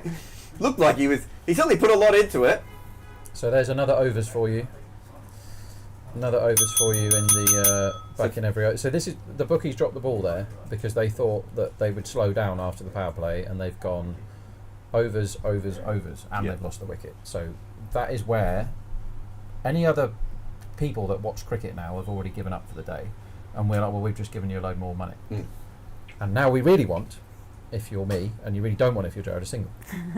Pi Alpha says, why does ball tracking suddenly stop working? So it struggles in extreme heat is one of the reasons. And I wouldn't be surprised if there's heat related again, but sometimes it's just the computer system, Pi. Even Cricket 8 sometimes stops working. Even Rob Barron's personality sometimes stops working. Jack Hope is in the other room, overheated himself. So we will be doing a podcast. Oh, well, we will continue, and we will do a podcast straight after. As Venki's hit the ball up in the air, Catch it, please. and there's going to be a 2. That's Absolutely very not disappointing. what Rob Barron wanted there. He goes. And Two's worst. you may have even heard one of our producers from off mic screaming, "Catch it here! I need 2 runs. Rob needs a wicket here." Pick your child here. You need to pick your child. Who do you love more, Jarrod Kimber or Rob Barron? Reverse sweep! Not How's far that? away from the LBW there. Aiden Markram's bowling, by the way. I don't know how that happened. Of course he is. Maybe. Who do you love more, Jarrod Kimber or Rob Barron? Can You we- have can we do 12 a poll? seconds to decide. Can we do a poll on the thing? Maybe you should walk off Enki because that might have hurt that one. No, going I at think he's 4 fine. miles Look an at hour. him. He has done more than enough, Simon. Thank you. Alright, he's going to smack this for 6. He's going to come down the wicket. He could get stumped here, by the way. Yeah, reverse sweep! He's almost bowled himself. Nearly bowled, nearly stumped. Oh my. This is high drama, with 6 required off 63. This is what Cricket 8 is really, truly about. Great poll. Who do you love Who more? do you love more, Rob or Jarrod? Can I vote for Jarrod? Can I vote for Rob? He's backed away. He's gone in. He's gone for a big swing. Is that 1? Is it 2? It's 1! Get it in for the 1. Now hit the 6, Shreyas. Oh Any my. boundary, Shreyas? Any boundary? Any boundary gets it for you, right? Well, What will if Shreyas do against Aiden Markram here? Oh, he's put the laptop down. Also, we gave you another one before, over 108 on the 10 over mark. We got you that one It's as nothing well. but winners today for Cricket A 8. lot of winners here at the end. Hit a 6, Shreyas, and go on my wall of fame. Shreyas Iyer. He is 4 off 1. The game doesn't matter anymore. It's just about this bet. And he's gone for 1. Sorry, I went too early on my bell. But that is probably bum for Rob Barron. This has to be a dot or a wicket, this ball, which is about a 20% chance at this stage. I think you can get a wicket this ball easily. I'm terrified that Venky's going to hit this straight up in the air. Because he's going to go for a 4 or a 6, isn't he? What's he going to do, Venky? He gets it short and wide, he hits it away. And I get my bet, and Rob misses out on his. And if you did listen to Rob early on, and he's cheering his 50 as well. But if you did listen to Rob early on, that was a fantastic bet, the no 50s in this game. He's only just missed out there. But if you listen to me, and you went in with Venky when he was on 10 off 2, was he? Was he 10 off 2? 12 off 2? When I put 10 that off 2, he won. Yeah. Then you definitely got him with a nice little 330 shot there. So one way or another, we give you money. Sometimes we give it to you, then we take it away. 2 winners in this over though, Rob, because we had the overs on the 108 as well. Yeah. It's been nothing but winners all day. You can quickly run through some of the bets if you want, because we haven't got much more time. First ball wide and first ball 4 we missed out, but wicket the first over at 4.5, we got you. KKR most 4s. Yeah. Yep, we've got that one, although Simon just said we don't, but I'm pretty sure we have got that one. I've got that one, yeah. Under 30 and a half 4s, we got that one as well. Very easy, yeah. This is outside leg slump that's sweep it. from Venky, and he's dropped. That was pure Venky. I've made 50, I've done my job. I'm just going to try and win this with a 6. Under 30 and a half 4s in this game, yes, we've won that. Sunrisers highest first 6 over totals. Critica, did Sunrisers score more than Kolkata in the first 6 overs? Do you remember? No, they didn't. Okay, we may not have got that one right. Any player to score a 50. Sadly, right at the end, we didn't get you that one. Not sadly for me. Chakravarti man of the match is not going to hold up.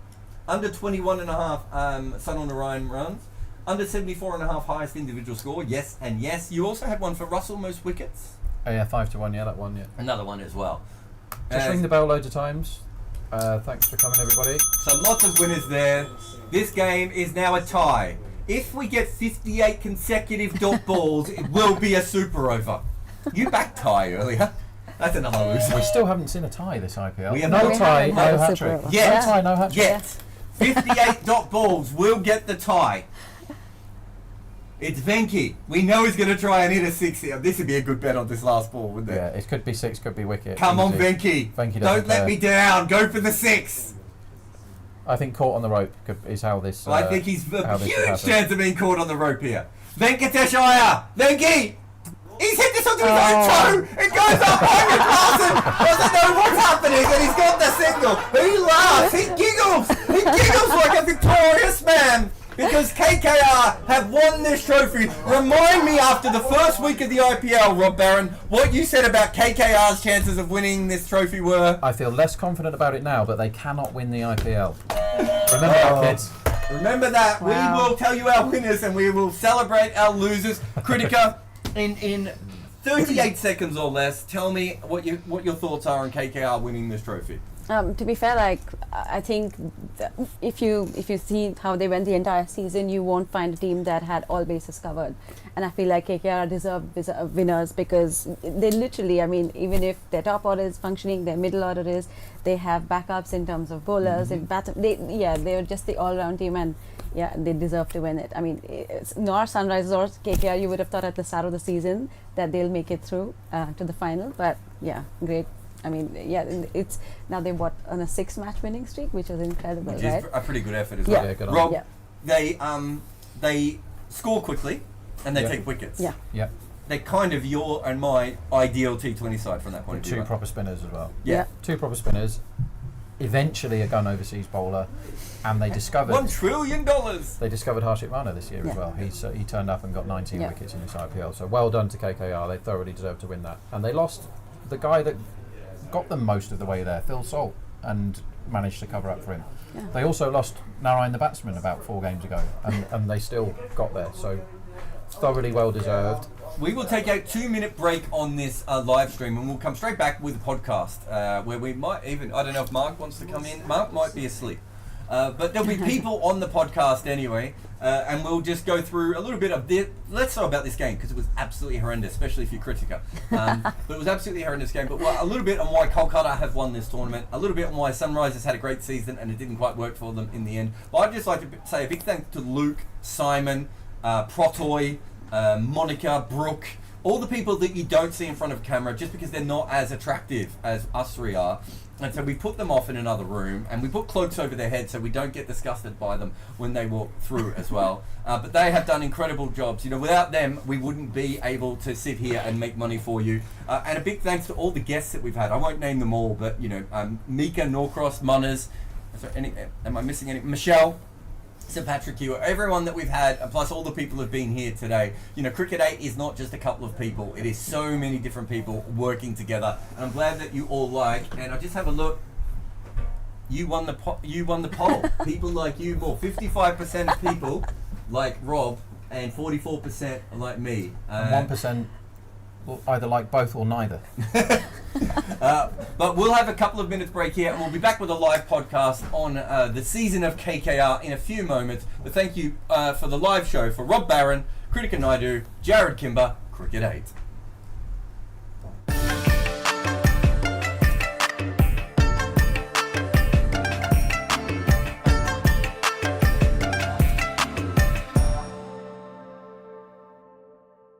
So there's something called, we've all heard of chaos theory. Has anyone heard of?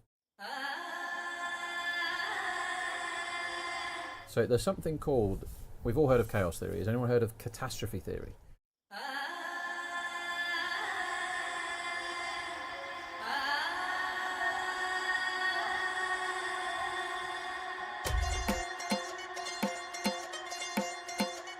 So there's something called, we've all heard of chaos theory. Has anyone heard of catastrophe theory?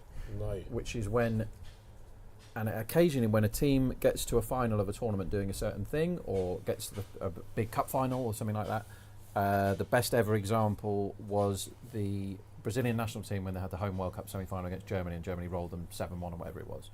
It's when you are so confident in your abilities and you are so pumped up and over prepared and everything's gone really well for you and you've got set plans and they're really working, and our plan for SRH is everyone smacks it at the top. Yep. And then we keep going and we've always got class and everything's fine, and you get so hyped up here and then it just all falls to crap because everything goes wrong, the wheels fall off, nobody knows what they're meant to do, and this could be a high profile example of the catastrophe theory. Can I give you a swing. potential bet?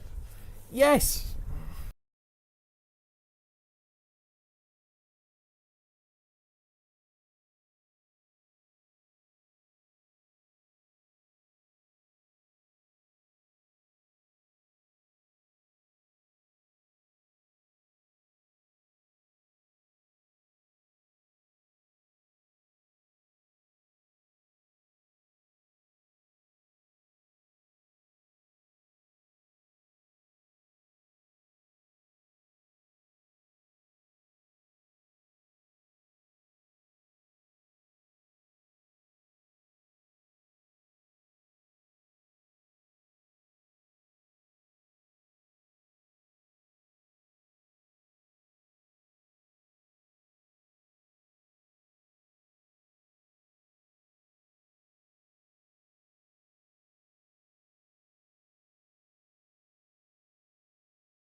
Welcome to the Cricket 8 podcast. Oh, we've got so many hitters. Heavy, switch, loose. Can you be a loose hitter? You can today. In the podcast studio with me today, we have the Rooster, Rob Barron, who is just over there counting his millions, and a few more of his betting accounts have been shut down because he had winners. We have Kritika Naidu, who came in and we brought her for a Sunrisers game and made sure that she wasn't on air for a millisecond of that game until it was completely and utterly over. And we have Mark Machado, who actually ended up being the only person who was broadcasting when both sides had a chance of winning today. Jack Hope's in the other room doing his show on the Cricket Podcast. Make sure you back him as well, the lovely Jack. But let's go here. Let's just start with this. Mark, why did KKR win the title this year? Because Sunrisers were knackered after the game on Thursday. Was it Thursday or Friday? On Friday. Friday. Yeah. And KKR just stuck to their plan. Sunrisers had a plan, but they didn't have a... Today, they couldn't tap into their second plan, which was like, if we lose wickets quickly, we'll still keep scoring.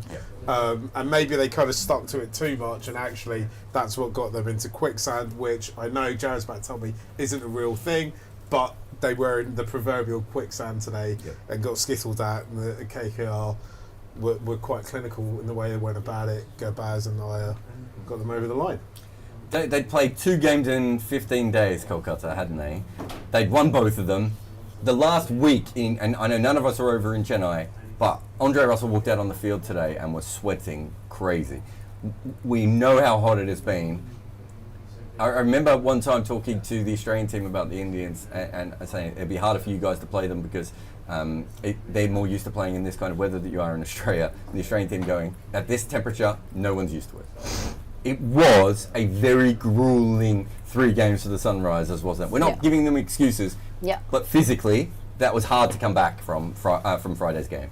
It was, but also, I mean, this is one of the problems that, you know, we've spoken about a lot of times on the show about Sunrisers' top order and their heavy reliance on it. And when neither of them click like today, then they tend to struggle.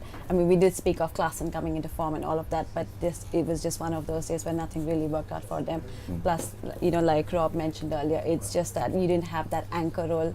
And they, like he said, they're not used to it. They tried Markram, to be fair, in both, in what, 2 of the games? And, you know, and Markram didn't really work. Rob, the one thing that you and I thought, and we talked about a lot, was that the Sunrisers were overperforming. Just my biggest worry with the team at any stage is too many players are in form at the same time, because that is very hard to replicate all the way through the season. That is essentially what happened to the Sunrisers. That regression that we saw in these last 3 games is normal. There'll be lots of talks about choking and everything else, but Travis Head and Abhishek Sharma had overperformed, right? Eventually they were due to come back to earth, and unfortunately it happened at the wrong time. So what happened there is that did happen, and it also happened for KKR, because KKR lost Salt, and they swapped him for Gobaz, who is the same level of wicketkeeper, but a worse bat at this moment in time. And Narayan did regress to his mean of not being incredibly lucky and scoring 80 every single time.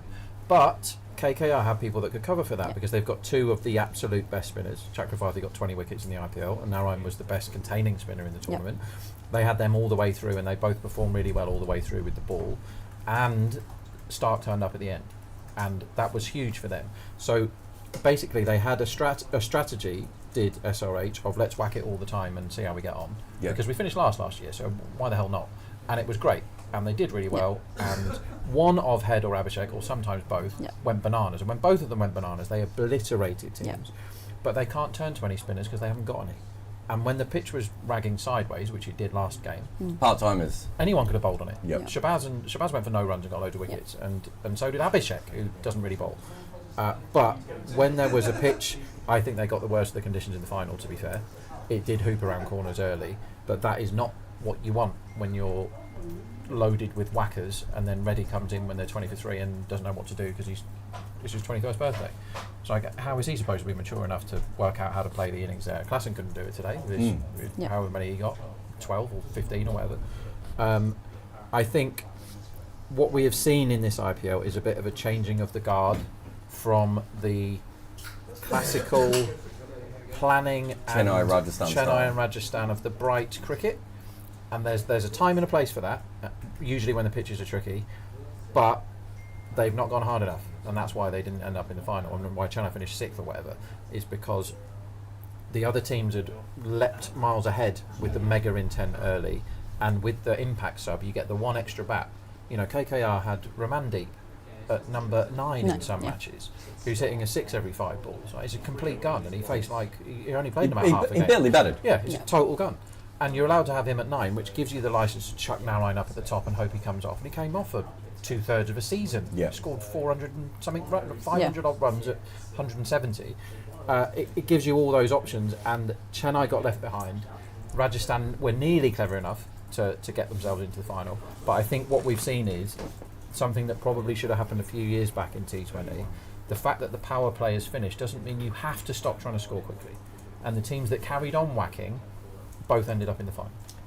Another thing that happened with Kolkata is there was a point in this season when Narine would drag it back every time, Mark. But that was it. Yeah. Right? Then Chakravarti, about halfway through the season, starts taking wickets again and starts bowling normally. So now they have that vice grip in the middle, which before the season I thought that was a given. They were going to have that. But they also then added another part of that, which was Aurora and Stark started swinging the ball, especially towards the end of the season, although Aurora was good, for a long period. So now they had the ability to take new ball wickets, and then they could clamp you in the middle. And on top of that, Harshit Rana and Andre Russell took wickets. So, you like this? They took 57 of their I think this is right. I'm doing this off the top of my head. I think they took 57 of the last 60 available wickets. Wow. Right? The first half of the year, that wasn't happening. We're talking about them batting and everything else. You compare that to Sunrisers bowling, which sometimes was okay. That's a whole different level, right? That's a lot of wickets. What I want to know, I'll kind of throw it back to you almost, is... That's not how this podcast works, but fine. Is how do, what did KKR management do? What did their brains trust do to make sure that their best players were taking wickets at the business end of the tournament and get their players in form at the business end? You look at Mitchell Stark, they came into so much criticism for how much money they spent on him. It looked like it was money badly spent until right the moment when he needs to come through. And then now you look at it and you're like, genius. How much of it is dumb luck that the ball swung a lot more at the end of the tournament, right? That's not... Stark bowled one of the best balls we've seen in the entire tournament, that game. That gets any test batter out in the world, the ball that he bowled today. Poor Abhishek looked terrible playing it because he doesn't understand that kind of delivery. But how much of it is, we didn't know when we got to the final few games the ball was going to swing around corners. And suddenly, it's swinging around corners. That has worked for them. If it doesn't, does Aurora and Stark get absolutely hammered, and then the spinners have to play a part. But they always had they had 2 bites at the cherry. And if you think about it, that with Harshit and Andre Russell, they maybe had 3 bites, right? If it doesn't work with the new ball, great. We'll go to Narine early on, and then we'll go to Chakravarti, which I really like. And if one of them gets hit, which is rare, but Chakravarti sometimes can get hit. Okay, well, Andre Russell and Harshit Rana are going to attack and bowl short and bowl slower balls and try all sorts of things, and one of them will get a wicket. That gives you 3 great chances. And if you think about it, they didn't win this tournament really with death bowling, because that was the one thing they didn't have. They're pretty good up until about the 16th over, and then it can go pretty bad for them, can't it, Kritika? Yeah, and also I feel like there was a lot of stability in terms of them sticking with their players. Like, for example, last season, even in 2022 and 2023, they used 7 different openers, but this time they stuck with Phil Salt. I mean, it was also a bit of, you can call it luck that, Phil Salt went unsold in the auction, but they got, him as a replacement for Jason Roy, and that kind of just worked for them. But even with Stark, having gone for, I think, 100 runs in... There was some stat like that in 4 games or something initially, like at the beginning of the tournament, but they just stuck through with him, and he delivered when it mattered the most. So I feel like that stability gave even their lineup confidence. It gave people that sense of belonging in some sense, and they came good when it had to, and that's why they were just such a solid lineup. Rob, they still kind of have anchors. So Shreyas Iyer is an anchor, and Venki can play as an anchor when required. Or he can come in and ruin your bets like he did today. True. That gives him a little bit more flexibility. And Venki is almost the ideal player for modern T20 cricket, or as it was played this year anyway, because he can actually bat, and if he has to get 30 off 30, he probably can. He may not be great against someone like Bumrah or Narine or that level of bowling, but anything else, he's quite good. But he plays with a certain sense of abandon. And Shreyas Iyer is an anchor, but he's an anchor who can score quickly against spin, and when he gets set, he can still hit 6s. So they have those players there in a way that perhaps Sunrisers don't quite have. And Markram was supposed to be that player, but it didn't work for him this year. KKR, proper cricket team. They also have a fluid batting order. They can do lots of different things with the batting order. I've been banging this drum for a long time.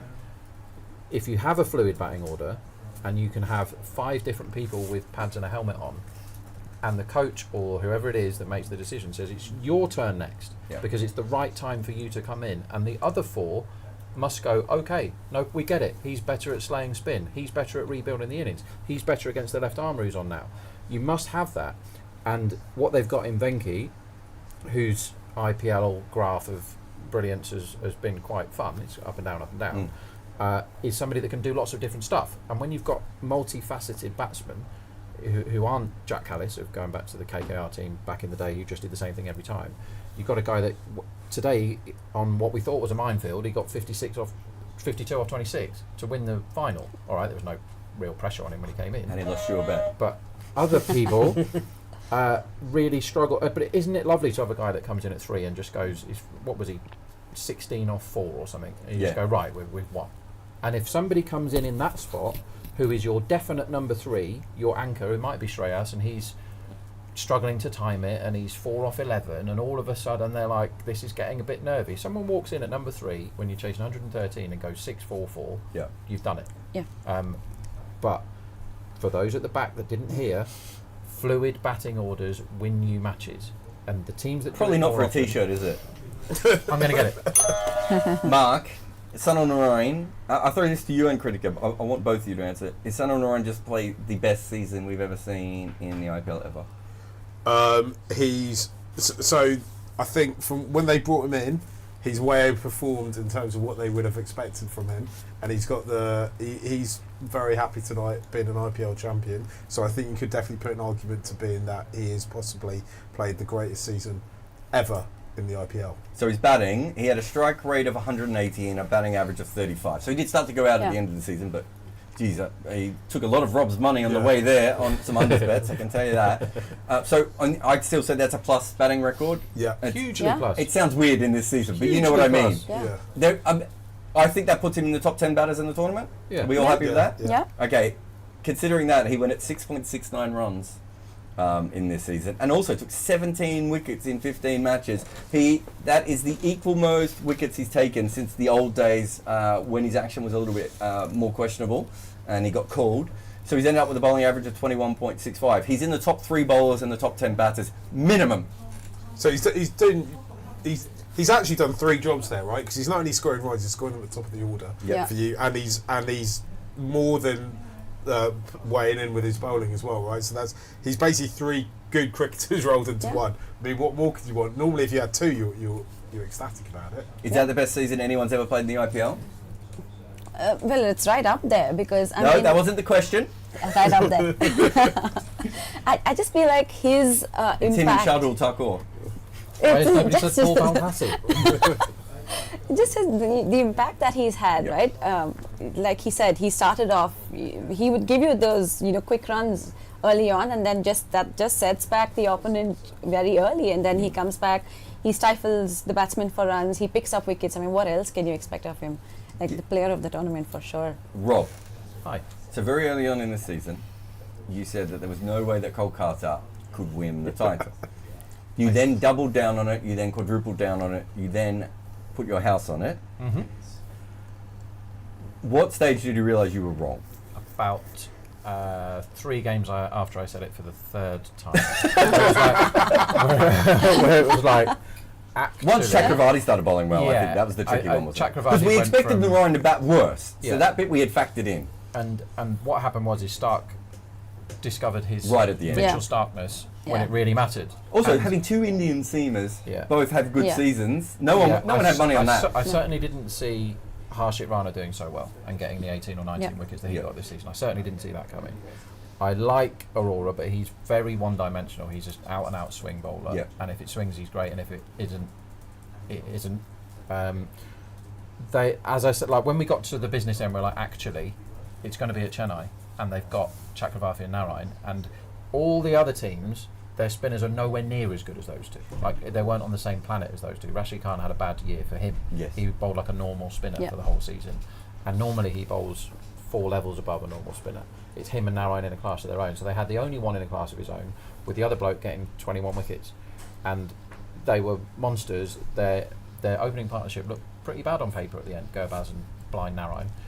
But they had plenty of guys that had batted a bit in the season. Like Rinku didn't really bat this season. Rinku had a season off. He was amazing last season. He won them half the games that they won last season, or nearly all the games they won. Rinku won them all.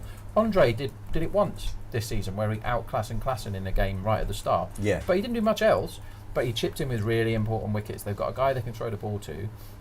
We don't rate his death bowling, Jarrod, but he's mega useful to have as a guy that can bang it in halfway down. Yeah. And he's a gun fielder, and he scores 30 off 10. Also, he's an experienced player, right? But they've got they've got a lot of experience. They've got some bright guys. I love the fluid batting order stuff. Tactically, they're pretty good.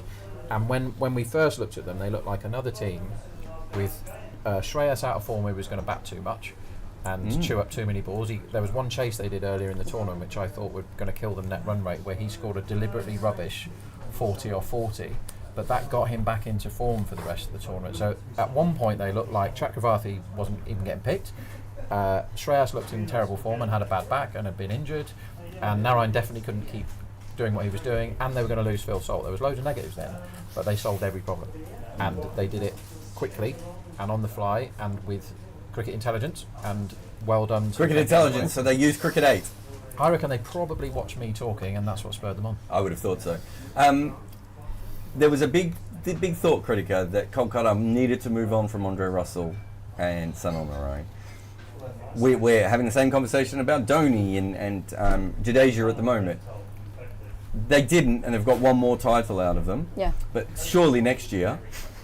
Oh, we're back there again. No, they'll be coming back again next year, right? It's a key part of having two players with all-round skills. Allows them to do so many other things. No, for sure, and the way they've delivered, I mean, they're not giving you a reason to really look beyond or even think beyond them. And as long as somebody is performing and giving you those wins and contributing in an all-round way, then why not? I mean, Russell, even that came against, I think the last time they played SRH in the group, the league stage. Yeah, early on. And then they lost those quick wickets, but then he chipped in with a 60 of nothing, like of 20 balls or something, and that's just invaluable, right? So you can't like downplay the impact that Russell or Narayan has for this KKR team, and it's working well for them. Last question. We'll just go out on the Sunrisers. Pat Cummins won the World Test Championship, the 50-over World Cup, the 20-over World Cup.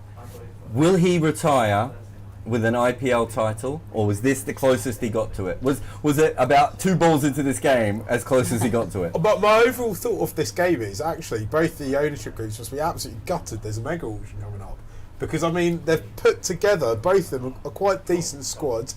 I think like SRH are probably thinking if they could get another all-rounder in somehow, then they might have that thing with that Narayan we talked about where he does multiple jobs. I don't know what the situation will be with Pat Cummins about whether they'll retain him or not. Obviously, there's loads of factors beyond he just got you into the final that you got to consider in terms of how much they paid for him and how much it'll cost. I think his leadership's been exceptional, though, right? We saw that the way they got to the final. I think if you're probably owners, you're probably thinking we want to keep this man on board and give him another shot at it if he wants it next season, because he might have an. So he's still got a chance of getting the quadruple crown that none of us knew existed until I made it up just now. Until he can complete the Kimberverse and win everything, then I think he's got to keep going for it. I don't think anyone should ever complete the Kimberverse. That was Mark Machado. You can find him at Muralian Podcast, occasionally producing Vanessa Feltz or local rugby grounds. This is Kritika Naidu, who came in and did brilliantly for us all the way through the tournament. That is Rob the Rooster Barron. And I want to say a big thank you to these two people, but my God, this man, we could now sell that chair, because his butt has been on it so much that if you want us to dismantle that chair and have Rob Barron sign and maybe do a little lipstick kiss onto the chair so you can frame it at home, you can, because he has put in the hardest yards. Me and Rob have been on air for every minute of all the watch-alongs all the way through, and a huge shout out to him for helping me all the way through. But that's it. We're done. We have finished. The IPL is over. KKR has won. Venki made a 50, and that broke Rob's heart but gave me more money. What more can you ask for? We will see you again very soon, because I hear there's another tournament coming up on Cricket 8.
Ah